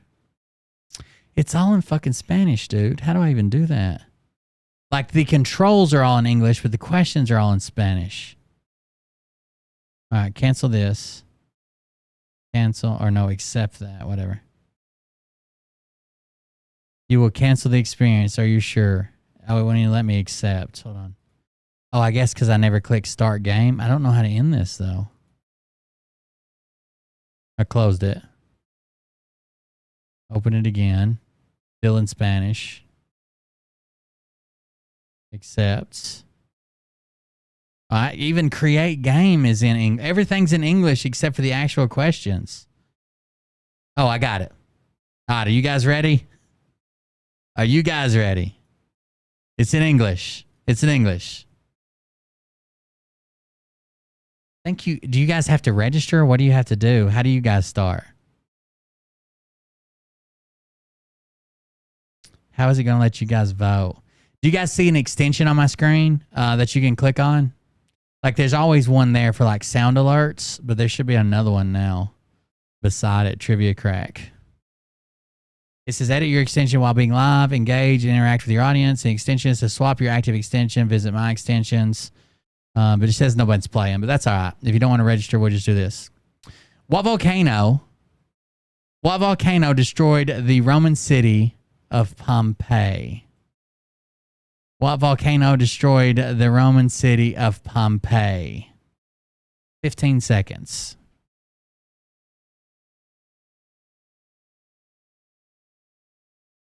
Vesuvius, a bunch of Vesuvius, Krakatoa. Someone said Etna. The answer is not Mount St. Helens. Send the answer.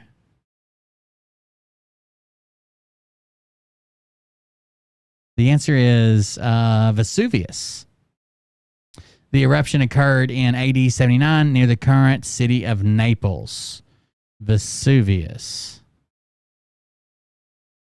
The answer is Vesuvius. Okay. So what I'm saying, what I mean when I say extension, hold on. Let me do this. I'll show it to you. If anybody wants to register, you don't have to. When there's an extension on the screen, obviously I'm on mobile. See these? You guys can't see that either. Let me do this. Now, will it show it with the screen not full like that?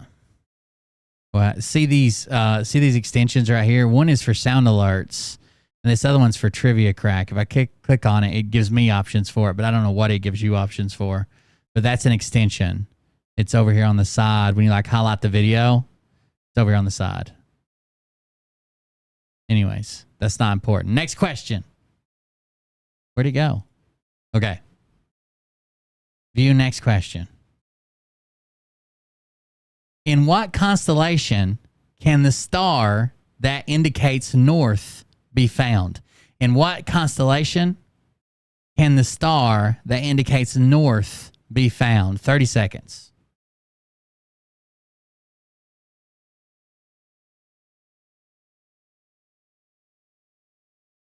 See, this is why I wish so it's Ursa Major, Ursa Minor, Cassiopeia, or Perseus.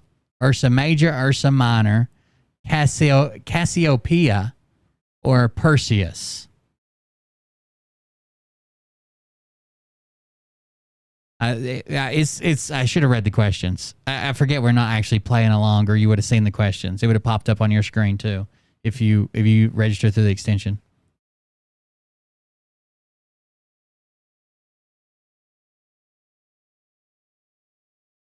So, in what constellation can the star that indicates north be found? Ursa Major, Ursa Minor, Cassiopeia, Perseus.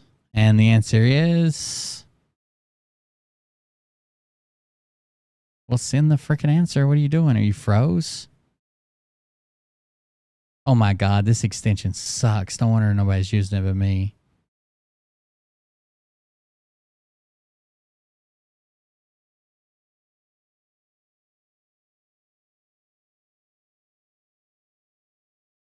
We're going to go to a different trivia game. It's an Ursa Minor, I'm pretty sure, which would be the Little Dipper, right? But we're about to find out if it'll ever load.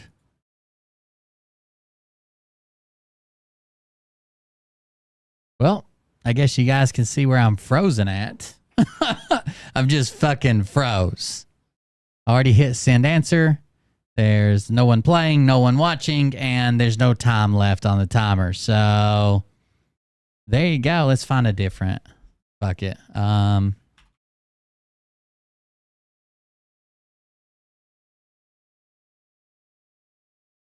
What is pop quiz? Let's try.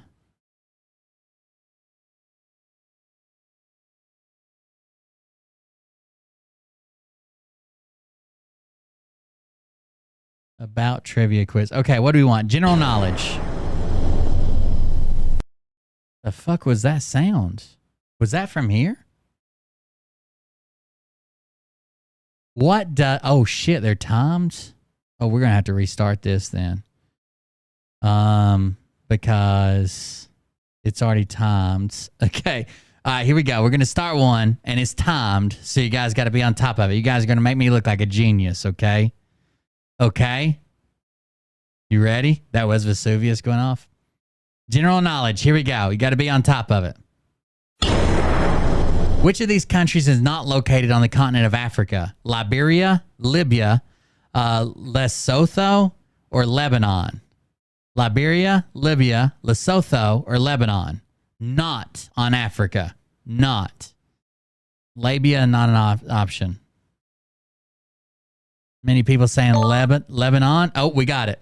Country singer Kenny Chesney and which actress had their marriage annulled in 2005? Kate Winslet, Dolly Parton, Renee Zellweger, Nicole Kidman. Kenny Chesney was married to who?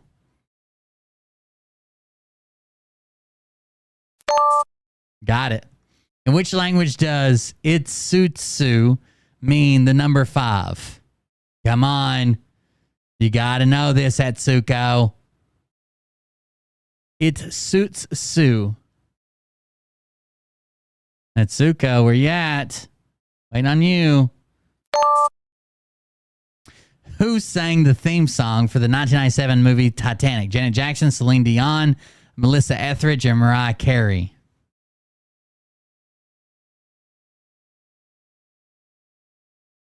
Celine and Dion. We got both of those in the first two answers. What is the name of Prince Harry's famous school in England? Prince Harry's famous school in England.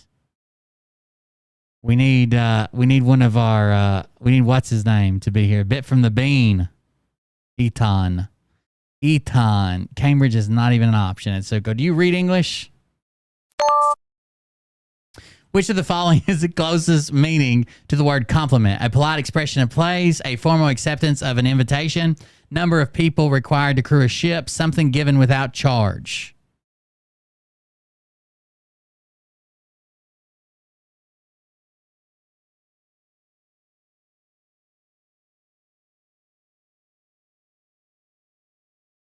Oh, we just missed one. What did other people say? C?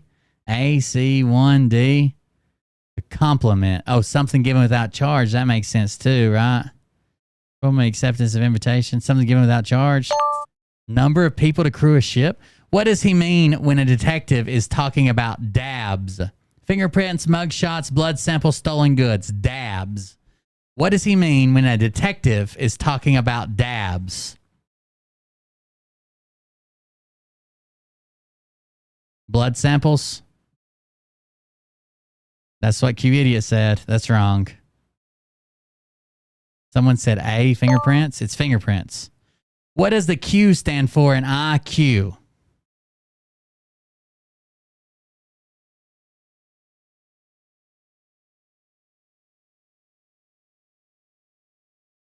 What does the Q stand for in IQ?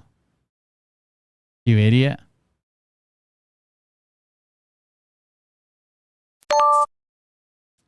What are the only 2 landlocked provinces in Canada? 2 landlocked provinces in Canada.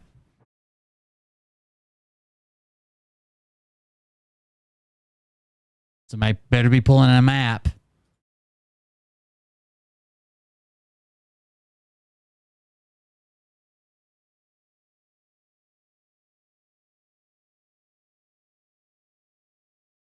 One is Saskatchewan.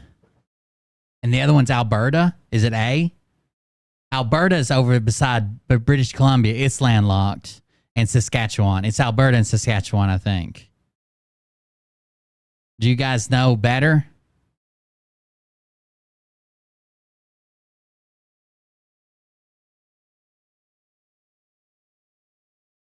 It's not New Brunswick. New Brunswick's basically a fucking island. Yeah, I was right. Complete the brush off line. Don't call us we're not home. Don't call us bad names. Don't call us we're not in. Don't call us we'll call you. Don't call us bad names. Well, then I realized I'd been talking to a hooker. We got an 88. An 88. 8 out of 10 on the first attempt.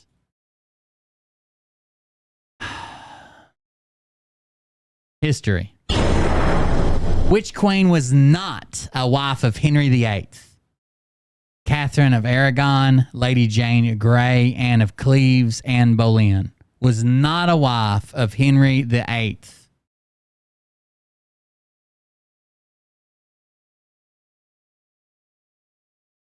Some B's and some C's. For some reason, I thought C, but I'm not very well versed in this. But that's what I thought. Anne of Cleves. Some B's and some C's.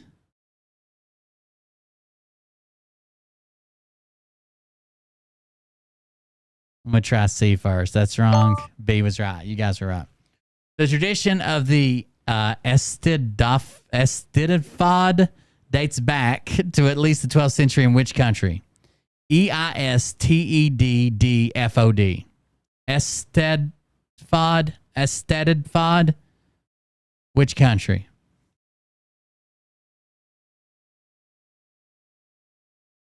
Lots of B's. For Wales. Lots of B's. What is that? Can somebody tell me? What type of vessels did the Vikings use? What type of vessels did the Vikings use? God, that's a lot of comments. Don't forget to support the charity tonight. How did the colonists get on board British ships during the Boston Tea Party? They hid in barrels. They dressed as British sailors. They pretended they were custom officers. They dressed as Native Americans.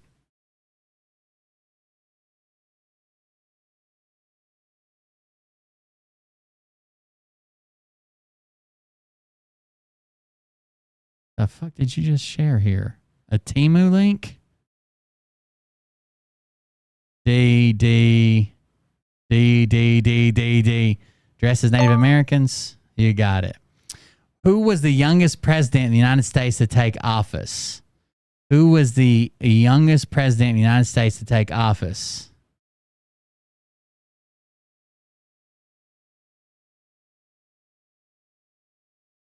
Jess is in here trying to have me buy fucking coffee cups or something. What are you doing over here? A, Clinton, D, Kennedy, Clinton, D. Nope, not Kennedy. Somebody else said Clinton. Not Clinton. Was it Ronald Reagan or Theodore Roosevelt? A. You got it. French heroine, who of the Ark?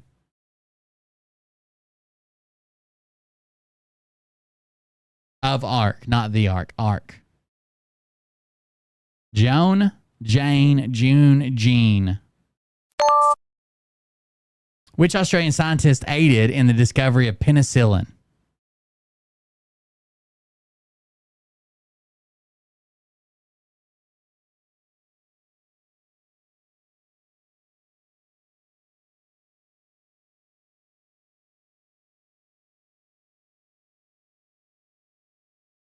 Somebody said C, B, C. I can't read the answers. B, Pasteur. That's not even an option. C, D, I think.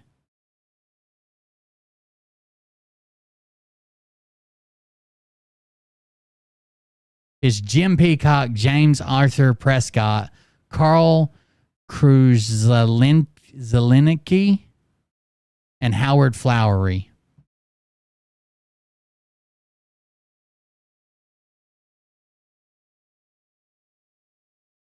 It's not C. It's D. Somebody was right, whoever said D. Which former SS Nazi administrator was hanged by Israel as recently as 1962? Look out. SS Nazi administrator. SS Nazi administrator. and hanged in 1962. Lots of B's, lots of A's. Lots of B's, lots of A's. Okay, Eichmann. In battle, a victory with devastating cost to the victor is called a what victory? A winner's victory, a Greek victory, a perfect victory, or a Pyrrhic victory?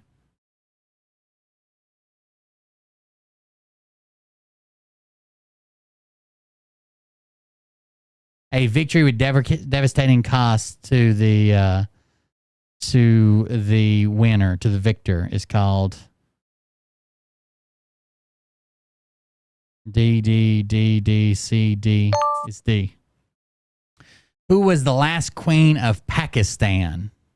Who was the last queen of Pakistan? Queen Elizabeth II, Queen Victoria, Queen of Sheba, Cleopatra.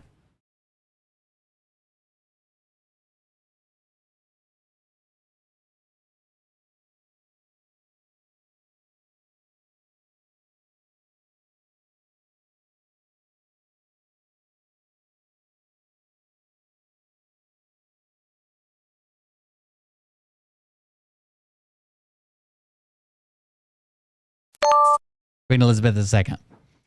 83 points. There you go. You're doing worse, chat. Good job. Good job. You're doing worse. Worser than ever. Jeez. What do you guys know about then? Don't know about history. Don't know about general knowledge. You want to do the dictionary? Which is a sky blue shade? Azure, Adroit, Avocet, Azimuth. Azure. Which is nearest in meaning to the word enfranchise? Begrudge, liberate, shop, eschew. Enfranchise. Got a B already. Got a D, got a B, got a C, got a B. You guys got to agree on something. A C, an A. First A ever, but it's at Suko. English is like her third language. But does she speak French? Okay, C. Not C. It was B. I think it was Legend who said B. Which of these words is spelt correctly? Inaugurated, immigrant, ignorance, independent. INDEPENDENT. You know what that means. That one's not right. D is not right. I know that one from the song. Inaugurated. Good job, chat. Which of these definitions is an inferno? A lesser person, a gelded horse, a Spanish prince, a large fire.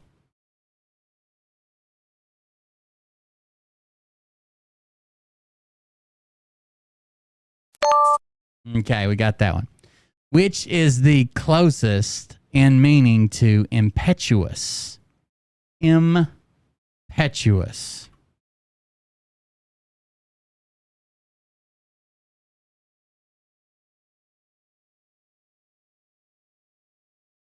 Nasty, it's hasty, nasty, testy, musty.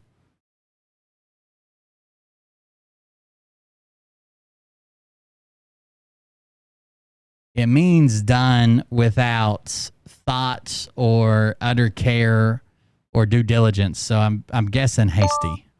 Yes. Which is the nearest meaning of the word salacious? Stroppy, rich, lewd, fast. Stroppy, rich, lewd, fast, salacious. Yeah, of course, Legends over here being salacious and lewd. What is a despot? A despot.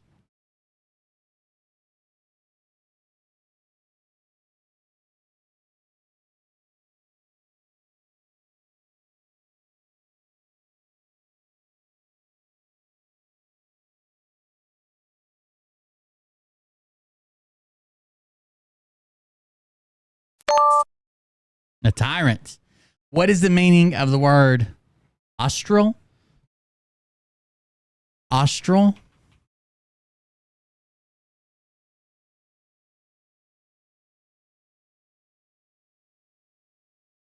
I know this one.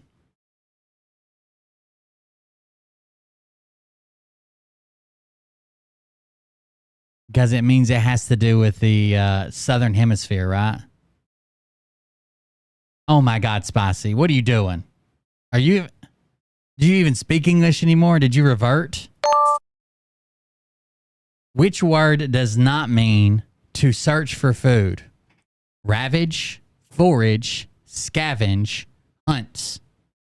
Ravage, forage, scavenge, hunt. It does not mean to search for food.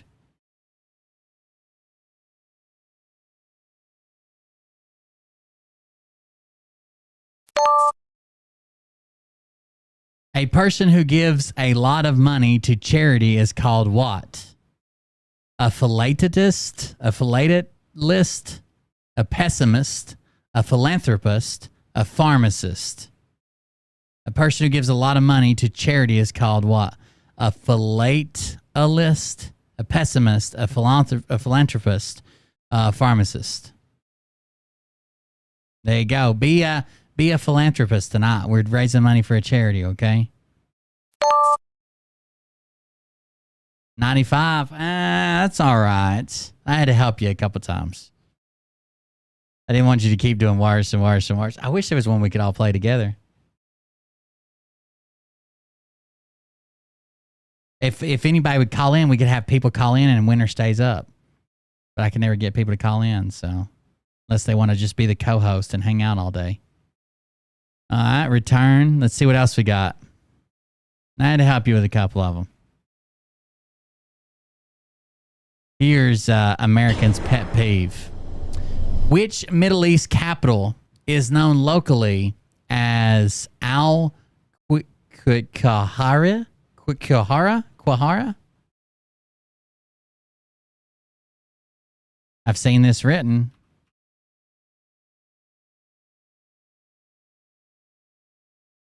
I've seen this written, but I don't know how to say it.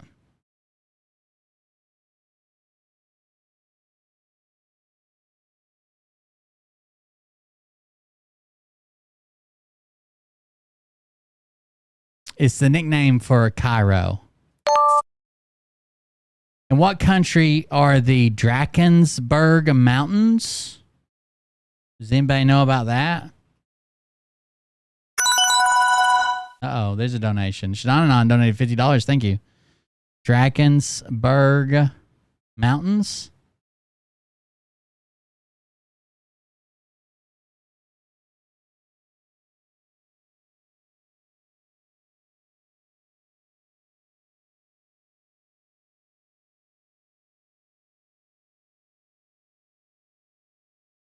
A's, B's, a D was in there.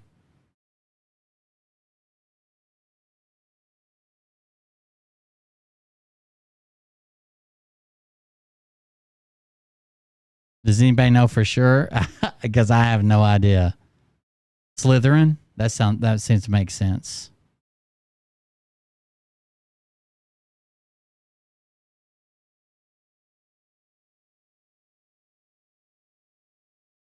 Go B. Got it. That was it. It was South Africa. Which country whose name means Black Mountain is known as Krina Gora by its inhabitants?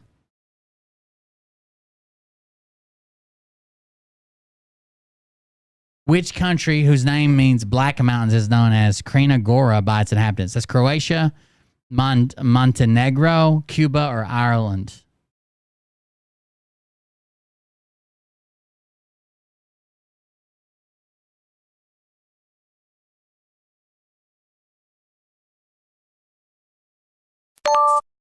Somebody's Googling it.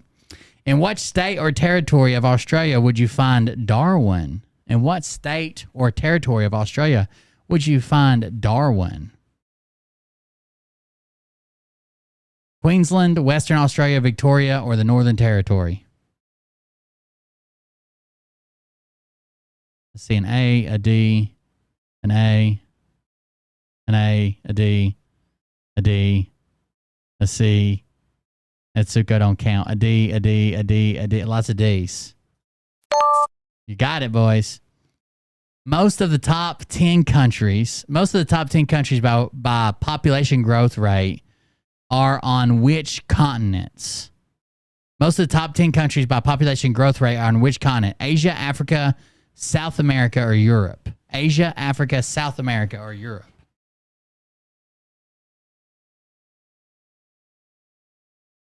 Oh my God, they're all over the place. Someone said Asia. Lots of B's, lots of A's. I want to think Africa nowadays, but maybe it's Asia. Ooh, hard to tell.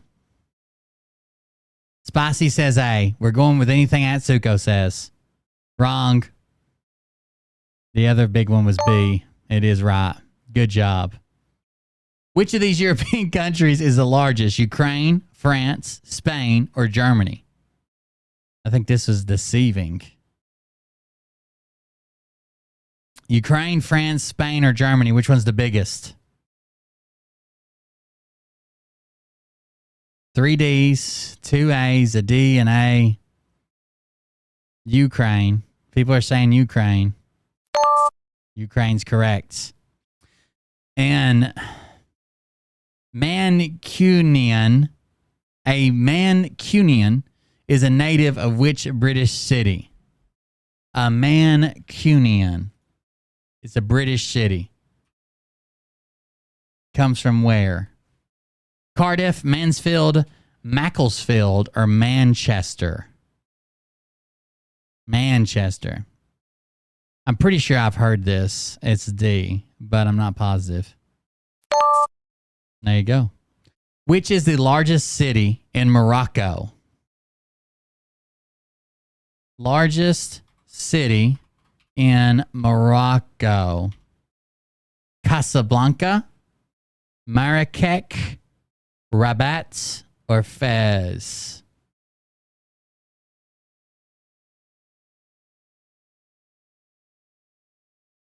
Got a lot of A's, a B, a C, a B, an A, an A, an A, a B, an A.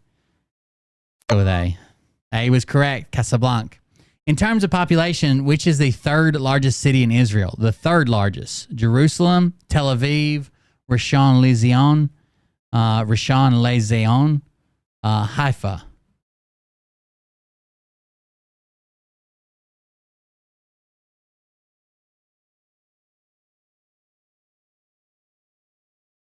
A B, a D,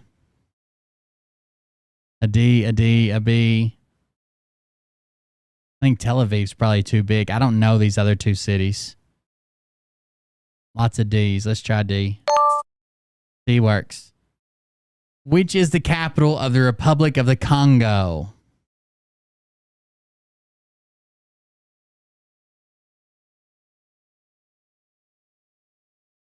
Oh, Vetzaville,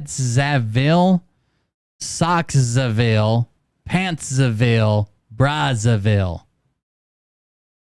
Vestzaville, Soxaville, Pantzaville, Brazzaville. None of these sound like real places. Are they just making fun of it because it has a clothing name? Like, is it Pantzaville and they just named the rest of it? D, D, D, B, D, A. Port of Haifa gives me nightmares. D, B, D, D, D, B, D. It's got everybody's saying D. Okay. Underwear's Zaville. That was all right. Atsuko fucked you on that one, right?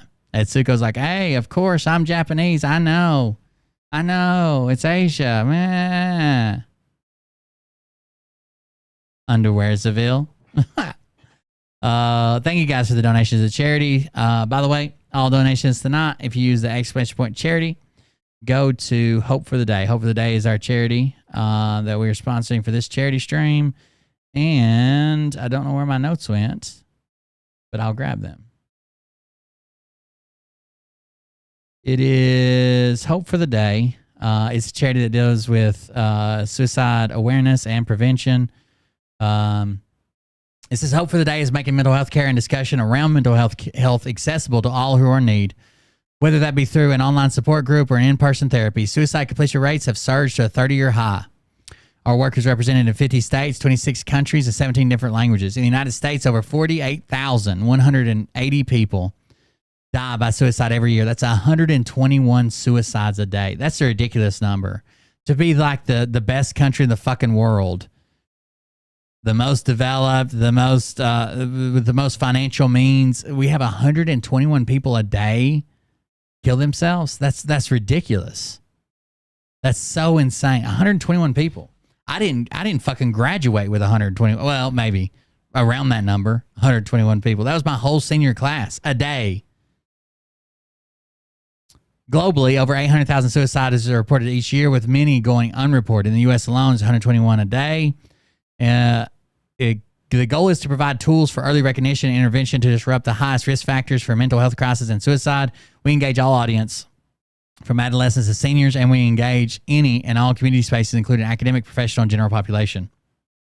Let me grab one of their video links and play it as a bumper for this segment. I'm going to use the restroom, and then we'll be right back to continue. And by the way, if you want to donate, you're more than welcome to. There will be a little giveaway thing here in a minute for like the last hour or the last little bit we're doing the stream. Mental It'll be health like a is giveaway. very serious, and it can get very serious, and it can be very. Basically, the giveaway rules is any donation under $25. Any donation under $25 is a one entry. Any donation above $25 is a double entry for every dollar. And yeah, we'll do that in a minute. Mental health is very serious, and it can get very serious, and it can be very scary, and people don't want to talk about that. For them, it's often bullshit, or it's just in my head. They were afraid of it. When people think mental health, they automatically think like straitjacket, padded room. I didn't have a proper outlet or a proper voice for a lot of things that I was feeling inside. I've always had trouble with anxiety, depression. In my last year of middle school was my first suicide attempt. I was at a dark point in my life as well, but I managed to overcome with the help of friends, of course, and then also talking and sharing. Asking for help is what saved my life. If you're really lost and you don't know what to do, you can build on that and you can learn. When I started talking about what I felt, it became a huge relief because they were I'm not supposed to tell you at all, but talk about things, just talk. You can make it acceptable to not be I was okay. sick. It's okay not to be okay. I'll tell the story again. Ce n'est pas mal de ne pas se sentir bien. It's okay not to be okay. It really is. It's okay not to be okay. If you need help, get help. This is our sponsor tonight. Hope for the Day. It's okay to not be okay. You can go to hftd.org, hftd.org to see their website. We'll actually go there. I was sick, so I come in to do a show on Saturday night, and before the show started, I started getting like really lightheaded, almost like dizzy. And I don't know if it was like a placebo effect, because I didn't really feel sick other than like the dizziness. I ended up puking, but I almost remember it like I'm going to have to puke. Like I'm dizzy. I ate something like, not like I felt like I had to puke, or it was like suddenly, like I feel like that might have been in my own head, but I puked. And then I text Mariah, like, I can't do a show. I don't know what's up. I'm super dizzy. I didn't take anything. I don't drink. I didn't do anything. I was just sitting here and just got like super dizzy and kind of like confused. So I laid down and took a nap, and I slept from probably like 11 or something to maybe 10, 11 to like 2 in the morning. And I woke up and I was like, I feel like I can drive now. I hopped in the car and drove home. I still felt like really weird, like really sluggish, really slowed down and like confused. And I went to bed and slept for a day and a half. So I went to bed at like 2 o'clock when I got home, and I slept all of yesterday, all the way up until like 10 o'clock today. So I slept for like a day and a half, and I have no idea what's going on. Did you have any palpitations before or at the moment of puke? I don't think so. I don't know what that is. No, I don't, not that I know of. No, the bathrooms are right beside me. I pee rather quick, and then I've been using hand sanitizer. To be fair, I've had times that I've just crashed. Like I've done too much and I just crash. Like I can't, I'm just going out. This almost felt like I was like, every time I woke up, the day I slept through, every time I woke up, Every time I woke up, I had like I felt like I was almost like drunk or something. Like it was weird because I didn't drink. I thought a bar had you talking to God. I wish. I need to hit up my bar guy and get some more bars. Those things are deceivingly good. I'm gonna gain weight from from mushroom chocolate bars. So this is their hope for the day. It's okay to not be okay. Start the count. Over 700,000 suicides are reported each year, with many more going unreported. 1 in 5 U.S. adults experiences mental health illness each year in the U.S. alone. Over 130 individuals complete suicide on a day, so it's actually up. So those stats must be old. This is 130. Thank you very much, Freedom77, and donated $50. Thank you very much for that. Was your head spinning or just dizzy? Kind of both. Like I felt kind of like the room. Like it was almost like my reactions were so sluggish. It like felt like the room was moving. Like I didn't even like walking. Right? I damn sure wasn't going to hop in a car and drive. I thought I was going to have to Mariah to come get me. But I ended up taking a nap and was able to drive home. But it was like white knuckled. Like I didn't like it. I don't know what was going on. Probably fucking ass cancer or something. You never know. Got to hit up your Wonka plug. That's right. Got to hit up somebody. No, they work really good. I've been trying locally. It would just be easier. I've been trying locally to find somebody, but I don't know.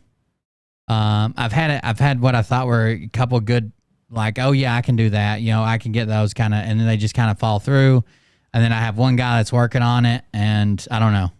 I think Dr. J, just puts everybody else cover your ears for a second and let me know when your ears are covered. This is a conversation just between me and Dr. J, okay? Cover your ears. Let me know when you're ready.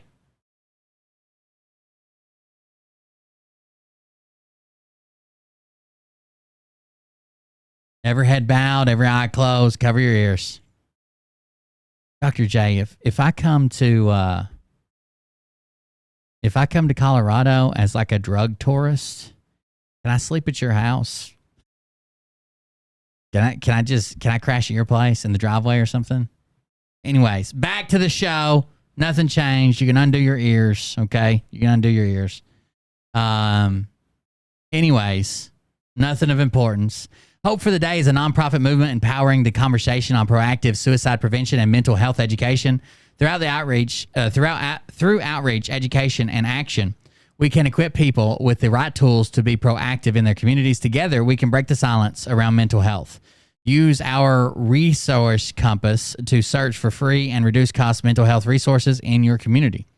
So they have a place that you can find free or reduced cost mental health resources right near you, and you can look them up. So this is their website. They seem to do good work. They don't seem to be tied to any type of weird religious organization or nothing like that. They seem pretty good. No, you didn't. No one listened. Y'all are wrong. Didn't happen. Tim Ballard. Let's take a screenshot at let's check out Tim Ballard's photos. Let's see. Tim Ballard underwear photo.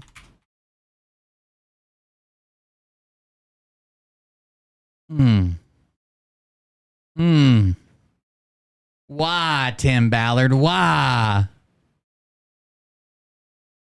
Why, Tim Ballard? Why under his penis does it say Yoder? Don't we have somebody that watches the show named Yoder? What is going on there? So again, his claim was the reason he needed a woman. So his claim for this picture is that these are henna tattoos, and he had to sit down through hours and hours of this meticulous tattooing, blah, blah, blah. They had to be in the perfect location. And he's asleep because it took so long to do this on this couch.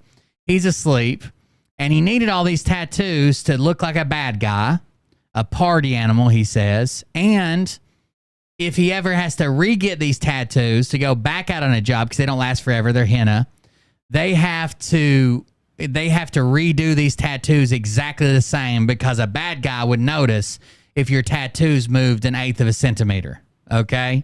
They would know immediately. But he also claims that he's got the woman with him, so he never has to do anything remotely sexual with any of the victims. So why would he need an upper penis tattoo? If we're being honest, like that's not an area that you're going to show to anybody. None of this on a job, right? Why does he need this one? Why does he need this Yoder tattoo? Why is he shaved so fresh? Jesus Christ. The anniversary or something? His belly button doesn't seem high. His underwear is supposed to go right here. His underwear are pulled all the way down to where just his penis is hidden. That's the reason why his belly button seems high. I don't understand why he needs the dick tattoo. And I can ask y'all this. I guarantee you, I could manipulate the camera to switch my tattoo on my arm, and y'all motherfuckers wouldn't know where it's at, that it is on the wrong arm. I know I could move it. I could probably move it 3 or 4 inches before y'all would fucking know that it's moved. You know what I'm saying? I can have it on the wrong arm. You'd be like, oh, Will flipped his camera or something. Like, y'all wouldn't know the difference. But this motherfucker's got to... They have to take pictures so they in the exact same place, and nobody forgets them. Now, he went on a show. You guys want to hear his excuse for this? He went on the Adam Carolla show. And if you don't know who Adam Carolla is, I feel bad for you, because the Mormon podcaster I was watching had no idea who Adam Carolla was. He's like, and this Adam Carolla guy, I guess he thinks he's a news guy or a reporter. No, he was on the Man Show. Here it is. He went on the Adam Carolla show to explain all this away. I jerked into that pig twice. Get it on, got to get it. You probably budget films at the later on involving you, and we'll get to all that. But first, if you could just sort of walk us through the origin story here. Sure. So I grew up not far from here, actually, and eventually made my way to my first job with the CIA, infiltrating child crimes networks around, where I became a special agent. And I grew up not far from here, actually, and eventually made my way to my first job with the CIA, and ended up working at Homeland Security, where I became a special agent. And by the way, his first job as a CIA, I don't know that he's ever shown any paperwork for that. He claims that he worked at the CIA. We do know he worked at the Department of Homeland Security. He claims he works at the CIA, but the only person who could show proof of that would be him. Like, if I tell you guys that I work for the CIA, the only person that can prove or disprove that is me. You're not going to come up. The CIA is not going to tell you I didn't work there. They're not going to tell you I did work there. They're not going to tell you that I contracted there. But I could show you a contract through a third-party vendor that says that we are contracted through the CIA. I can show you that, but no one else can prove or disprove that. When someone claims the CIA, it's the person. That's about it. operator, working almost exclusively child crimes, child trafficking, infiltrating child crimes networks around the United States and internationally. In 2006, the laws changed. His wife comes out and joins him. I'm Yeah, going to jump ahead in a second. And we can start looking for kids that Americans were hurting. And so that opened my eyes to the international world of child sex abuse and child sex tourism. And in 2012, 13, I ran into a couple of big cases that I got very connected to, emotionally connected to. One was in Haiti and one was in Colombia. And something happened with the U.S. government in both instances. I mean, you can take context clues. That'd be about the easiest way. To just ask people about stuff that a CIA agent should know, and they're probably not going to know them. But you would have to know those things, right? But that's about probably the best you can do, short of somebody claiming it. It's kind of hard to disprove because CIA is not going to release those records. And if the person's lying, they're not going to go get them and say, oh, there is no record. You know, they're going to make fake ones or some shit. Apartments.com. Or claim they can't get them. Tim Ballard is hanging in. I've heard people say that their missions, I've heard literal people who claim to be in the military, like Stolen Valor motherfuckers, claim that their missions are so classified, they can't even tell me who they served with. Just like Phil has got NDAs on top of his NDAs for his NDAs. Here we go. Adam Carolla, here we go. He's brought his wife in, Catherine Ballard. The nonprofit is the Spear Fund, and you can visit thespearfund.org. That's his new nonprofit because he's fired from the old one. If you'd like to help. Trend is you run afoul of some bizarre narrative that the government sets forth or the powers that be set forth. I saw it all through. Adam Carolla is I thought he was funny back in the day. He's a funny guy. I like his comedy. He's very conspiracy minded. And here in a second, you're going to be like, I can't believe Vice News would just put this out without vetting it. But here sits Adam Carolla just taking the subject's story for face value with no proof. He's just telling. So, like, what's the difference between Vice News telling me this story and the guy the story is about telling me this story? They're going to give a negative spin on the guy. He's going to give a positive spin. Why would I accept one over the other? Right? At least Vice News is claiming that they have witnesses and people that testify and people that have gotten attorneys and plan to sue. You know what I'm saying? Like, Adam Carolla is very conspiracy minded. He's real big on if you say something they don't like, they cancel you with like rape or incest or pedophilia charges. That's what Adam Carolla thinks. COVID. You just run afoul. It happened to me. You know, they go, we're closing schools, and now I got 2 kids who are sitting home for a year and a half, and then I say, you should open the schools, and then they attack me. There's something going on. It's not the direction to go as a country, very third world, but we're living it. And you ran afoul of the left, essentially, and now they have to take you down. So there's a Vice article about you with lots of allegations, but anonymous women. And then you hear, you run afoul of the left, so they have to take you down. Maybe you can speak to that. Yeah, well, I've been accused, first of all, of everything. Like, anything you name it. I've been accused of being a trafficker, a pedophile, swindler. I mean, everything you can think of. So, and she always told me this one's coming. And I said, nah, this one wouldn't come, And yeah, it's allegations that pertain to, we talked about Operation, how we protect ourselves by having female partners. And, we've rescued hundreds of kids doing that. And so the timing is so interesting. I don't know who these people are. They're still anonymous. The church absolutely would not, in no way, shape, or form, ever side with Vice unless Vice has a mountain of evidence. And the church thinks they're going down with them. They would much rather say, fuck Vice, we're right-wing, we love Trump, we fuck these. But they're even giving props to Vice for the way they handle the investigation. Not only they're agreeing with them, they're complimenting them. The people making the allegations. People making allegations. I mean, I've talked. How many wives have you had in these operations over the years? Well, I'm not the only operator, so there's roughly 5 to 6 that I have seen work with different operators in different operations, and I'm talking to all of them. In fact, they're doing videos right now. They're posting, saying nothing ever happened. This was completely professional. We rescued kids and so forth. So it's a lot of it's very confusing to me because the numbers don't add up. I don't know who these people are, what the number is, and because there's only a handful of women who have ever done this. That's correct. It's a very small pool. So if there's 5 or 8 and you've spoken to them and they're not making the allegation, then who are these women who are making the allegations? That's the question. Wait a second. So this small pool can work both ways. I agree. If there's only 8 women that have ever done this and all 8 women are not the ones coming out, then we've got a problem. But if there's only 8 women that have ever done this and 7 of them have lawyered up and made this accusation, then we've probably got a big fucking issue here. Not just like, oh, well, they were just confused. Question that we need an answer to. And what's in it for Vice? Well, they've been after me for since the beginning. I mean, these guys are after. That's what it seems like to me, okay? Here's what it seems like to me, and I cannot prove this. It seems like he even called these women in one of the videos, called them hot. I have to have a hot wife.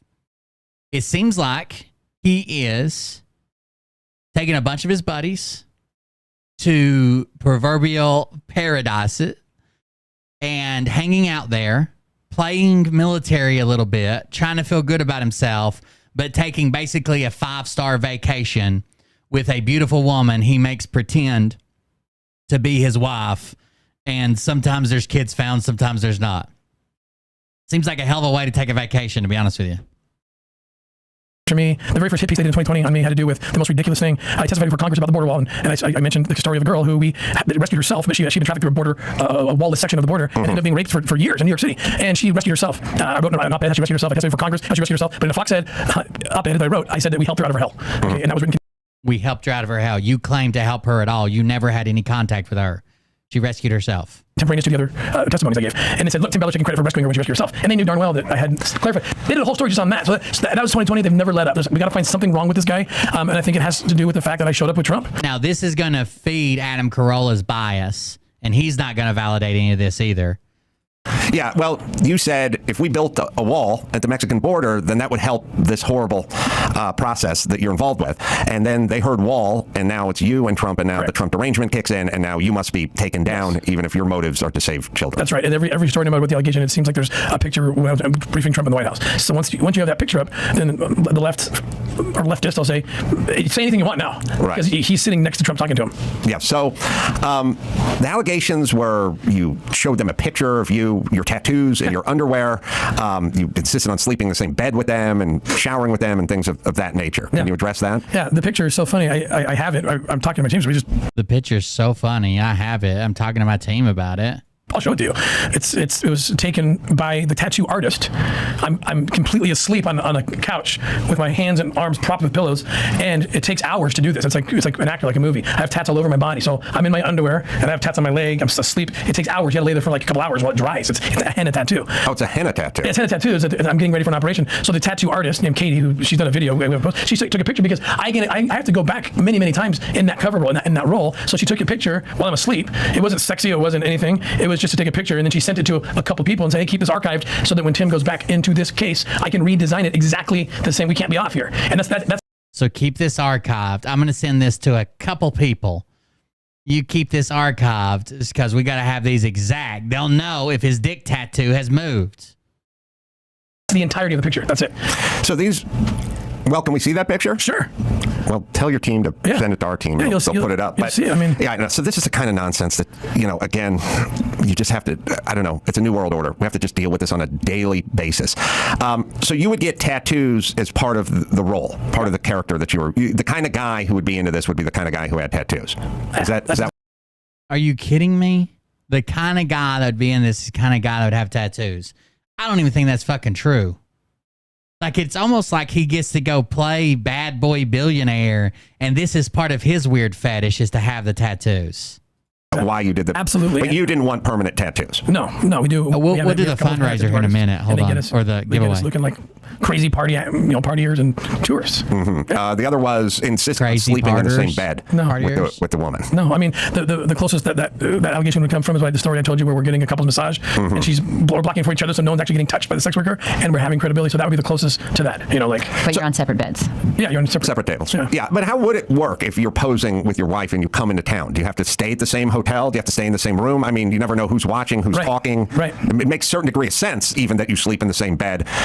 I mean, it's He's even trying to justify it, by the way. It makes a certain degree of sense you sleep in the same bed. What if there's cameras in all your hotel rooms? It's a little iffy, but what I'm saying is you definitely wouldn't check into the local hotel and then just go, you go to the right, I'll go to the left, because the guy behind the counter may call in and go, these guys aren't staying in the same room. So this is all thought out well in advance.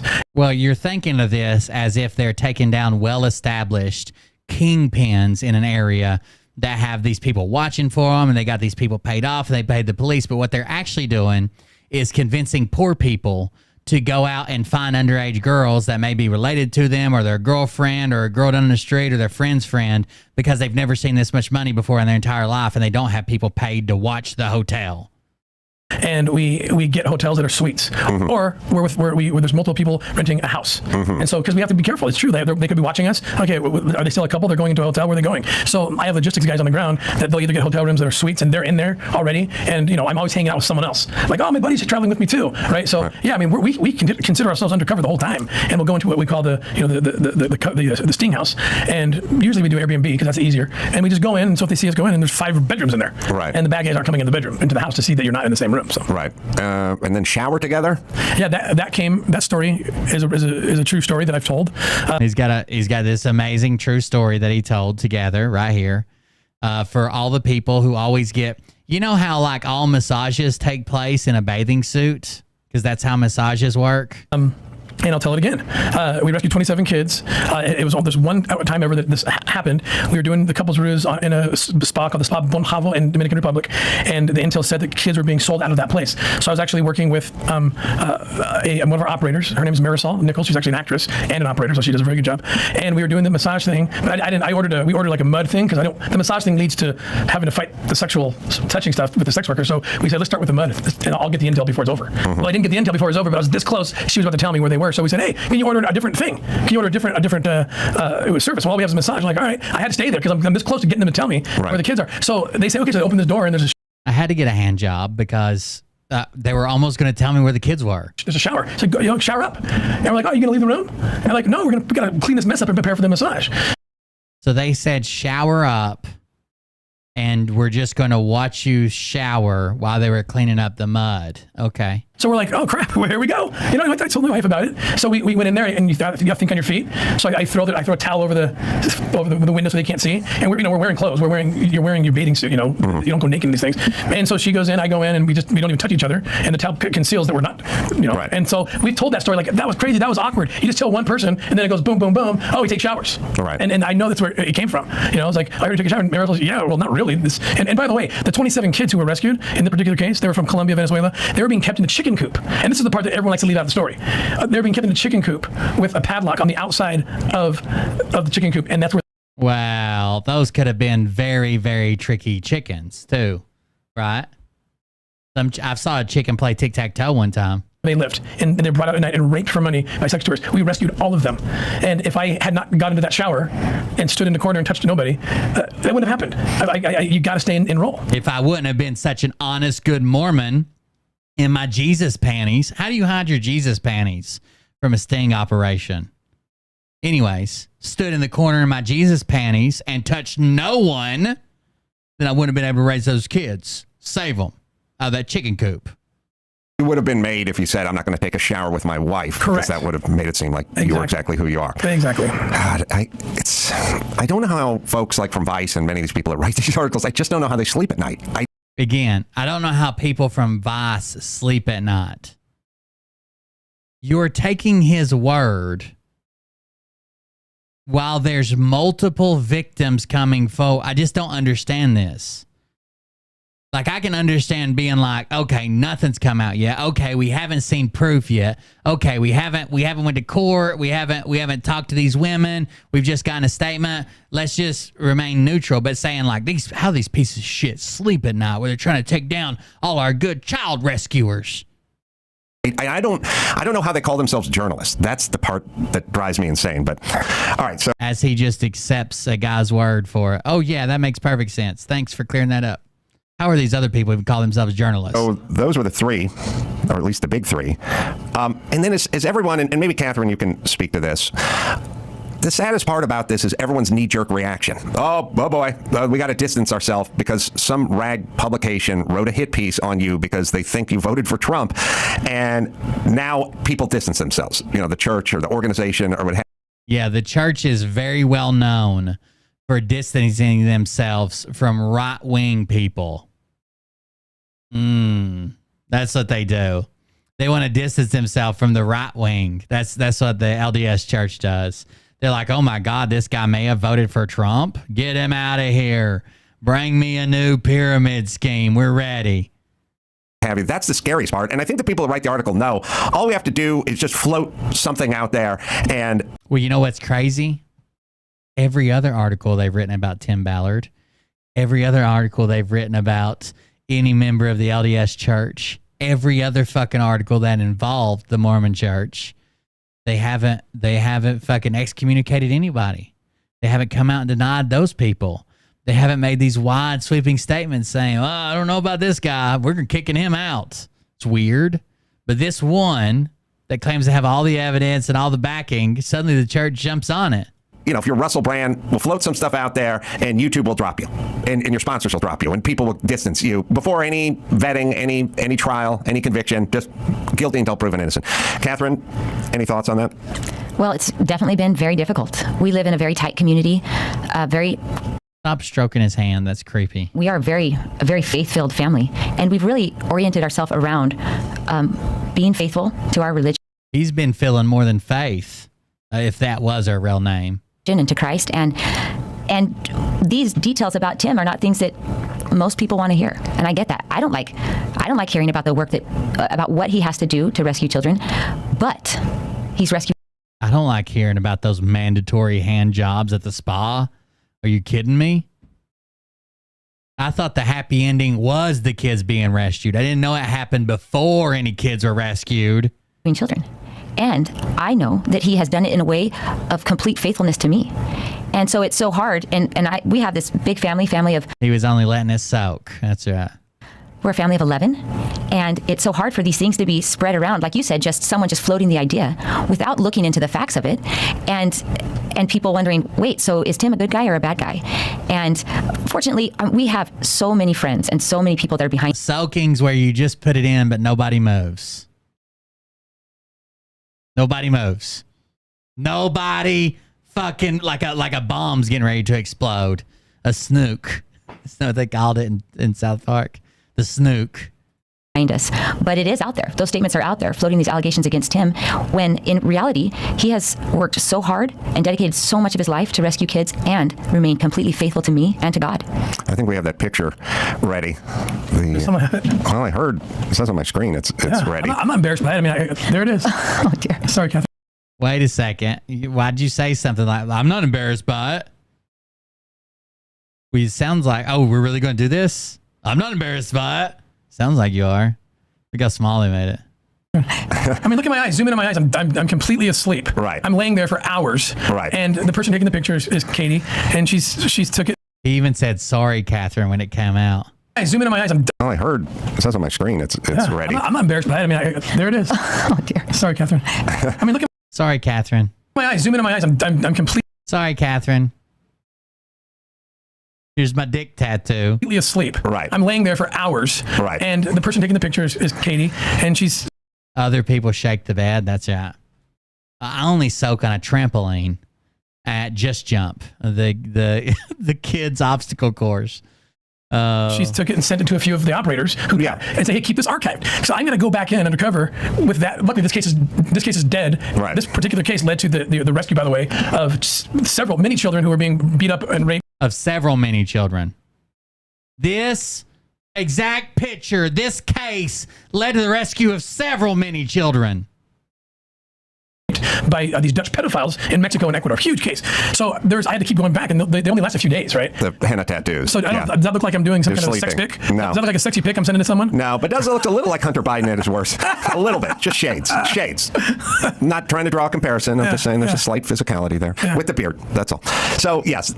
Now it makes complete context. There's context to this. It makes complete context now. It's completely contexted. I have contextualized the meaning of the picture. And it makes complete and utter sense. Yeah, you have a big heart on your right thigh made out of barbed wire. It's the kind of thing that these guys... Mini 11. Oh, and would help. And that's look. And look at when you're getting the massage, you're doing the treatment. They see this, they're like, "This guy's crazy." That's the F word in Spanish. Above your groin there. Timmy. Oh, sorry. He always washes it off before he comes home. I don't like this side. I don't like this side. No, I don't let her. I feel bad she's saying this because I take time to. Sorry. But a bad guy sees something like that, and boom. I've made a million miles right there with him. They see these in a massage parlor and they're like, this guy's down to fuck. That says fuck on his dick. Right there, it says fuck. It's like he's telling us what he wants.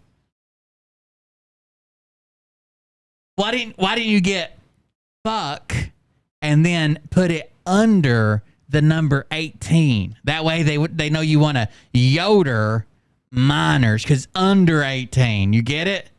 It's kind of like playing the tag game while you're driving down, you're taking a road trip. This guy must love to fuck. He named his dick fuck. Well, what you're looking for, and you can take the picture down before Catherine has to lose her cookies into the trash can. You're looking for tenths and percentage points. Every little thing adds up, from the car you pull in to who's playing your wife to do you have a tattoo. I mean, it all adds up to a number, and you need that number. Do you have a tattoo? Absolutely does not. I would assume the people that can even afford these are probably like saving up, or they're wealthier. Like the tattoo has nothing, like fucking all kinds of people have tattoos now and all kinds of people don't. The fuck does a tattoo? Oh, his tattoo says fuck and it's right on his dick. He must want to fuck. Oh shit. All right, here's what we're going to do right quick. So, because I'm so good at this, this whole charity fundraising, we're about to do a giveaway. Okay. Let me see if I can show you what we're giving away. Hold on. Don't donate yet, please. Let me get this up first. So they're through the charity, they're giving away a a Bose SoundLink Flex speaker. A Bose SoundLink Flex speaker. At least just like this one, but I guess you can get it in any color. I don't know why I went to OD green. But it's a Bose SoundLink Flex Bluetooth speaker that they're going to be giving away. So to enter, I haven't started it yet, but to enter, the way it works is, let me make sure I read this disclaimer I have to read. So, yeah, hold on just a second. Before we haven't started yet. Don't donate yet. We're not there.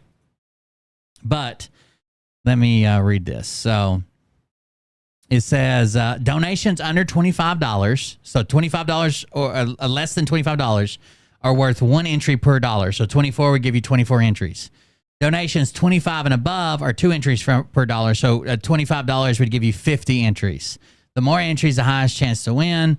I'm going to launch it, and it's going to last for 10 minutes. Anybody that donates in the next 10 minutes will be entered to win this speaker. It is a Bose SoundLink Flex speaker, and I'm starting it now, and it's going to give me a thing to read. It says, enter to win on the donation page before time runs out. Donations under $25 give you one entry per dollar. Donations $25 and up are 2 entries per dollar. Winner will be announced on the overlay. It'll automatically pop up at the end of this giveaway period. The win then contacted via your email account. No purchase necessary. Void where prohibited. Check rules on donation page if you have any questions. There's 9.5 minutes left. So any donations that come through in the next 9.5 minutes will be entered to win this speaker. If you're interested in it, it's like $150, $200 speaker. It's a pretty good speaker. So it's a Bose Bluetooth Flex, whatever. But that's for any donations that come from this point forward for the next about 9 minutes if you want to donate. And make sure you put in a good email when you donate, because that's what they're going to send whoever wins, an email. That's right. So any edge you can get from even a piece of jewelry to a way you say something to, if they offered you a drink, I don't think you'd go, no, I don't drink. You'd go, yeah, give me your best tequila, or whatever that is. It's all part of it, right? Yeah, I mean, I don't drink, so I actually, look, I've been doing this for so long, I'm really good at it. Mm-hmm. So I don't, I even have little things like because they're watching, but I'll order like a rum and Coke with the can. Mm-hmm. And my operator buddy's like, dude, who cares? Just do what you know. And I'm like, why not? I can do this just as easily. I take a sip, then I take a sip of the Coke, spit it, and then I throw the can away. So you take a sip of the glass of rum and Coke and then pretend like you're taking a sip out of the can and spit it back into the can. I just throw a full can of Coke that's now or whatever. I do drink. I'd be the guy getting the can out of the trash can and drinking that on the walk back to the hotel. Well, they're just little things. I've been doing this for so long. Oh, wow. It's like clockwork. I don't know. That was the greatest look there. I order the tats, get the phones dirtied up. You got to dirty up these phones. What do you mean dirty them up? This is an important piece. And traffickers, if they want to find out who you are, if they grab your phone. I've been with traffickers where they'll take your phone or they'll ask you for it, and if you don't give it to them, it's a problem. It's a problem. They'll go into the search queue and just say, operation. Thank you very much, Dr. J, with $50. There you go. Dr. J's entered to win. Thank you for the Bose speaker. Another 8 minutes left, something like that. Arrest, whatever, to see if you're a cop. Right. And so we have like a thread where we are communicating with our cover teams, but it's all cute code words. Like we're acting like it's a party time. We're party person, going back to the party house. We know the party house. That would be the safe house. Imagine if I'm with my wife. Let's just got to dirty up these phones. Will you come on operation? Got to make them dirty in case they go through my phones. J Bar donated $50. Thank you very much. I appreciate it. With me because she doesn't have that. Good luck on winning the speaker. But imagine if she's my wife in operation, and the trafficker takes my phone, and let's say her name is whatever, Kelly, her undercover name. So they're going to look at that phone and look at, hey, let's see how Brian talks to Kelly. Are they saying, hey, we got to meet with the DA's office tomorrow, or are they is it like sex touristy? Right. Sexy. And so I literally have a team that will preload my phones. So okay, still donated $50. Thank you very much. Thank you for the donation. So it sounds a lot like. It sounds a lot like he's sexting these potential women that are supposed to be playing his wife before they leave. Because he's like, are they talking like sex tourists? Or are they talking like they're going to the DA's office tomorrow? Sounds like he may have just admitted he's sexting these women before they go. About 6 minutes left, 6.5 minutes, something like that, guys. Thank you for the donations. And so they'll have like weeks before the operation. So the conversation didn't just start yesterday. When we met the traffickers, and they're like, oh yeah, these guys they're sick, twisted sexual people. You know what I'm saying? So that can be used against me. Like, oh well, look what he wrote to me. Yeah, I think there's a psychological dynamic. I think from a lot of people, but you can tell me if you've given this some thought. I think there's a certain percentage of people that hear what people like you are doing and they go, he's into this somehow. Like there's something compelling him, you know. Oh, I also got a donation that wasn't listed. Thank you very much for that. A private donation come through with the link that doesn't alert anybody. Thank you for the donation. I don't know if he's doing it, but who would be attracted to this? Not any normal person. You know, I wouldn't be attracted to this. So there's some reason he. See, I just don't understand. So in countries where like these main players are doing this, usually there's a task force after them trying to get this set up and stuff.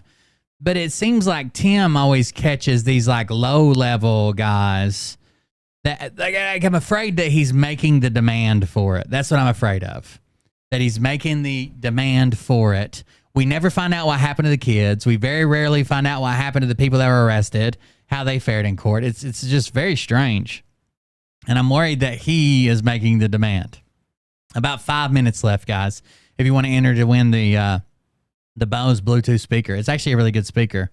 Bose is a big brand name. He's attracted to. There's something going on there. I think that could be some of it with some. Me and you some too people. with $25. Thank you very much. I think that this is just a horrifying world. I don't get a pick. It'll automatically pop up there when the timer's done. It'll pick somebody. I don't have anything to do with it.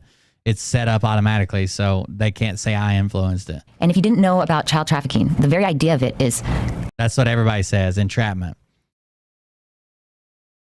So let's say that the legal age is 16 in the country you're in, and that's probably generous in a lot of these countries. Let's say the legal age is 16, and let's say someone flashes a couple $100,000 or something that would literally, you're going from starving every night, going to bed hungry, to enough to like buy a house, retire forever, blah, blah, blah, and they're just throwing this around.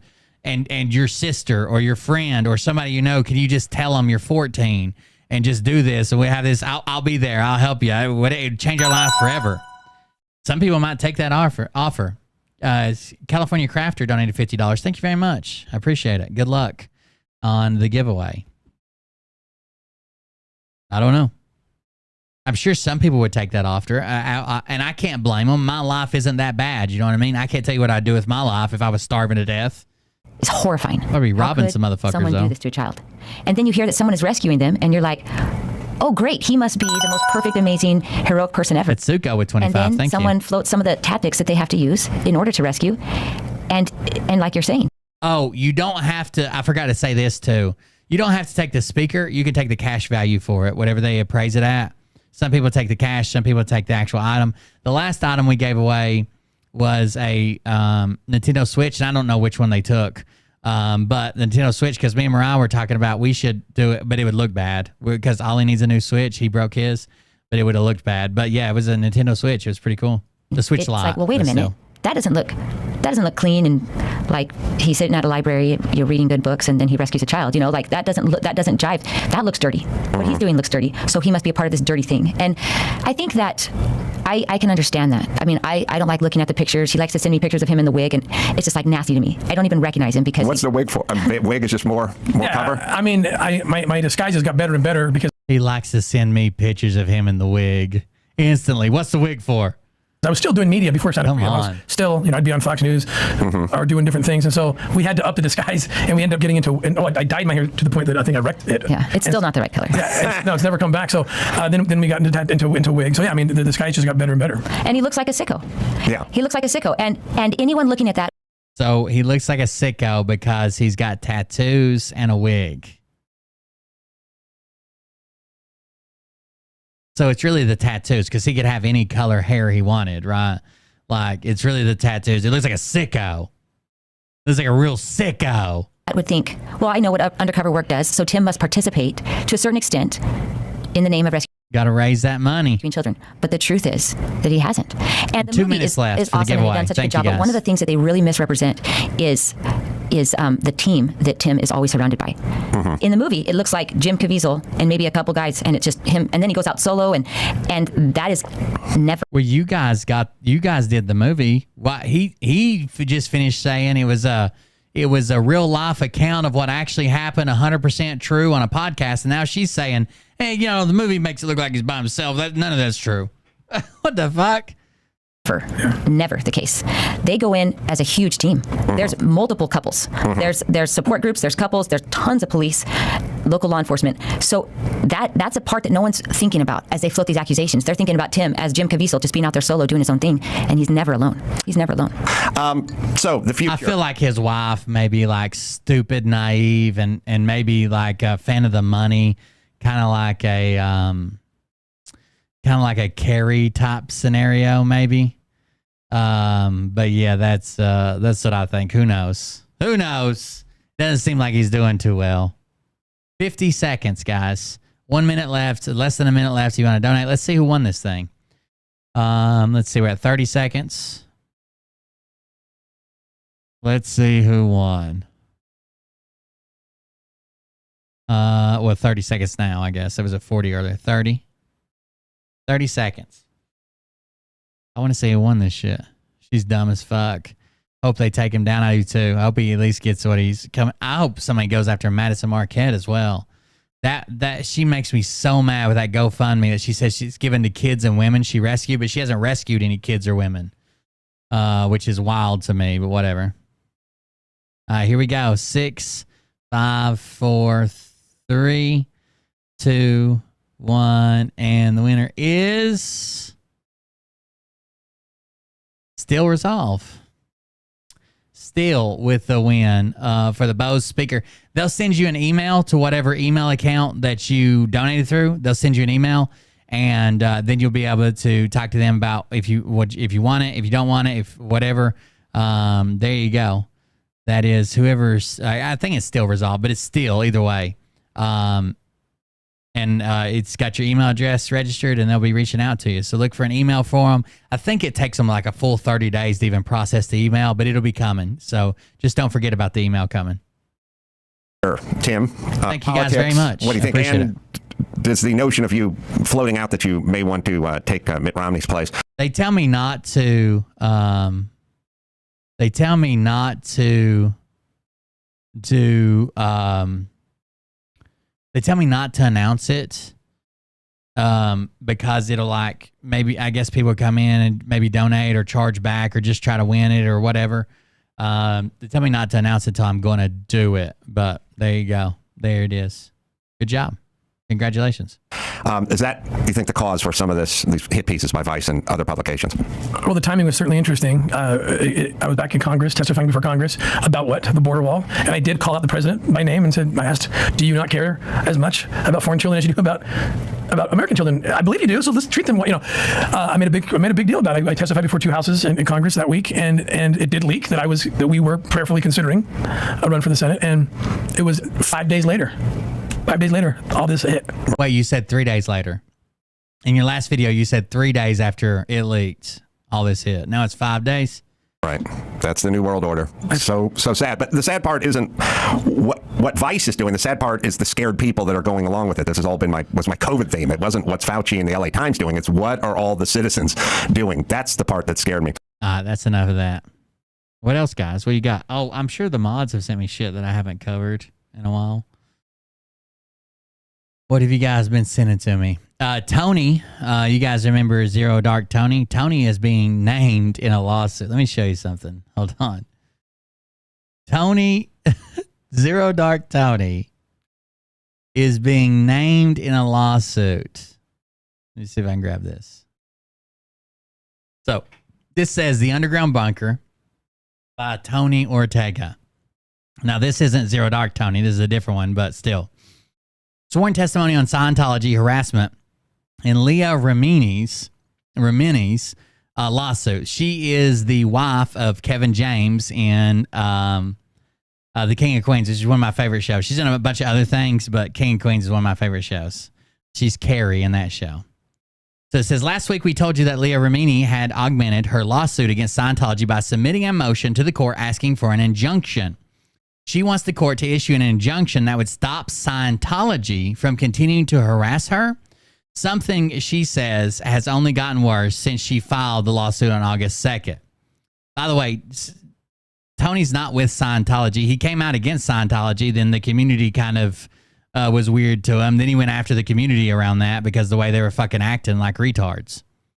It says, to back up that claim, she submitted 3 sworn declarations from Claire Headley, Mike Render, and Leah herself. We thought you'd like to see the actual language in those declarations since they make some pretty eye-opening allegations. Can the court ignore this kind of ongoing harassment? My name is Claire Headley. I serve as the president of the Aftermath Foundation, a 501c3 charitable organization created to help people start new lives after leaving Scientology. Below is a summary of the actions that I'm aware of that Scientology and continue reading. I'm aware that Scientology and OSA have been taking and harass and attack the Aftermath Foundation. To achieve the goals of our organization, we raise money from donors in various states. When the Aftermath Foundation began, we registered in the states in which our fundraising was focused based on our understanding of the regulations at the time. The states were primarily California, New York, Florida, and a few smaller states. Many states had no registration requirements. The regulations governing state registration requirements for nonprofit and charitable organizations are governed by the Charleston Principles. The Charleston Principles factor in online fundraising elements that did not previously exist and require a nonprofit organization to register in a state if they receive in excess of $25,000 in donations from that state, or B, have in excess of 100 donors from that state. So either if you get $25,000 or more than 100 donors in a state, you have to be registered in that state. In approximately October last year, a person going by the name of Emma Anderson started contacting every state where the foundation was not registered and making the allegation and complaint that we were claiming to be registered with said state. We have received letters about these complaints from approximately 10 to 20 states. Attached is one example of the letters that specifically references the complainant as Emma Anderson. After Leah Remini filed her case against Scientology, the attacks to our organization increased in number and intensity. In September of 2023, we were contacted by Marisasha Velez, CFE, CPM, State of Florida, Senior Financial Investigator for the Office of Agriculture Law Enforcement and the Florida Department of Agriculture and Consumer Services. Ms. Velez informed us that once again, Emma Anderson has been making complaints about our renewal registration, falsely alleging that we were making false claims of being registered with certain states. I compiled and sent Ms. Velez all of our certificates of compliance showing her that we are properly registered in Florida and other states. During my conversation with Ms. Velez, she stated her legal team is currently of the view that Emma Anderson is not a real person. I asked her why they thought that, and she said that they have offered to this person that they may act as a witness if they have knowledge of the allegations they are making. And despite repeated requests, this person will not do so. She told me her department has no doubt these complaints are being made by Scientology.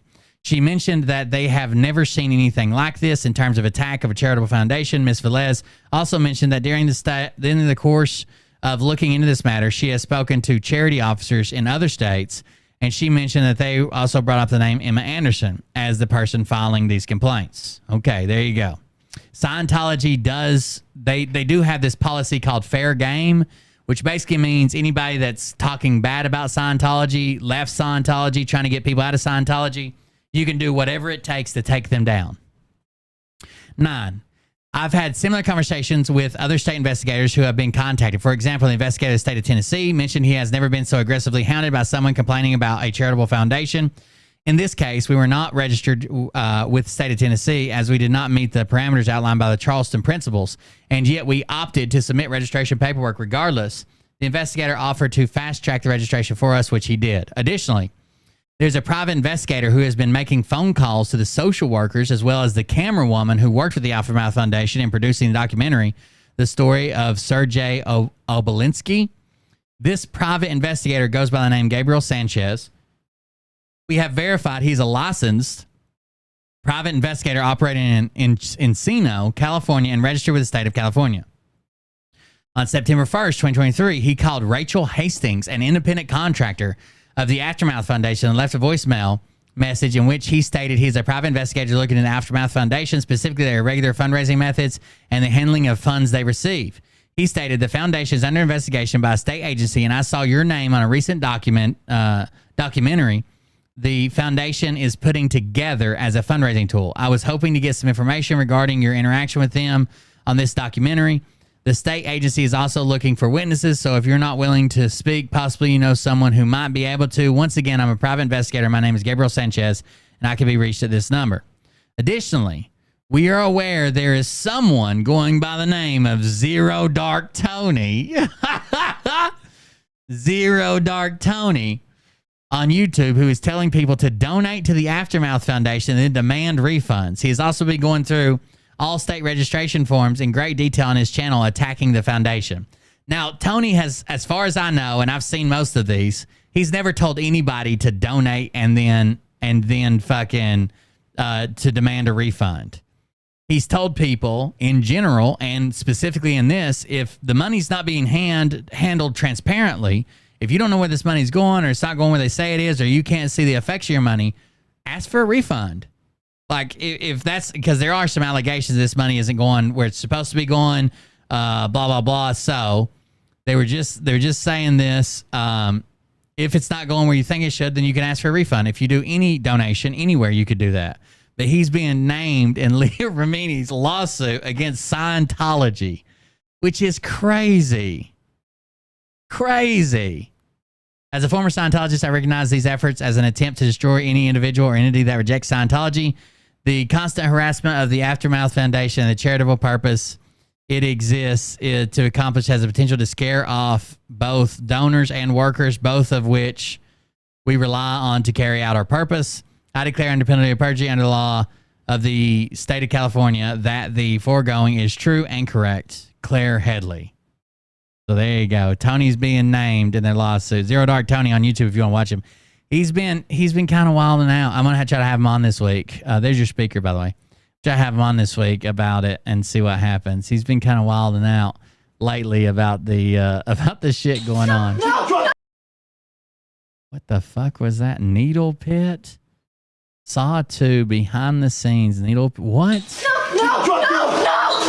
Oh, that needle pit was just so much fun. I just loved it. No, you're gonna feel like that's the one that really gets to me because I have a huge needle phobia. This was something that I think was just a vague notion in everyone's head at the beginning of the movie. I don't even remember a needle pit. A bunch of needles and it'll be easy and you'll jump in it. Not that many people had processed it far enough to really understand what was going to be involved here. You're gonna feel right in there. The initial concept where she'd be neck deep in needles wasn't going to work because a person would not actually sink in this needle pit. It would actually look better to have Shawnee fall a distance down into the pit. How you like that? It morphed into this kind of crawling through the needles. Come on, keep looking for that key. One of the things we had to do to aid in the stunt was we had to line the needle pit completely with foam to make it safe. We had to make the floor padded all around the edges so you can... I don't remember a needle pit, but I guess it was there. See that this is actually just soft stunt padding. Not to mention the fact that how do you make needles safe? We took these syringes and we took the needle tips out one at a time. We had a crew of people sitting there day after day pulling needles out. And our idea was to get people in. Wait a second. You had people going through and removing all the needles. You can just order the syringes with no need. What? What? What? And probably take 2 or 3 days with 2 people to pluck the tips of the needles out and replace it with a fiber optic tip. So the first day we realized that... I understand putting a fiber optic tape in it, okay? You can just get... What? We weren't going to get anywhere near enough needles that were plucked and retipped. We did 20,000 needles and it barely covered the bottom of the pit. Then we got another 40,000 needles. So now we have 40,000 needles. We have an entire team. That's their entire job. They come to work to pull the needles out, to put plastic one in. That's what they do all day. It took 4 people 4 days. And we have what? 60,000 needles. Not enough. So we ended up, I think the final count's 120,000 needles. And that still is not that deep. We had to fill it full of gunk and styrofoam to make the needles actually rise up. We decided to add a few buckets of slime to the needle pit to really make it gross. And what that did was actually make the needles slide a little bit more. The needles actually moved around for them nicely and they were able to swim in them a little bit more. And you could actually move through the syringes rather than walking on top of them. So it really helped us out. In the end, they were quite gentle to the touch. We ended up having to bulk it up more because we realized we didn't have enough. So we just ran out and bought another. I mean, personally, like I'm not afraid of needles, but it seems to me that if you threw me in a pit of needles,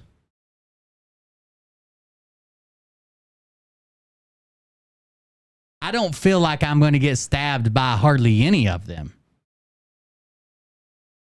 Could you imagine how a needle would have to be placed for it to stab you and not just deflect off like your clothing or your skin or anything else?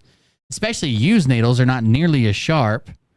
I don't know if you've ever seen a used needle. Junkies use needles multiple times. They'll even clean them out and shit. But a used needle under a microscope, like the metal's all fucking flayed and shit. And then like a new needle just is like, I just don't understand. I don't understand the whole thing. 300 boxes, and we bought the ones that don't have the twist ends. So those are the ones with twist ends that we'd have to take the needle tip out of. These ones didn't, so they just kind of bulked it up. So if you see here, most of these syringes don't have tips in them, so we kind of cheated the look. Then we would take our other syringes that do have the fiber optic tips and just dress those over just on the day, and it just created the more sinister looking needle tip syringe look that we were going for. So this is the end product of all the syringes and all our hard work. It's 4 days of It's from the movie Saw. Pulling them out, take the top off, pull the actual syringe piece out of it, and take a fiber optic cable that we had previously painted and cut to the right size and insert it into the hole and then glue it in place. These would bend. It's still a bit of a prick, but it doesn't actually penetrate the skin. We had applied a coating of shellac and paint to the needles themselves so they looked used, and we even put a layer of blood on top of them so that they looked disgusting altogether.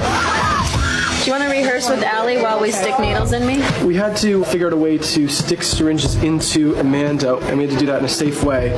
We took a real syringe, clipped the end off, and then it's the real metal syringe, but it's in more of a safe mode. Wardrobe came up with a great padding that would slide under her wardrobe that was plastic with a high density foam over top of it. It went into the foam, hit the back plastic, and just stayed upright. We just had to be really careful that none of these syringes fell into this pit. So it was quite an ordeal to watch these and watch where they went, so to keep her safe, because she was in and out of it all day. Okay. No! Oh, that needle. That's pretty crazy. I did not expect that. I did not expect that. That's not what I thought was happening. Yeah, you guys can still donate, and this link will be up for like probably a week or more. If you want to donate at a different time, that's fine. I had some links that I'm pretty sure I haven't shared with you guys yet that I sent to myself. Let me see if I can find them.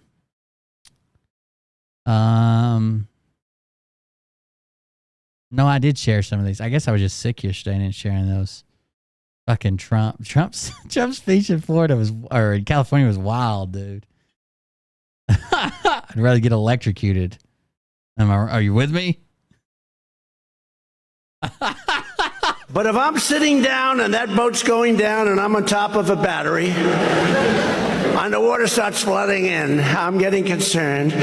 But then I look 10 yards to my left and there's a shark over there. So I have a choice of electrocution or shark. You know what I'm going to take? Electrocution. I will take electrocution every single time. Do we agree? Do we agree? Yeah, My I friend will take agrees. electrocution. My friend agrees. My friend agrees. Our favorite thesaurus wielder has taken a lover, apparently, while no one was paying attention. And surprisingly enough, it's not the hooker he forgot he went to school with. Okay, so that's an update. It is not the hooker that he forgot he went to school with. Let's check in on that.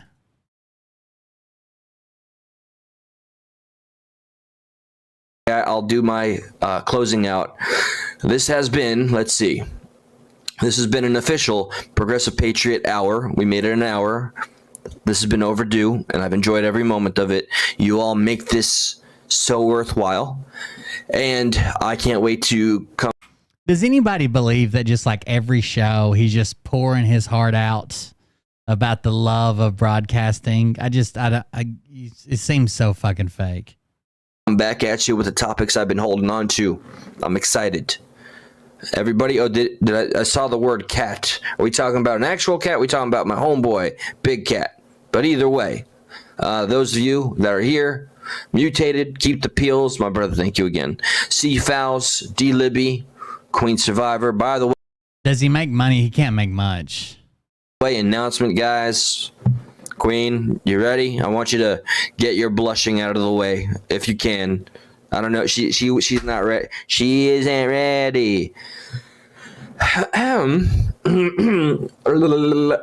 Queen and I have decided. Hey, Just Peachy. By the way, it's all a reactionary setup. Wake up one a day, or try. Thanks, y'all. Hey, we appreciate you. Okay. My baby's got a secret. Queen and I decided to take this whole little foray a step further, and yeah, we're in a relationship. That's my girlfriend. Oh my god, I'm getting emotional. Yes, it's quite a funny story. You know what? I know I want Queen to be here when we tell the story. Damn it, Maxwell, thank you. 4 American patriots were killed on J6 by police. Let's get that absolutely accurate for everybody. 4 American patriots were killed on J6 by police, and Eli adds to that.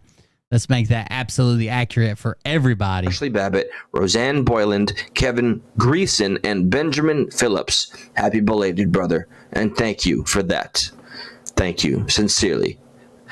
So yeah, the funny story, I'll give like an abridged version, but basically, Queen and I have been talking for a very long time, like from day one.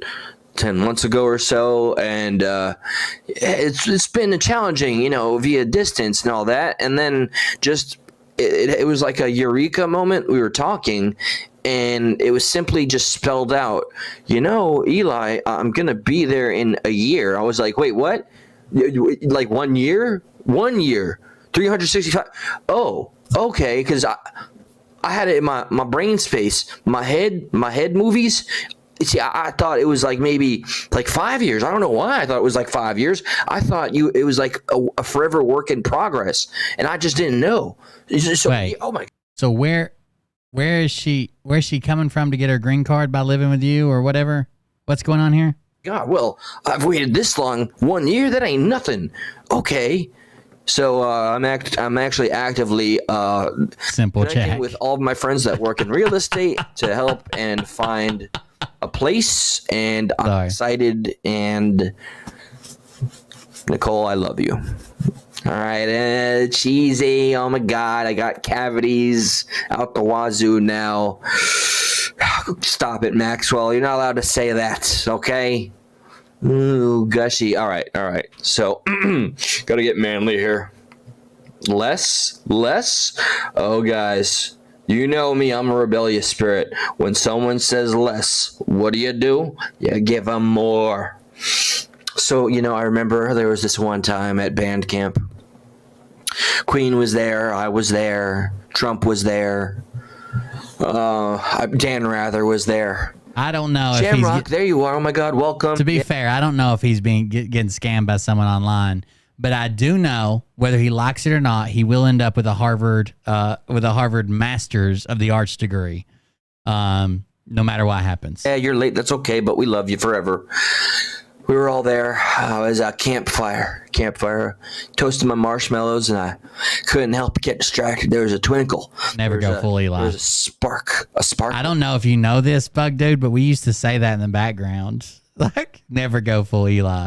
When he would go in and like put his shit in the pages and shit. I don't know if everybody used to do that, or if that was just, I can't remember if we did that openly or if it was just like the mods and Sage and people. I don't remember. Cool. That's very funny. Right across from my marshmallows, I looked above the marshmallow, above the flames, and I realized the flames weren't coming from the marshmallow. They were coming from my heart. My heart was aflutter and on fire, and I realized, oh my God, I'm on fire. Somebody doused me, put me out. I'm on fire. Oh my God. And I panicked. And then when I came to and my consciousness returned and I woke up at the hospital bed, she was right there by my side, holding my hand. Strangely smelled of gasoline. She may have been the one to set me ablaze, but even still, I knew she was the one for me. It's a true story. Okay. Just ask CNN. Good evening, Sam. It's not heart marshmallows. It's harshmallows. Sam Squanch. I like Squanch. You been squanching today? Anyway, good night, guys. That's it. That's a wrap. Progressive Patriot Hour is out. Good night, one and all. He's pretty smooth, guys. You guys want to see some more of his acronyms? Hold on. Triggering argument. See this. There we go. Well, welcome one and all. Welcome to the Progressive Patriot. I don't know how long. So do I say hour, half hour? It's the Progressive Patriot moment, time, class. I wish to show anybody that will see this the most deplorable, actually I gave this a plug, the most absolute deplorable, bad faith, triggering argument / debate I have seen throughout the entirety. Another thing he's doing is tagging a non-existent channel. So he keeps tagging a channel called Value Entertainment, one word, in all of his videos. Now, this is the guy, PBD, who he couldn't remember his name, but that was his favorite YouTuber and favorite debater. And he was supposed to be going on that guy's show for $3,000 for a few hours, right? Or for maybe an hour or two. But he hasn't tagged them right once yet. Their channel is at Valuetainment, not at Value Entertainments. He hasn't tagged them right once. He couldn't remember their name. He couldn't remember what they did, but he met a guy, so here we go. He's part of it. There isn't a whole lot of easily accessible information out there. Of my life. Okay, and now I know, anybody that knows me, I've been through quite a few debates in my day. All right, I say it very often. I got to debate in the very face of the person who is a denier of, oh, can I say it this early on, YouTube? Hey, Queen Survivor, my actual queen, by the way. Yes, you heard that correctly. Queen Survivor is my queen, like for realsies. Not even being sarcastic. Okay, enough with that for now. Brandy, my darling woman. I missed woman. Did I end that with a D? Womaned. Hello, womaned. You're so unique, Brandy, that you're a different kind of woman, yet still a woman. I'm not going 2023 on you. I just called you a womaned. Sandy D, my son's life mattered. Hello, sweetheart, sweet pea. Can I call you Big Mama without the emphasis of like the movies? Okay.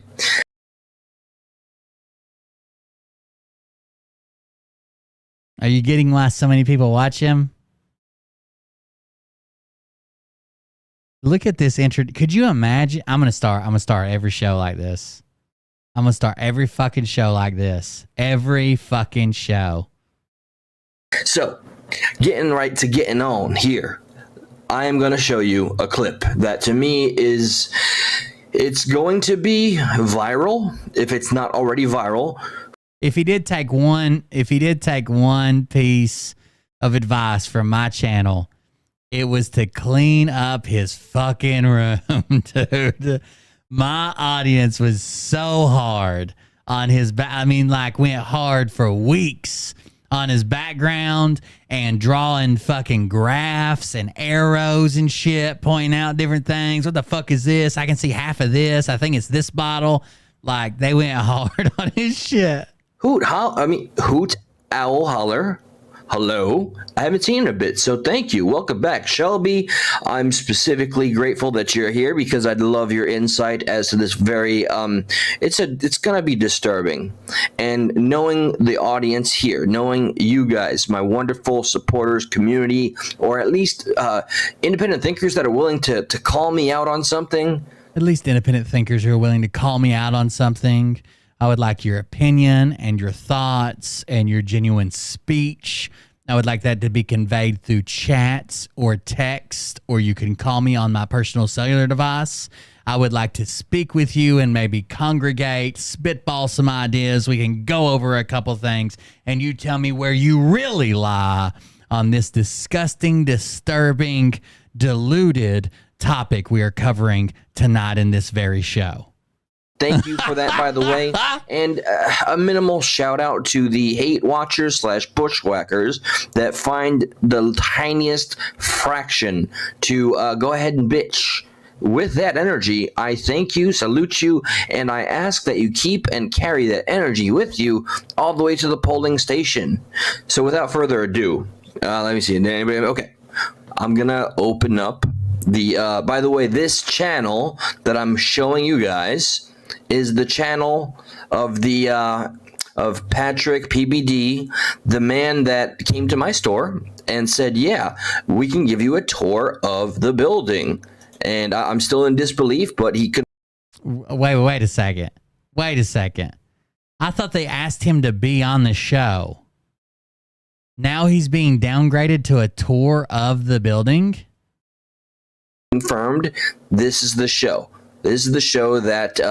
I confirmed it. It is my favorite show in the whole world, and I have confirmed that it does exist. Got it. He works for, and he's assured me that I get to go there. No promises, not even a word about meeting PBD. But, you know, now I've ranted about that a few times. So I'm just going to say, okay, this is going to piss off a lot of people. I'm honestly, I saw this 1 hour after they made it a clip. I'm shocked it hasn't made any more rounds than me finding it as I found it. But something like this guy here. So the title of this topic is Jan 6 was worse than 9/11. And I know that probably makes a lot of people instantly mad and upset or whatever. But depending on what we're ranking it on, I could probably, and I think you probably would too, depending on what we're ranking it off casualties, no, that's obviously not true. We ranking it off like, are we ranking it off destruction and billions of dollars? Probably not. If we're putting it in the effect of like people were terrified, probably still a second runner.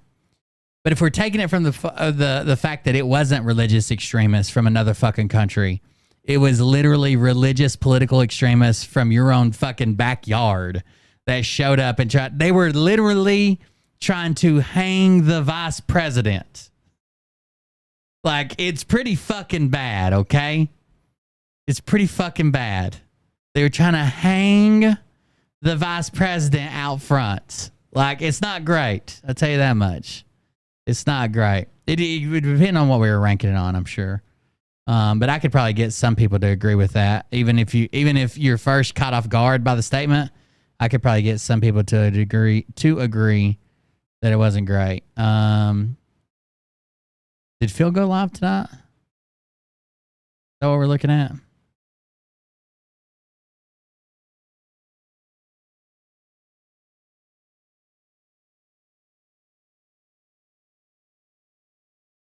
I just want to see what he talked about. Oh, it's a Q&A? Well, I don't have time to watch it all, but I can see what I talk about. By the way, if you still want to donate, you can while we're still going on. Charity, exclamation point charity, it is for Hope for the Day. You're more than welcome to donate while we're still talking here or whatever, or to be up there all week. It all goes to, none of it goes to me. It all goes to a charity. So if you want to donate at night, you're more than welcome. Can't even get it. Where is it? Stupid thing. Hold on a second, guys. I don't know why I'm so small. There we are. Okay. Yes. My ego is restored. Welcome, everybody, to this edition of Audio Chaos on Screen. My name is Phil Gajlewski. I will be leading the chaos for tonight. I hope you enjoy the chaos. Static? Already with static on locals. I think he's mad because I said he couldn't grow a beard. Couldn't even get a minute in. I'll fix the static. You didn't get a second in, bro. You didn't get a tenth of it. It started from the moment you spoke. You got 0 in.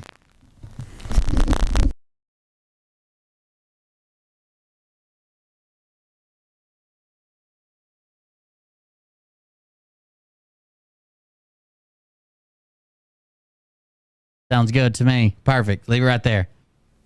Should be good now, right? Ah, shit. You fucked it up now. Okay. There we go. Sorry about the static. It was probably because I was playing the air drums. 15 is Phil's favorite number. Those of you that don't know, that watch on Rumble, I have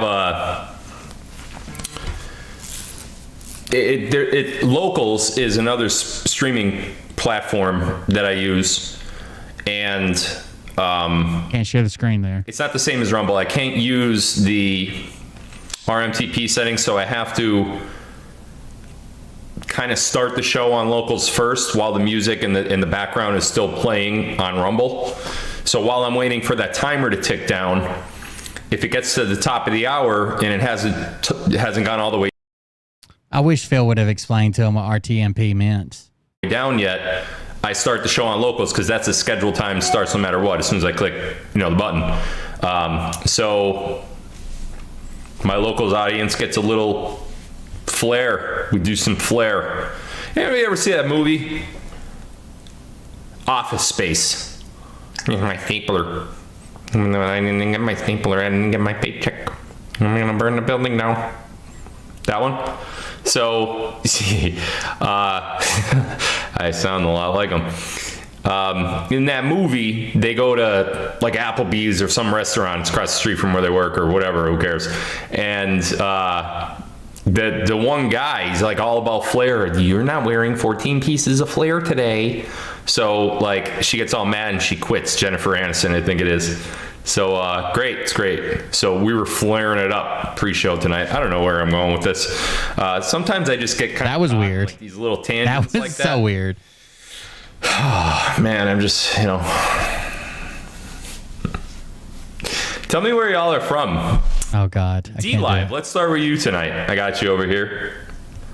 Tell me, cool. And wow, it's going month sub streak. Congratulations, Lady J. That is static. That's on my Racine Humble where you guys. He loves himself so much. We're going to something fun. While I was going to sleep last night, you'll see. He thought of it while he was falling asleep last night. Static again? Okay. I think he acts goofy sometimes just to get reactions out of people. I think he does stupid. I think he really is dumb, but I think he does this weird act just to get reactions out of some people.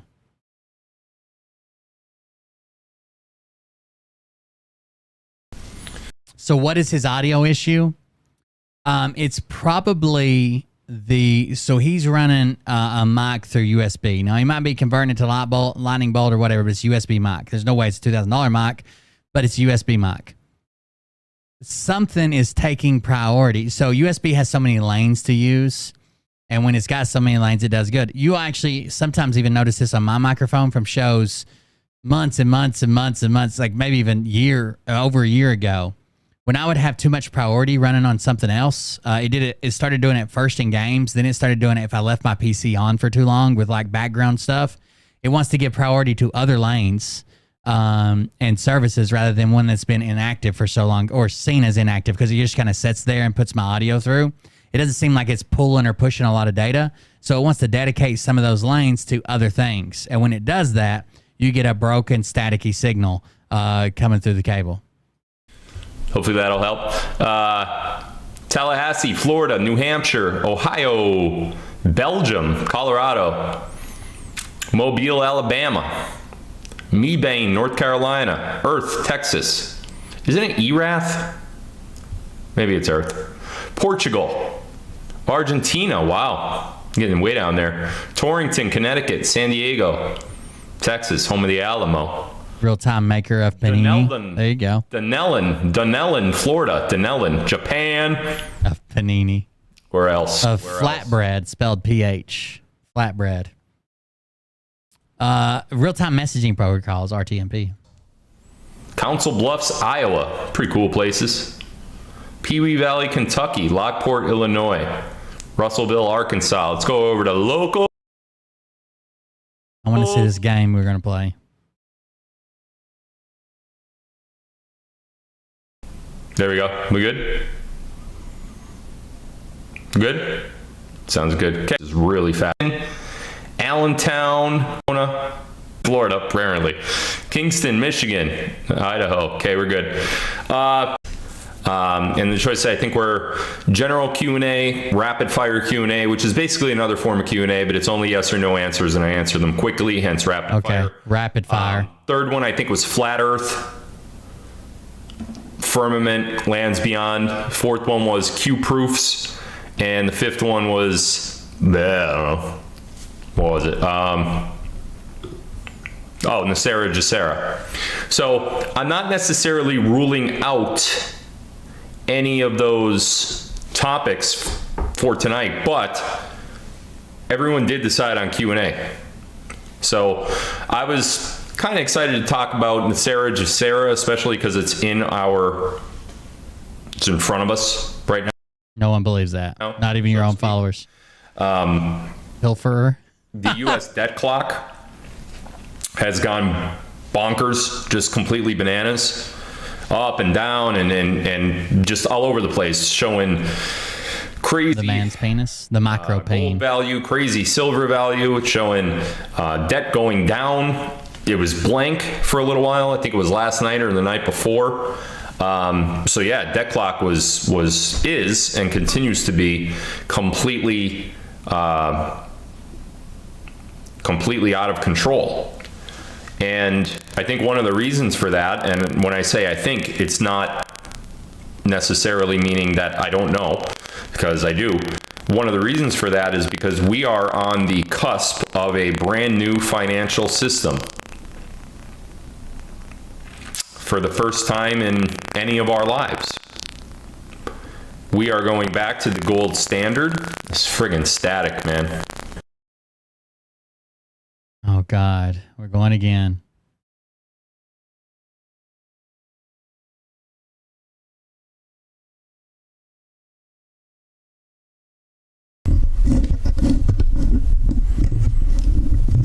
Okay. Yeah, I don't know why I keep doing that. I'm really sorry about it. I need a new microphone. It's too bad I didn't have any money to buy one. That's a joke. It was a terrible joke. That was just a joke for the trolls. It really makes them like their skin crawl. You need lots of new things. I don't know the money's the issue, but you need fucking lighting. You need a better microphone. I don't know what this piece of shit is. You told us it was $2,000. Okay. When I say stuff like that, I know my stuff sucks. I know. I'm gonna get a new system. I don't even have a boom arm anymore. I used to have a boom arm, and now I just, the microphone's right there on the thing. So I don't think he's even going to show it to us. Remember, it costs $2,000. He can't. Anyway, the gold standard. I've been saying. Man, I've been saying for a while that we are going back to the gold standard, and that is what's happening. I don't know how else to tell it to you. There's going to be a lot of repercussions. There's going to be a lot of changes. There's going to be a lot of I don't know. I'm just in one of those moods tonight. There's going to be a lot of changes. There's going to be a lot of a learning curve for sure. And for those of you that still have that money in your IRA or 401k, I strongly advise to not give it to me. There, give it to me. A much better Just place give it to me. for your wealth is in 6% of it, right to me. Similar account, IRA, 401k, but it's backed by precious metals. So again, if you have never heard me say that you should have your joined, and if you did just join, welcome. Please heed my advice. Get your money out of there and protect it with God's money. I don't know if you guys know this, but early on in the inception of Earth, when Earth was just created, you're talking Adam and Eve days, days of Noah. Does he know? Phil.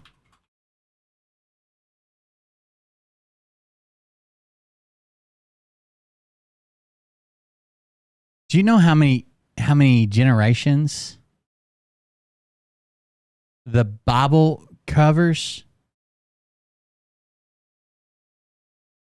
There's probably like 1,700 years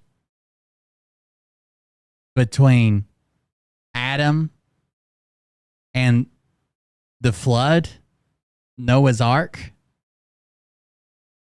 So which days are we talking about? Because that's the difference between talking about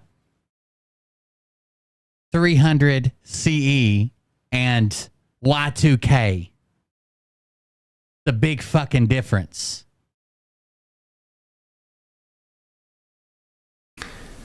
Gold and silver littered the earth, literally, like all around the the grounds everywhere. It would just stick up out of the earth.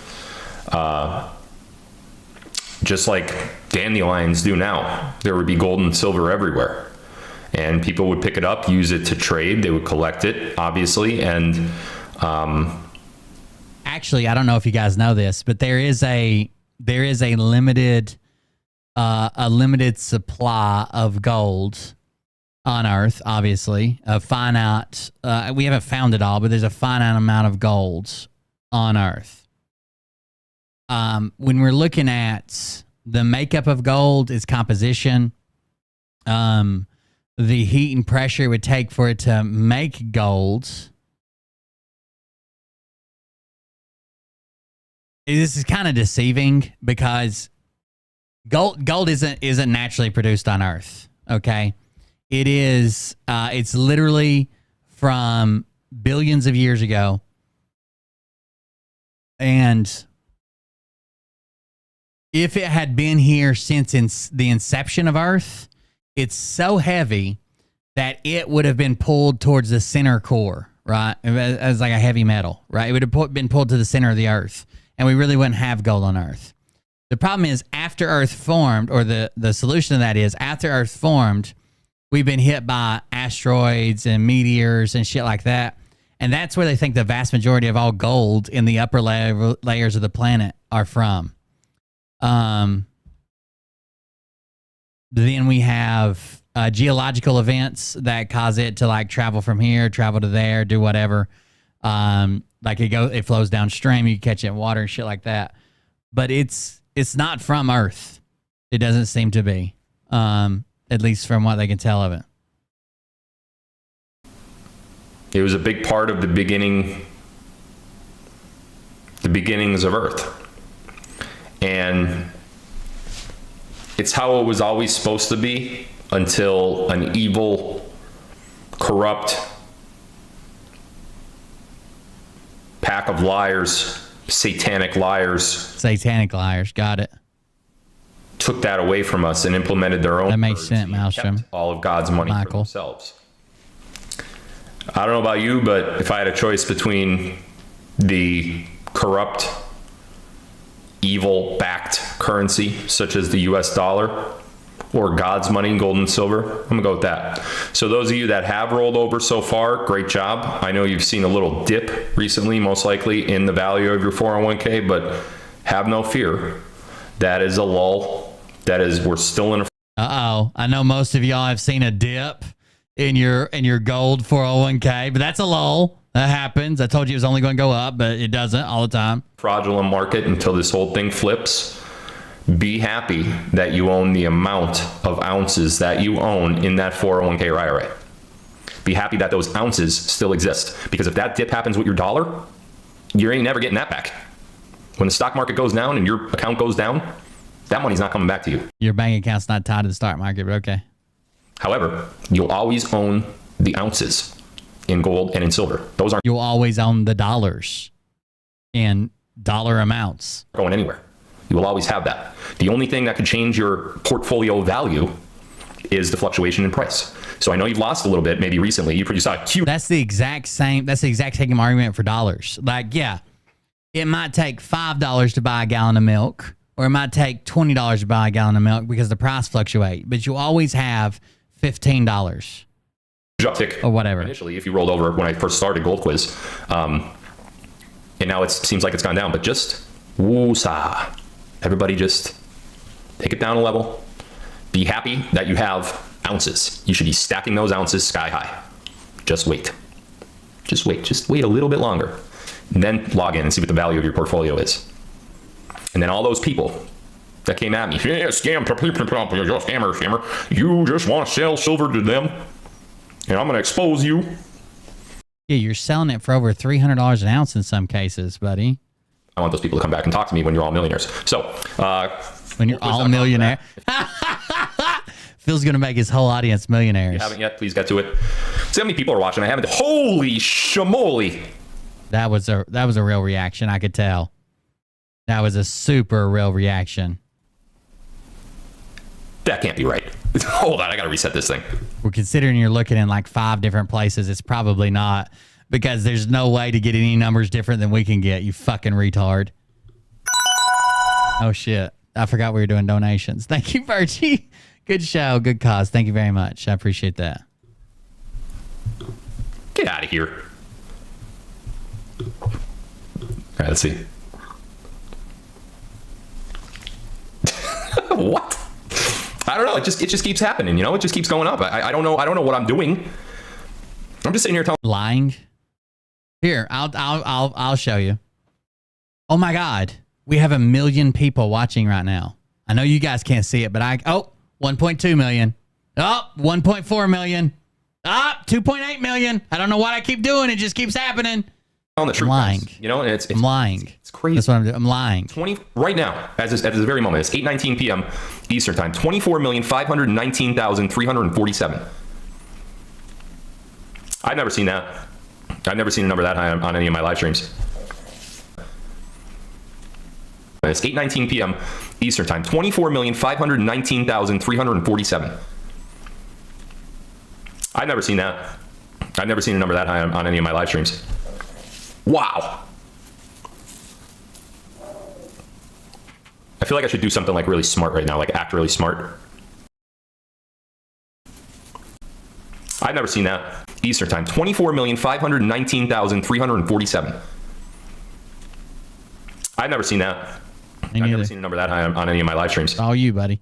Wow. I feel like I should do something like really smart right now, like act really smart. But I'm not gonna, because I'm not that smart, actually.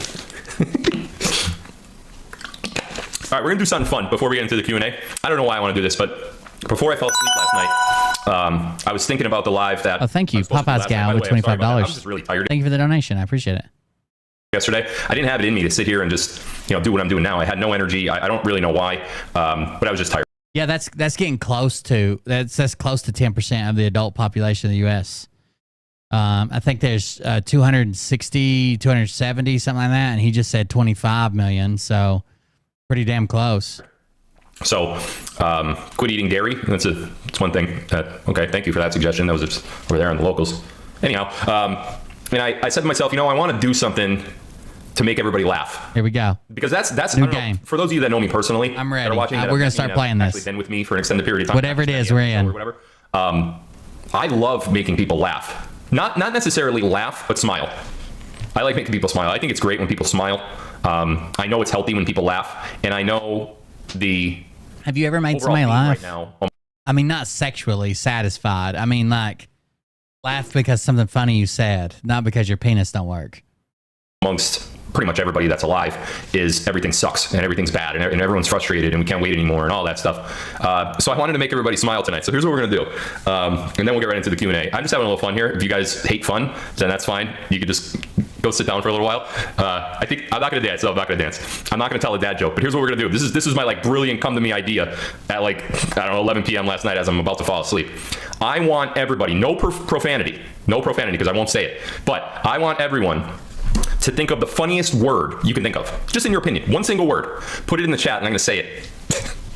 Fart, boobies, moist, boobs, hooves, snot, carfunkel, smiggerette, alpina, jackal, flipper, spanky, tabukle, I don't know, boom shakalaka, snort, bucks.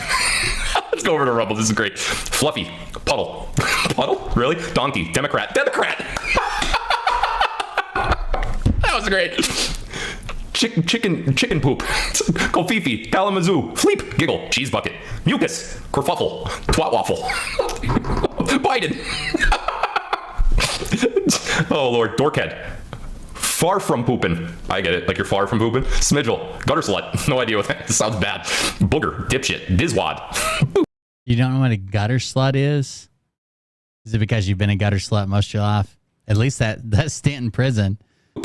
Spam jelly, schmear, sex, anus, dangle, discombobulated. You guys are great. Shit, I wish I was on drugs. This would be funny. Live, give it to me. Jackass, kumquat. I think that's like a fruit. Sheeple, Christy, dung beetle, Phil. Oh, that guy's getting banned. Just kidding. Boondoggle, Barton. That guy's getting banned too. I like Brad. Dingleberry, Schmuffle snorter. What is that even a word? Douche canoe. Biden's brain fart. It's not one word, really. Titties. Boobies. Cliffhammer. I don't know why that's funny. Briere. I don't know about that one either. Lungal lizard. I have a way to do this better, okay? Are you ready, chat? On the count of 3, I'm going to count. And we're going on 3. Not after 3 or not like one beat past 3, but on 3. We're going on 3. What I want you to do is think of the funniest fucking word you can think of. The funniest statement, the funniest group of words, the funniest paragraph, okay? And on the count of 3, what I want you to do with that is keep it to your goddamn self, okay? I'm the funny guy here. This is my fucking show. Back off my fucking shit, okay? I'll handle it. You keep it to your... you guys have tried being funny. It doesn't work, okay? This is my area of expertise. Keep it to your fucking self. Got it? Thanks. 1, 2, 3. Democrat. Go back to locals. Pee-pee. Asshat. Turkey butt. Freckle nuts. Showers with daughter. That is not funny at all. Can't even believe it. Robinette. Globe. Fibberty gibberty. Liberty. Wackadoodle. Shuck and Joe. Dingleberry. Snaggletooth. Asshat. Bungle nuts. Ooh, someone got a snaggletooth in there. That's going to hurt Carrie. Sheboygan. Rectum. Moose knuckle. Babasticky. Baba sticky, I think. Carabiner. Godsmack. Short. Did you miss the word carabiner? Was that one you missed there, Phil? Babasticky. Baba sticky, I think. Carabiner. Carabiner. Did you miss the word carabiner? I noticed you nailed snaggletooth. Godsmack. Short. Farted. Knucklehead. Obama. That's a good one too. Shazbot. Shuttlecock. All right, that's enough of that. That was fun. That would be shuttlecock. And that would actually be the instrument to put into play when playing around a badminton. The shuttlecock. Tell me that wasn't fun. Come on, tell me that wasn't fun. It wasn't. Please. At all. You may not have laughed, but you definitely smiled at least one of them. You had to have, right? Why? Because we're a class full of 3-year-olds? What is this? My kids have been introduced to YouTube. I couldn't get them to laugh at any of that. That was excellent. That was really, really fun. You know, I probably could have thought of a better thing to do when I broke a record with 24 million or whatever it was, but that is the most clever thing that here's one guy over here in Rumble. He said, grow up. Imagine being that guy. You know what I mean? Imagine being that guy. So sad, you know? Listen, guys, if you can't have a little fun every now and then, even when things are looking doom and gloom. Well, most people are struggling, thinking it's the end of the world, and you're sitting here on several $1 million and 7, 8, 9, 10 houses. I think that's probably why they take it a little more seriously than you. If they could have changed their financial outcome from having $300 in the bank to $150 million in the bank in 2 years, they'd probably be laughing along. We got to learn to do that, because if there's anything that we've learned over the last 3 years of this sound show that we've been watching here, it should be that things that are out of our control are exactly that. They are out of our control. So you nor I control the timeline of events. You nor I control the phases of what's going on here. You nor I have any input whatsoever. Well, maybe me a little bit more than you, but in an overall sense, we sit here and wait, right? We become, well, maybe me a little bit more than you, but. Okay, so he does have some input, but no one else does. In an overall sense, we sit here and wait, right? We become professional waiters at this point. And I don't mean those guys that carry the trays. Laugh a little bit. Find something that makes you laugh. Could be your kids. Could be a funny show. Could be me. I doubt it. Could be anything. But find something that makes you laugh. Whatever it is. Get through your day. Get to the next day. No matter how bad things are, you control how good your day goes. Do I get to watch the preparation? Hold on. You have a choice between a sandwich prepared by Phil or one prepared by Scott. No handmade or homemade condiments. Who do you pick? Phil or Scott's sandwich?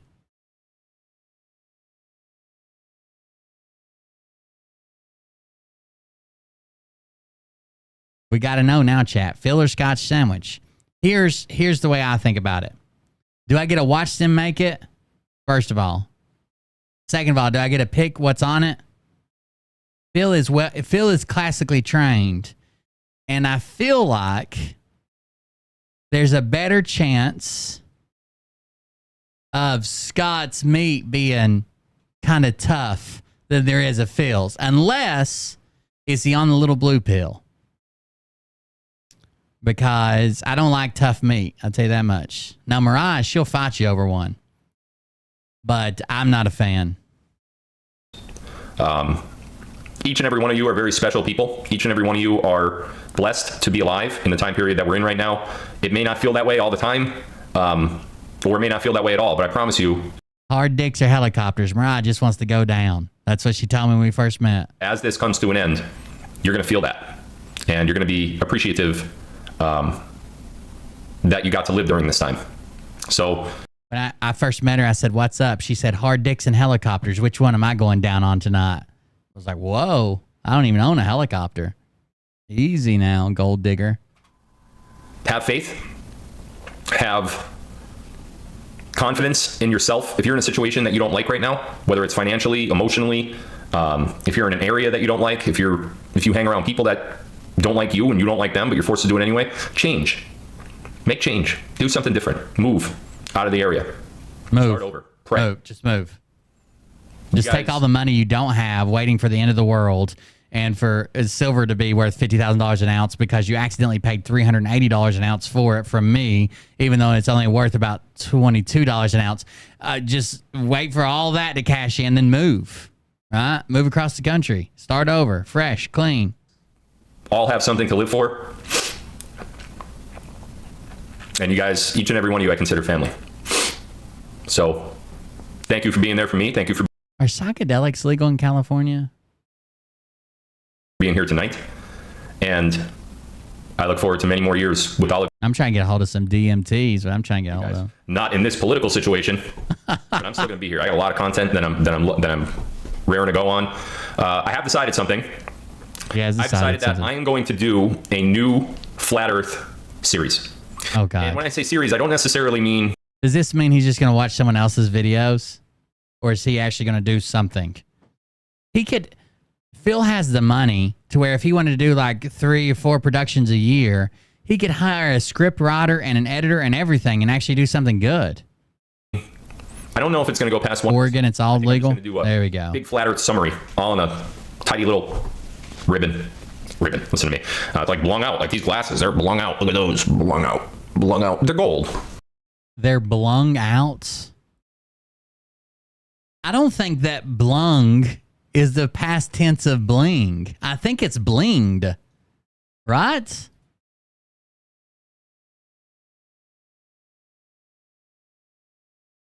Blinged out. It's not blung. What the fuck is blung? Ribbon. Listen to me.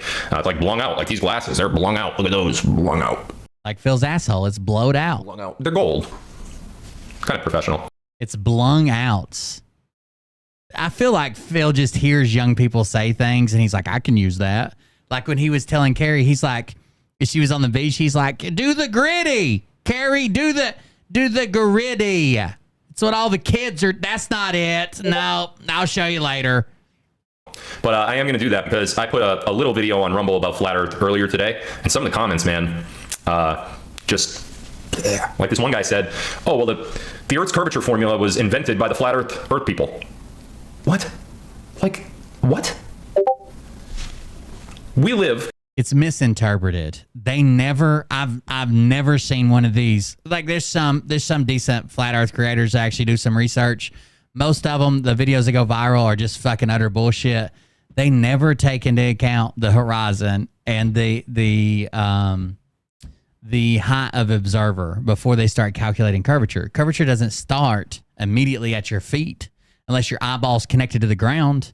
It starts with your eyes meet the horizon. According to the liars, on a sphere, globe, which is a ball, okay? We know the circumference of the ball.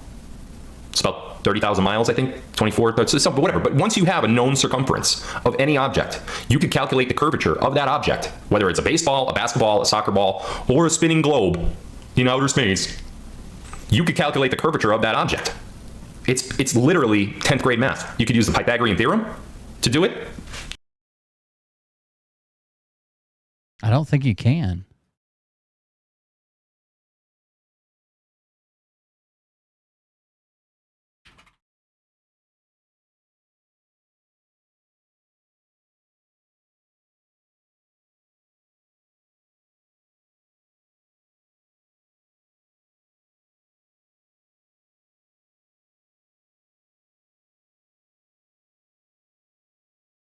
It would still have to have some trig to it.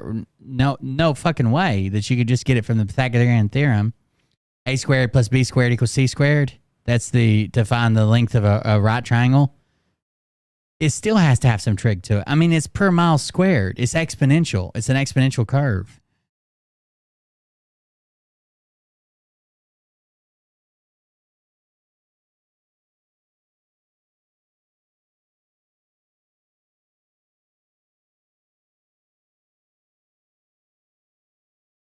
So you can get a tangent point from the highest location of a person if that's at a right angle.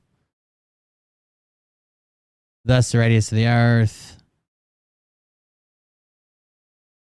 So, sorta. Draw a diagram to determine the point where the line is tangent to the circle. Draw the line segment from the center of the Earth to the person on top of the mountain, and another line segment from the center of the Earth to the point on the horizon. The resulting triangle is a right triangle, since the line of the sight is tangent to the circle, and therefore it must be perpendicular to the radius of the circle. Using Pythagorean theorem, r plus h2 equals r2 plus d2. The radius of the Earth is 3,960 miles. Therefore, r equals 3960. Mount Whitney is 14,505, or 2.75 miles high. Thus, h equals 2.7. So technically, you could get the height of the observer with Pythagorean theorem, knowing the curvature over a known distance. I don't think that gives you the curvature to begin with. Just on a small section of Earth, you could use a squared, b squared, c squared, or you could use the actual formula, which is 8 inches for every mile squared. So one guy goes on there and he's like, well, if you have 200 and something miles, you should see 22,000 miles of curvature. It's 22,000 feet. You have to divide that by how many feet are in a mile. So I don't think enough people know about flat Earth. And what I'm seeing is there's a common theme amongst my followers that they want to know more. I'm good at teaching stuff. It's just how it is. I'm good at teaching stuff. I think one of the reasons why a lot of people flock to my channel, 20 freaking some million, I can't even believe that number, man. It's still around there can't now, believe it. 200,000 actually. But I think people like watching me because I could explain things a certain way that may resonate with them. I don't know. I don't know what the reason is. Could be my devilishly handsome looks. Not sure about that. So what you could do with a known curvature of the Earth and the Pythagorean theorem is you could get the height of the observer. So if I knew the curvature and I knew how far you could see, then I could use the known curvature of the Earth to calculate back to a right triangle and get the height of the observer. So like if he's on Mount McKinley, I could get him at 14 whatever it was tall, 2.7 mile, whatever it said. It might be. Good Lion Filmed is here. Hey, Nick. What's up, bro? Nick says in Rumble here, the world is flat. People just need the right tool to share and help others get it. That's right. They just need the right tool. Phil's going to make it for them. All right, guys. That's basically it for me tonight. I'm not going over all this tonight. It's after 1 a.m. Thank you for the donations that came in through the charity. I appreciate it. If you want to donate to the charity while we're offline, you're more than welcome to do that. Want to donate to the show while we're offline, more welcome to do that. It's 2 a.m. here. Thank you for joining us. We raised almost $1,500. Thank you for that. I appreciate it. I know this was kind of thrown together and my dad passed away and it's been postponed twice. So I still think that's good, even though we didn't meet our goal. That's great. Thank you guys for any donation that goes to charity. That's awesome. I didn't have time to plan this out like I wanted to. It started late, all that stuff, but it's all right. Thank you guys. Congratulations to our winner tonight, Steele. And thank you all for all the donations.